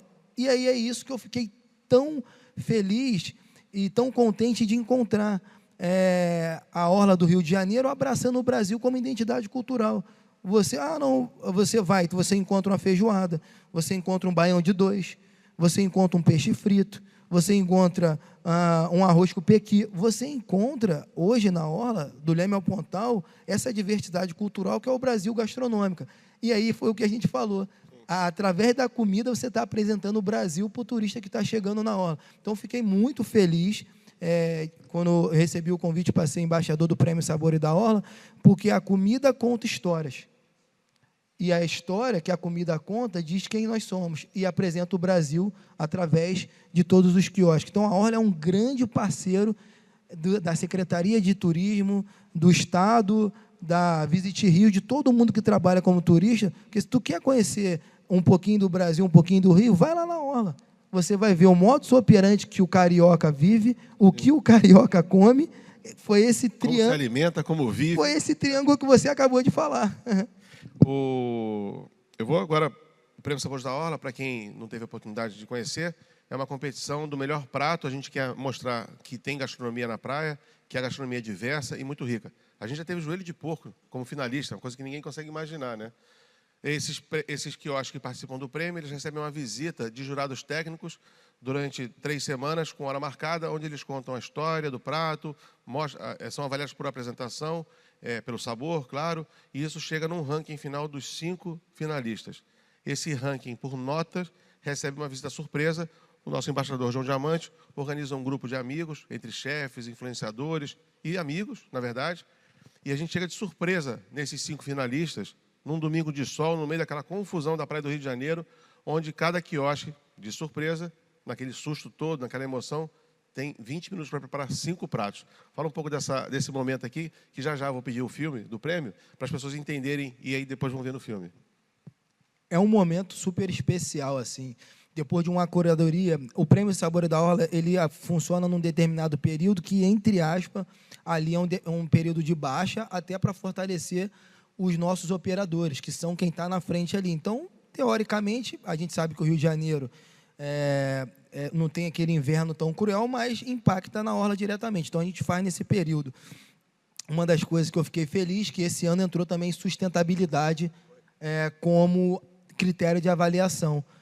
Então, a pessoa precisa utilizar o ingrediente por sua totalidade, tendo uma economia no custo do prato e ajudando a sustentabilidade local, porque está utilizando o ingrediente com a sua totalidade. Então, isso também é muito importante a gente ressaltar. Então, a gente chega nesse dia para avaliar, a galera está, obviamente, nervosa, a operação está acontecendo num curso natural, e eles apresentam o prato contando a história, apresentação, sabor, sustentabilidade e criatividade. Então, são esses critérios que a gente avalia numa pressão, com tudo acontecendo, numa estrutura de uma cozinha que eles têm dentro de um quiosque. E é muito divertido que, cada ano que passa, as pessoas vão pegando esse formato e vão se defendendo. É como se fosse um jogo de futebol. Porque na final tem o quesito emoção, né? Claro. Quem chora mais. Exato. Acaba que a galera entrega a vida, envolve o Rio de Janeiro todo, que tem um impulsionamento de marketing gigantesco, com a Record, com a galera dos patrocinadores que são os próprios convidados também. Que são os próprios convidados, e isso acaba movimentando de forma geral. Então, a pessoa que nunca ia na orla porque só ia por conta da praia, vai à orla por conta da comida, por conta do prêmio, e é um reconhecimento do trabalho da galera. Há muito tempo atrás, vocês conheciam a orla com peixe frito, batata frita, com aipim. Hoje, você vai na orla, você tem literalmente uma experiência gastronômica. Hoje, as pessoas falam com as suas famílias, eu vou à orla para almoçar, eu vou à orla para jantar. Assim como você vai em um restaurante dentro de um shopping. A orla hoje é vista dessa forma também. Então, é uma experiência maravilhosa e muito animadora durante esse período que a gente faz o concurso Sabores da Orla. A gente trouxe aqui o vídeo agora, o pessoal da Orla criou... Vai mostrar um resumo do que é isso. Dessa última edição, qual é a história da última edição, que retrata bem como foram as edições anteriores, essa que foi a maior. Pode passar o segundo vídeo, por favor. Os Sabores da Orla é mais que um festival, é um movimento. E nesta 8ª edição, um movimento que quebrou todos os recordes. É a gastronomia em estado de praia, a praia em estado de movimento e o público em estado de quero mais. Mais de 150 quiosques, 6 categorias, um propósito: elevar a gastronomia de praia com identidade e excelência.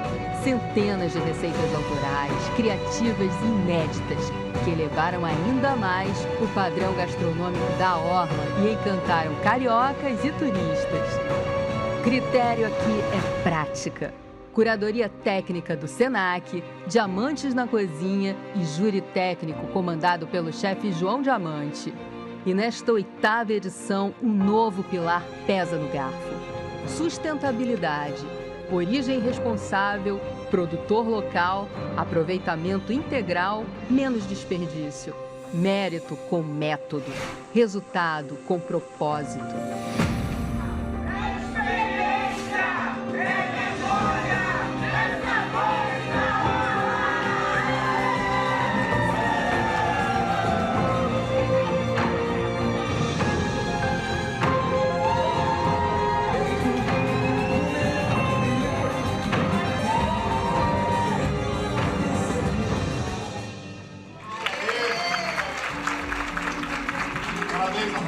O festival saiu do calçadão, ganhou a cidade e viajou por outras. Na TV Record Rio, que fez cobertura integral de cada momento do festival. na Rádio FM O Dia, nos painéis da NEOH, em 3 dos principais aeroportos do país e nos totens Tome, com o grupo Coruja na Rua, o Visit Rio no Digital e os canais proprietários da Orla Rio e dos Sabores da Orla, numa estratégia de comunicação que trouxe criatividade e brilho para cada detalhe. Quem passou, viu. Quem viu, compartilhou. Quem compartilhou, veio experimentar. Com Smirnoff, Stella Pure Gold, Chandon, Matheus Rosé, Filipe Belli, Dom Rabelo, o sabor ganha balde. Com a Secretaria de Cultura do Estado, o Governo do Estado e a Embratur, a cultura e o turismo se ampliam. Parcerias que transformam a Orla em plataforma viva. Quebramos todos os recordes históricos de votos, de rotas, de impacto, de visibilidade, de engajamento. A maior edição de todos os tempos, da cozinha ao feed, da praia à cidade. A gente tem um turismo acessível. A praia, os quiosques, é um turismo acessível. E isso aqui a gente provoca para que eles possam melhorar, entregar a melhor experiência. E através da gastronomia a gente consegue fazer isso. E para mim, né, que vim de um quiosque da Ilha do Governador, chegar, ver toda essa estrutura na Barra da Tijuca, na Orla do Rio, foi muito legal. Passei para eles a dificuldade, falei, tá comigo? Estamos. Então apertamos as mãos, viemos com toda a força e é a terceira final que a gente está concorrendo agora. Então é um trabalho de equipe, evidente. Muito, totalmente. A culinária nordestina, ela é a paixão da galera, né? Então eu acho que faz muito parte e é muito justo, porque, o Arrastapé foi o pioneiro em transformar quiosque em restaurante, né, cara? Então, assim, a gente vem numa luta muito grande, preservando a raiz nordestina e agora homenageando a mãe do Márcio, Dona Célia. As expectativas foram alcançadas? Foram superadas, inclusive, viu? Vou dizer uma coisa, eu nunca tinha experimentado pato, eu nunca tinha comido pato. E aqui eu caí de boca no pato. Todos os participantes têm de 20 minutos para deixar a preparação de 5 pratos pronto, entregue na mesa dos jurados. E aí tem depois todos os critérios. Além dos 20 minutos, o prato tem que estar enquadrado dentro dos critérios. Um bom sabor, criatividade, textura, história e sustentabilidade. Nós temos 5 minutos para mandar o prato. 5 minutos! 5! É um processo extremamente cronometrado. Então, assim, desde a preparação para a entrega, desde a comida estar exatamente fresca, até chegar aí em cima. Agora vamos em cima esperar isso acontecer. Estou achando maravilhosa essa experiência. Gosto da gastronomia, gosto da cultura brasileira, carioca. E a emoção tomou conta da Orla. As categorias especiais ganharam seus finalistas com uma blitz surpresa, de quiosque em quiosque, numa explosão de alegria. Na semana seguinte veio o grande anúncio dos finalistas do Prato Estrela. Ponto de partida no Radisson Barra, caminhão de LED, caravana de vans, júri técnico, influenciadores, imprensa e o passinho carioca fazendo a cidade dançar o nosso jingle. Foi referência, foi festa, foi épico. Sabores da Orla, o maior festival de gastronomia praiana do Brasil, chega ao fim da sua 8ª edição. E foi gigante. A cidade participou, experimentou, engajou, votou. Os recordes a gente quebrou. Todos. Agora, respira fundo. Quem serão as grandes celebridades da Orla? Galera, hoje nós estamos aqui no Roxy Dinner Show e hoje nós vamos apresentar quem são os grandes ganhadores dos Sabores da Orla do Rio. Meu coração, tá aqui na boca. Hoje a gente vai estar com muita emoção, alegria, ansiedade à flor da pele. Vem comigo que a gente vai apresentar para vocês quem são os grandes ganhadores. Vem! Alô, Rio de Janeiro! O maior festival de gastronomia praiana tá na área. Sabores da Orla, tá na boca do povo.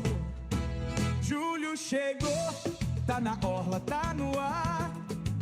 É sabor que arrepia. Essa 8ª edição é uma edição que a gente vem para superar todos os nossos reais. Petisco, sanduíche também. Os quiosques estão prontos, a disputa começou. João Diamante no júri, quem será que levou?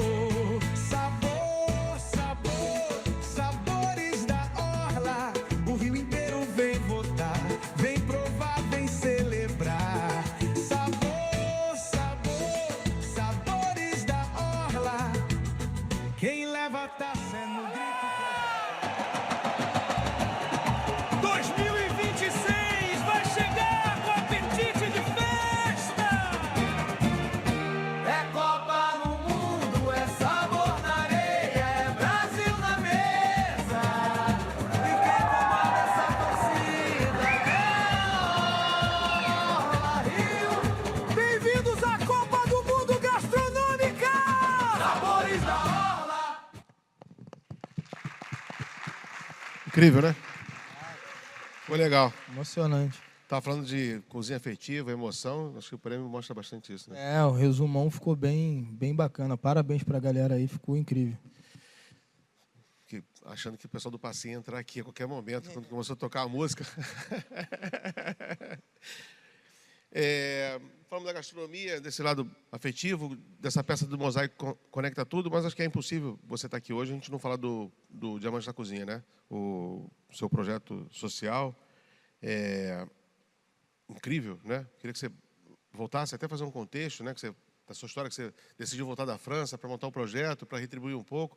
A gente fazer uma amarração disso para falar do prêmio, porque ano passado você recebeu o prêmio, o Instituto, né? O Diamante na Cozinha foi eleito o projeto social de mais relevância da gastronomia no mundo pelo 50 Best, pelo maior prêmio de gastronomia do mundo, né? Então eu queria que você falasse um pouco da decisão de ter montado o Diamante na Cozinha e o papel disso, da gastronomia, na formação de jovens, como emprego, no fortalecimento das comunidades, né? De onde você veio. O pessoal do Complexo do Alemão está aí hoje, é uma história bacana pra caramba de vocês ouvirem. Salve! CPX!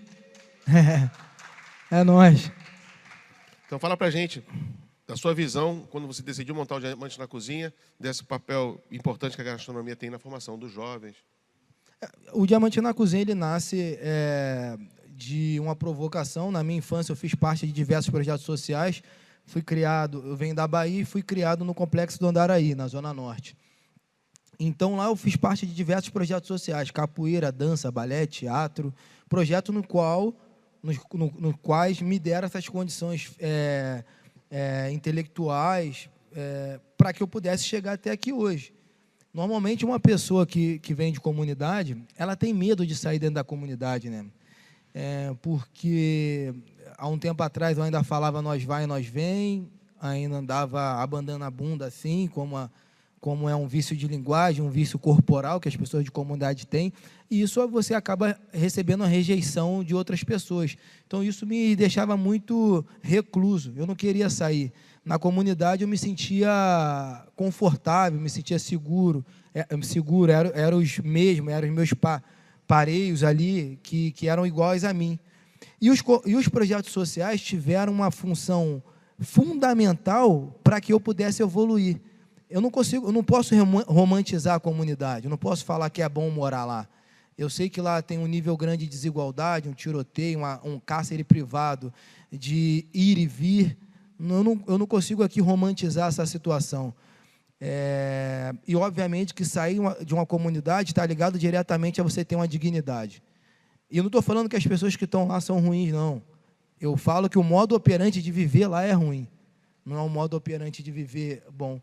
E os projetos sociais me tiraram da comunidade de uma forma tão lúdica que daqui a pouco eu percebi que eu estava num lugar como esse. Estava na França, né? Exato. Porque, através de uma apresentação de teatro, de um campeonato de futebol, de um campeonato de jiu-jitsu, eu estava interagindo com outras pessoas e acabando mascarando meus medos. E assim foi acontecendo. E aí eu pensei, se eu tiver um dia uma capacidade cognitiva, intelectual bacana, eu gostaria de ter um projeto social para poder também ajudar as pessoas de onde eu venho, de onde eu vim. E aí eu falei, qual ferramenta eu vou utilizar?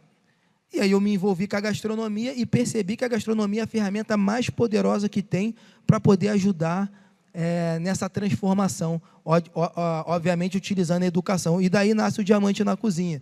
Como você bem falou, o Diamante na Cozinha é um projeto social que a gente utiliza a gastronomia como ferramenta de transformação e inserção social para pessoas que se encontram em vulnerabilidade social, normalmente pessoas de comunidades e periferias.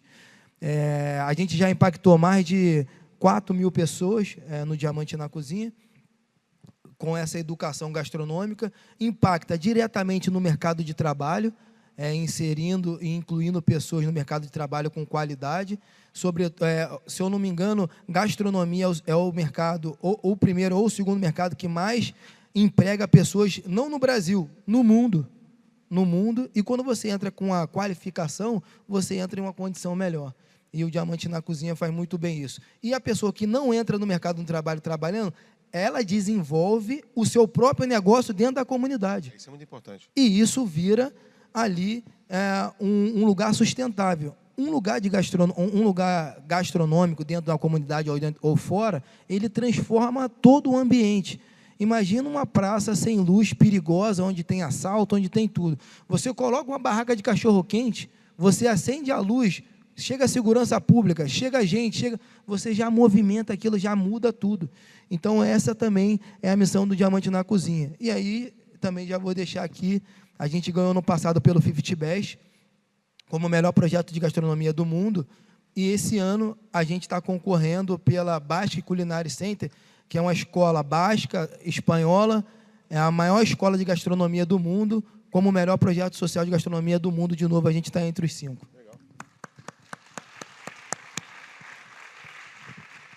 A gente tem muita honra de ter o Diamante na Cozinha parceiro também do prêmio, participando do júri, né? Eu já briguei com tanta gente hoje lá da produção por causa do tempo, então eu vou caminhar para o fim aqui para não estourar eu mesmo o tempo, senão eu vou perder a moral, né?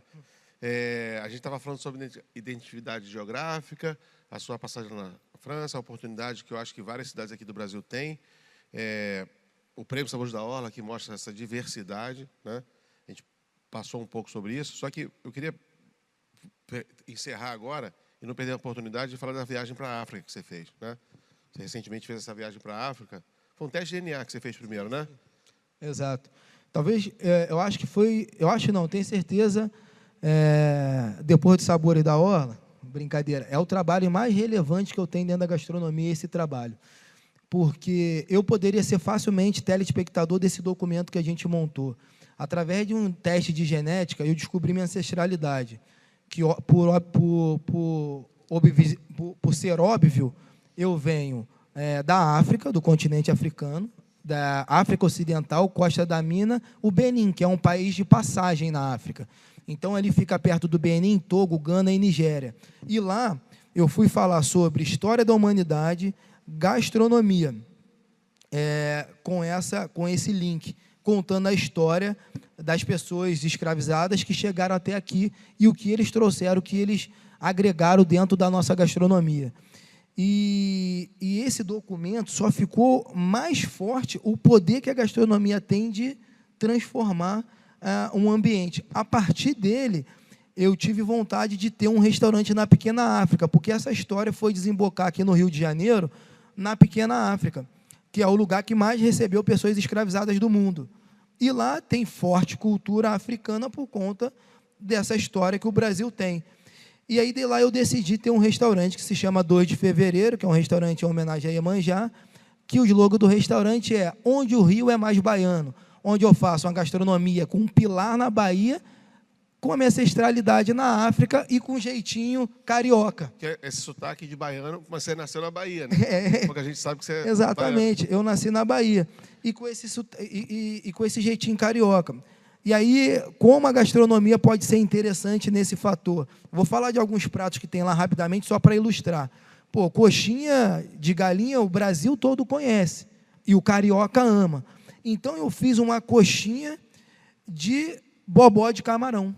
Lá eu tenho essa coxinha de bobó de camarão. Eu tenho uma sobremesa lá no restaurante que vai um sorvete de dendê. Eu tenho uma muqueca, que ela não é uma muqueca baiana, não é uma muqueca capixaba, ela é uma moqueca do João Diamante de origem, que dentro da moqueca vai banana da terra, lasca de coco e um pouco de gengibre. Então, é dessa forma que eu brinco com a gastronomia, mostrando de onde eu venho, aonde eu estou e para onde eu quero ir. Porque muitas pessoas têm resistência de... e aí, Secretaria de Turismo, Estado Turismo, Município Turismo, muitas pessoas dentro do Brasil, dentro do Rio de Janeiro, têm resistência de ir naquele lugar. Porque é um lugar que está fora do eixo central, fora da Zona Sul, e o que atrai hoje as pessoas irem lá? Um lugar gastronômico. Então, hoje, o João Diamante foi para lá, e eu tenho um restaurante, e isso, por número, aumentou 50% da visitação das pessoas naquele lugar. Então, as pessoas... Na pequena África. Então, as pessoas... Então, as pessoas vão fazer o tour na esperança de, no final, ter um resumo sobre aquela região no restaurante 2 de fevereiro. Mas o que acontece? O restaurante 2 de fevereiro fica lotado e a pessoa não espera e acaba indo almoçar em outro restaurante. E aí impacta em todo mundo. E isso é o poder que a gastronomia tem dentro do turismo, dentro da sociedade. E isso foi a viagem da África que transformou essa vontade em você? Exatamente. Você aprendeu? Foi ela. Então vamos mostrar o terceiro vídeo aí da viagem da África, que essa viagem realmente foi incrível.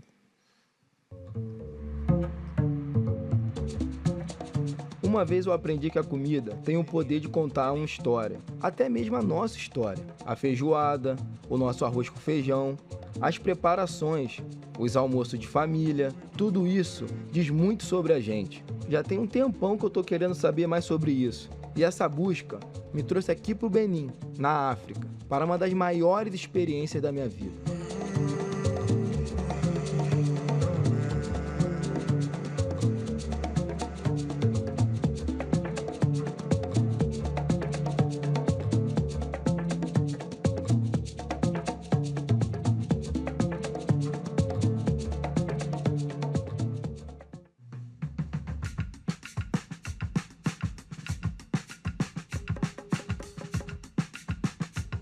Mas antes de mais nada, vamos lá. Deixa eu me apresentar para vocês.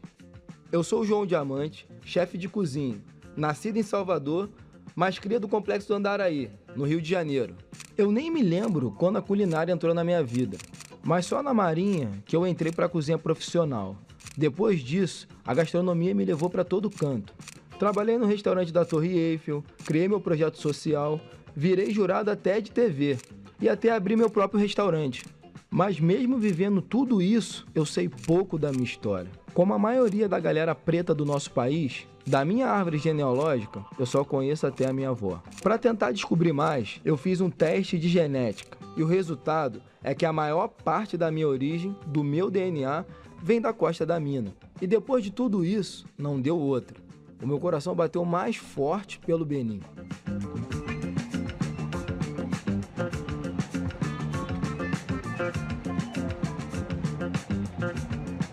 Desde o aeroporto, as cores, os sons, os cheiros, me lembraram muito de casa. Mas é a minha primeira vez em um país africano. E finalmente estou pisando numa terra de quem vem antes de mim. Em todo lugar que eu vou, seja o país, seja a cidade, seja o estado, eu gosto de começar pelo mercado. Porque através da comida a gente conhece as pessoas, os costumes e a cultura. Uma pessoa muito especial do Benin vai me ajudar nessa missão. Ce marché, c'est le plus grand marché de la sous-région. Ouais, d'accord. Ça s'appelle le marché d'Antokpa. Le marché d'Antokpa. D'Antokpa. D'Antokpa, Oui. voilà. Dans ce marché, vous trouvez tout. Que ce soit vestimentaire, alimentaire, que ce soit des produits corporels, vous trouvez absolument tout. Et c'est un marché, en fait, qui se situe en plein cœur de Cotonou et qui relie le Nigeria à côté, le Togo. C'est un marché central. Il vient ici, pô? Exactement. O mercado de Dantopá já tem 60 anos e mais ou menos 40 mil pessoas trabalham nas lojas, barracas e de forma itinerante. A maioria é mulher. Muitos dizem que é uma cidade dentro de outra cidade, mas o que me deixou mais impressionado mesmo foi encontrar de cara um patrimônio da cozinha brasileira, o acarajé.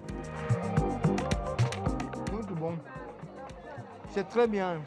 Nous, pour manger ça ici, on met ça dans du piment.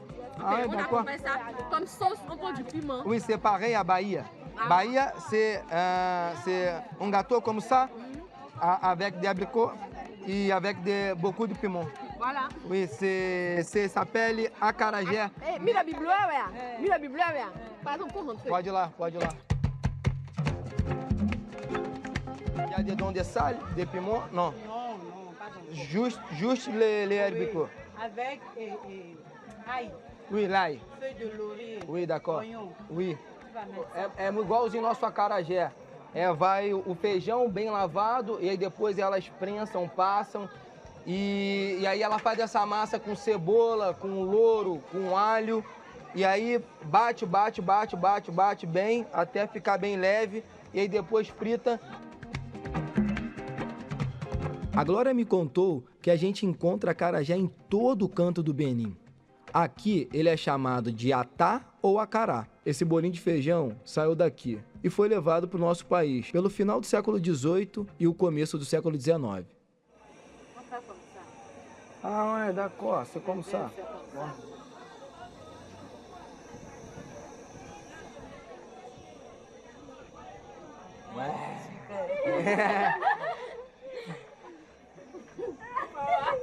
Aqui tudo eles fazem com a mão, isso é muito incrível, porque tem um contato com o ingrediente, né?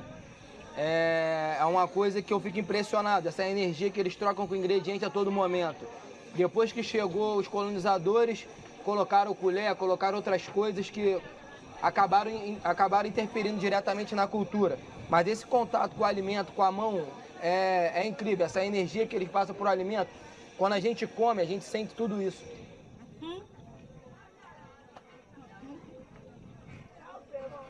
On va goûter ça à maintenant, c'est chaude. Ah là là là là là là là.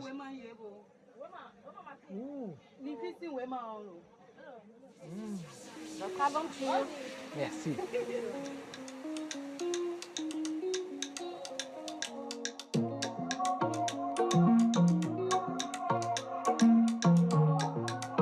O acarajé aqui no Benin é diferente, porque com a travessia do mar, muitas coisas assim mudaram.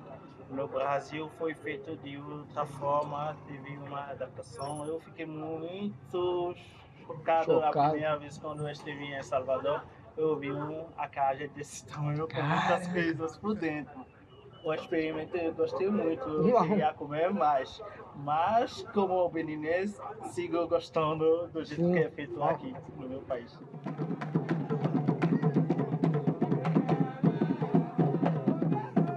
No Brasil, o acarajé tem uma forte ligação com o candomblé. Antes de virar popular no nosso país, o prato só era feito por mulheres e em cultos religiosos. É uma oferenda a um orixá, a Yansan, uma tradição que tem aqui no Benin. Eu tive a sorte de ver isso num culto aos ancestrais masculinos que o Leonel me convidou.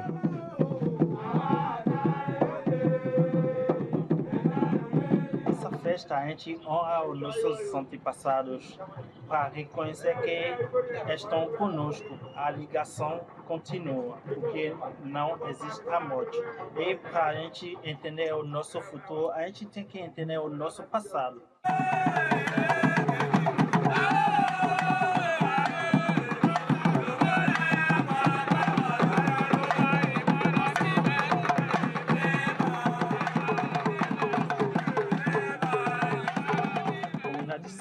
A comida de Yansan. E na nossa cultura do Benin, a gente honra as mulheres, o poder da fertilidade. Nosso culto fala muito sobre isso, o respeito aos mais velhos, ao feminino, porque isso é sagrado. Quem faz as comidas são nossas mães. Por isso que hoje estão oferecendo acarajé para a gente comer, para honrar nossas mães. Dá para perceber como a história das mulheres e do acarajé está muito conectada, tanto no Brasil como aqui no Benin. Durante e até depois da escravidão, foi com o acarajé que mulheres negras conseguiram sustentar suas famílias. Inclusive, muitas compraram sua liberdade com esse dinheiro. Em busca de uma vida digna, elas tornaram o acarajé popular e até hoje são elas as responsáveis por manter viva essa tradição culinária.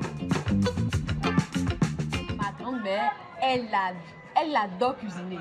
Tout le temps chez moi, en fait, c'était le feu. On faisait la cuisine à tout moment. La cuisine, déjà, en Afrique, c'est très important. Donc, dans chaque famille africaine, la cuisine est super importante. Elle a une place, mais prépondérante. Existe alguns tipos de comer, tá? No mundo. Existe o comer da sobrevivência, que é o comer quando você não tem nada, você pega do lixo e você está sobrevivendo. O comer da nutrição é o que você sabe o que você está comendo para se nutrir, voltado à saúde, nutricionalmente. Existe o comer da experiência, você tem uma experiência por comer aquilo, uma troca de sabores, mas existe um comer muito interessante que poucas pessoas falam, talvez por não entender, que é o comer da alma, que é o que alimenta a alma, que é o que alimenta o espírito. Em toda a África, esse comer é muito forte. Na minha iniciação, eu aprendi que somos porque a gente come, o ritual. Isso é purificação, isso é o cuidado, isso é a regeneração, isso é para manter o nosso corpo em conexão com a ancestralidade, para a gente entender que somos feitos à base de ritual e a gente precisa se cuidar. E esse cuidado vai pelo alimento.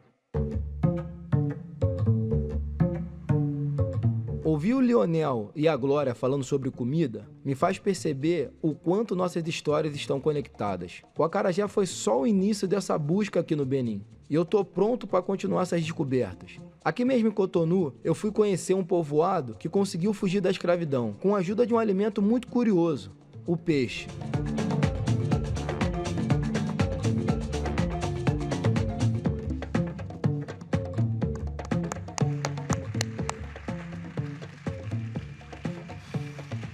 Então, João, antes de passar a palavra final, eu queria só reforçar esse ponto que eu acho que a gente tentou, e o seminário entre os CITOS passou esses 3 dias, né?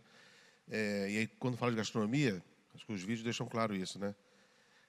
A gastronomia é fundamental para o turismo, mas não é porque o cara é Michelin, ou porque tem estrela, ou porque ele botou milhões num restaurante. Porque tem muito mais a ver com história. E a história, cada um tem a sua. Eu aposto que cada um de vocês, quando viu o documentário, deve ter olhado o bolinho ali e falou assim, eu não comeria isso, eu nem acho que deve ser tão gostoso, mas não importa, né? O que importa é a história que vem por trás, você gostou por causa da sua raiz, que você foi buscar lá dentro, e é isso que é importante. Eu acho que cada um, as cidades e quem quer trabalhar com gastronomia, no poder que ele tem de melhorar a renda das pessoas, você é a prova disso, e o Diamante da Cozinha tenta ajudar as pessoas nisso, né? Construa a sua boa história, vem da onde vem aquele fruto, aquela produto que vai representar a sua vida, e aí, quando isso acontece, acho que no Prêmio Sabores da Orla a gente consegue mostrar isso, a comida passa a ser uma experiência. E aí você descola daquilo, se foi bem cozido, se não foi. É claro que você tem que ter um nível, né, de uma boa comida, mas você imerge dentro de uma viagem, ou no caso da Nova África, do passado, do que você viveu, do que você aprendeu na escola, e a gastronomia passa a preencher um vazio que não é só alimento, que não é só alimentar as pessoas, né? Então esse é o convite que eu acho que no final a gente queria passar hoje nessa Masterclass. A gastronomia é poderosa, não precisa de milhões, precisa de um pouco de capacitação, sim, claro, mas precisa de uma boa história. Então, João, eu queria que você fizesse um fechamento, queria te agradecer, eu sou muito feliz de ter a sua amizade, de ter você no Prêmio Sabores da Orla com a gente da Orla Rio, porque além de ser um grande chefe, você é um cara incrível, um cara pai de família incrível. Manda um beijo para a Stephanie, para as filhas, e queria que você desse uma palavra final, por favor. Eu quero agradecer, e acho que ficou mais em evidência aqui o poder que a gastronomia tem de transformar, de inserir, de incluir, de chamar. A gente tem diversos exemplos aqui no Brasil quanto a isso. Lá o Rodrigo em São Paulo, o Rodrigo lá no Mocotó. Então a galera sai do mundo todo para comer na Vila Medeiros, em São Paulo. A gente tem vários exemplos aqui no Rio, o Beco do Rato, que eu te levei, que é história. E se você for pegar na música, né? Se você for pegar na coisa contemporânea, o novo nome é Storytelling. Mas eu considero Storytelling uma coisa inventada.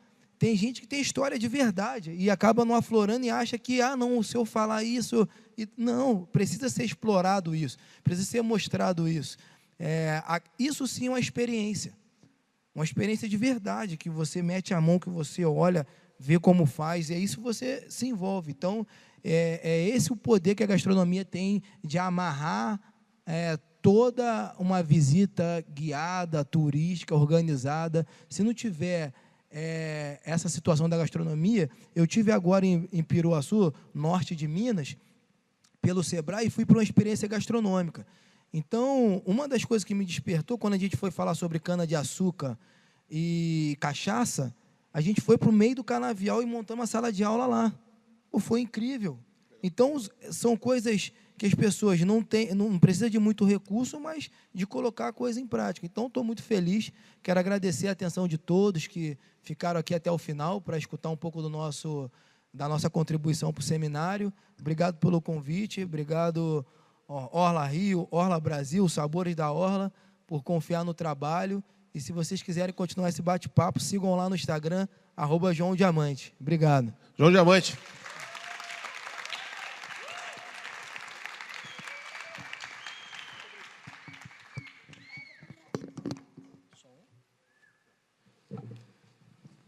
Obrigado, João. Obrigado, Guilherme.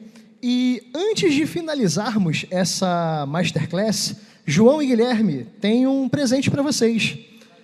Claro, queria chamar aqui ao palco a Bianca, da Queijaria Velho Pita. Por favor, uma salva de palmas para a Bianca.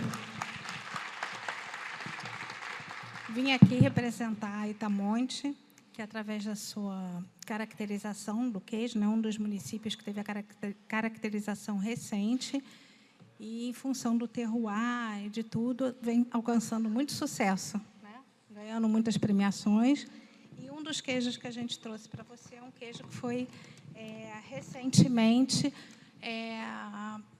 ganhou a medalha de Super Ouro no Peru. Então, foi um dos queijos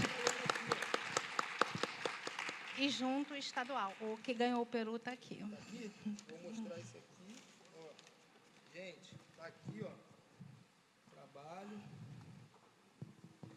E esse aqui foi o que ganhou no Peru, um dos 16 queijos mais bem avaliados no concurso de queijo mundial lá no Peru.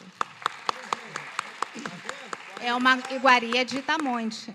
Brasil, Itamonte, é isso. Eu acho que é isso. Está na mão das pessoas certas, que vão valorizar, que vão distinguir entre preço e valor. Então, isso aqui é valor e é brasileiro. Então, parabéns, tá? Parabéns. Vamos.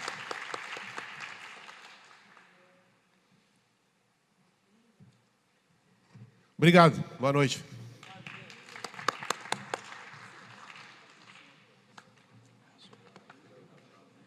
Bom, e assim encerramos...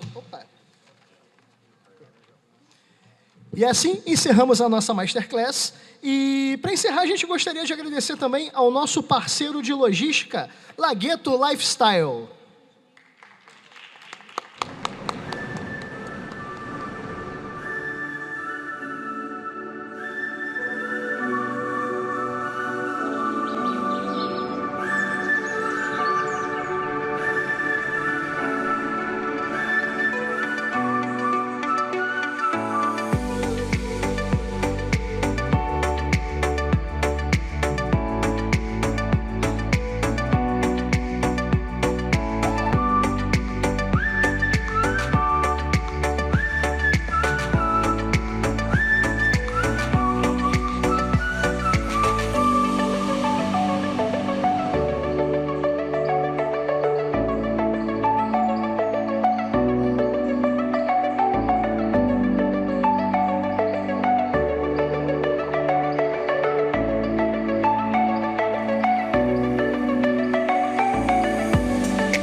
agora chegamos ao fim da terceira edição do Seminário Internacional de Turismo Sustentável, o CITUS 2025. Foram 3 dias intensos de trocas de conhecimentos, debates, networking, experiências inspiradoras e, acima de tudo, de construção coletiva em prol de um turismo mais justo, inclusivo e sustentável. Agradecemos imensamente a presença de todos que nos acompanharam, aos especialistas nacionais e internacionais que compartilharam suas visões e práticas, aos nossos mediadores, apoiadores e a cada profissional que tornou esse evento possível. O CITUS 2025 foi apresentado pela Setur RJ e pela SEAS RJ e patrocinado pelo Ministério do Turismo e o Governo Federal, a Embratur, a Secretaria Municipal de Turismo do Rio de Janeiro, a Orla Rio e a Orla Brasil. E para fechar o dia com reflexão e consciência, vamos assistir a um vídeo sobre a importância do combate ao turismo sexual, um compromisso que todos devemos assumir na construção de um turismo verdadeiramente sustentável e humano.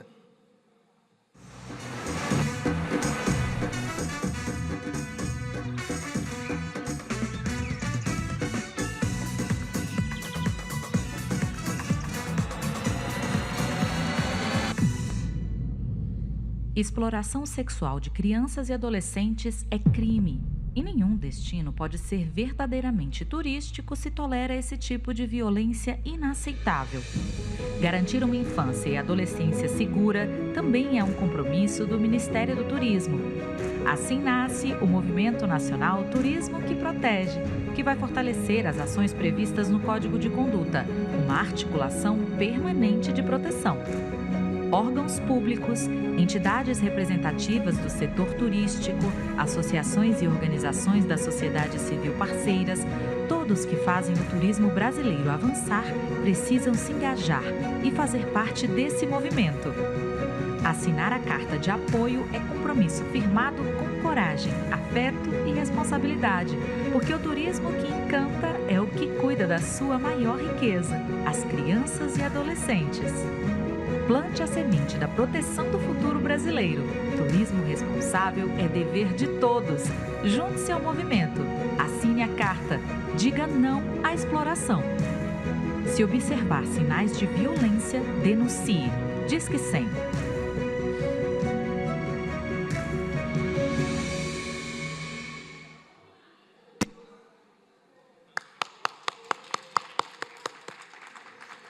O CITUS 2025 se despede com um compromisso renovado de continuar promovendo um turismo que respeita os territórios, valoriza as comunidades e protege o nosso planeta. Muito obrigado e até a próxima edição. Se tudo fosse igual, qual seria a graça? A força de uma cidade está no que só ela tem. No sabor que não se copia, no sotaque que não se traduz, na raiz que não se arranca. É isso que gera pertencimento. É isso que transforma destino em orgulho. Identidade só tem valor se for preservada. Turismo sem sustentabilidade é viagem sem volta. Preservar não é olhar para trás, é garantir o futuro. Cidades que cuidam da sua cultura e natureza se tornam destinos desejados pelo mundo. O mundo inteiro busca o que não pode ser encontrado em nenhum outro lugar. Não é lembrancinha, é memória. Não é selfie, é pertencimento.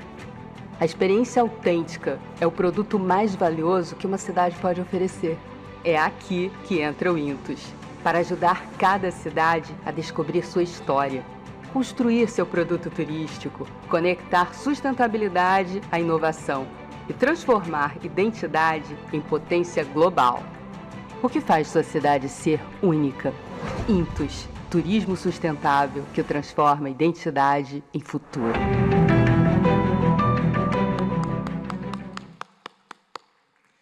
E assim nos despedimos da terceira edição do CITUS 2025. Muito obrigado e até a próxima edição.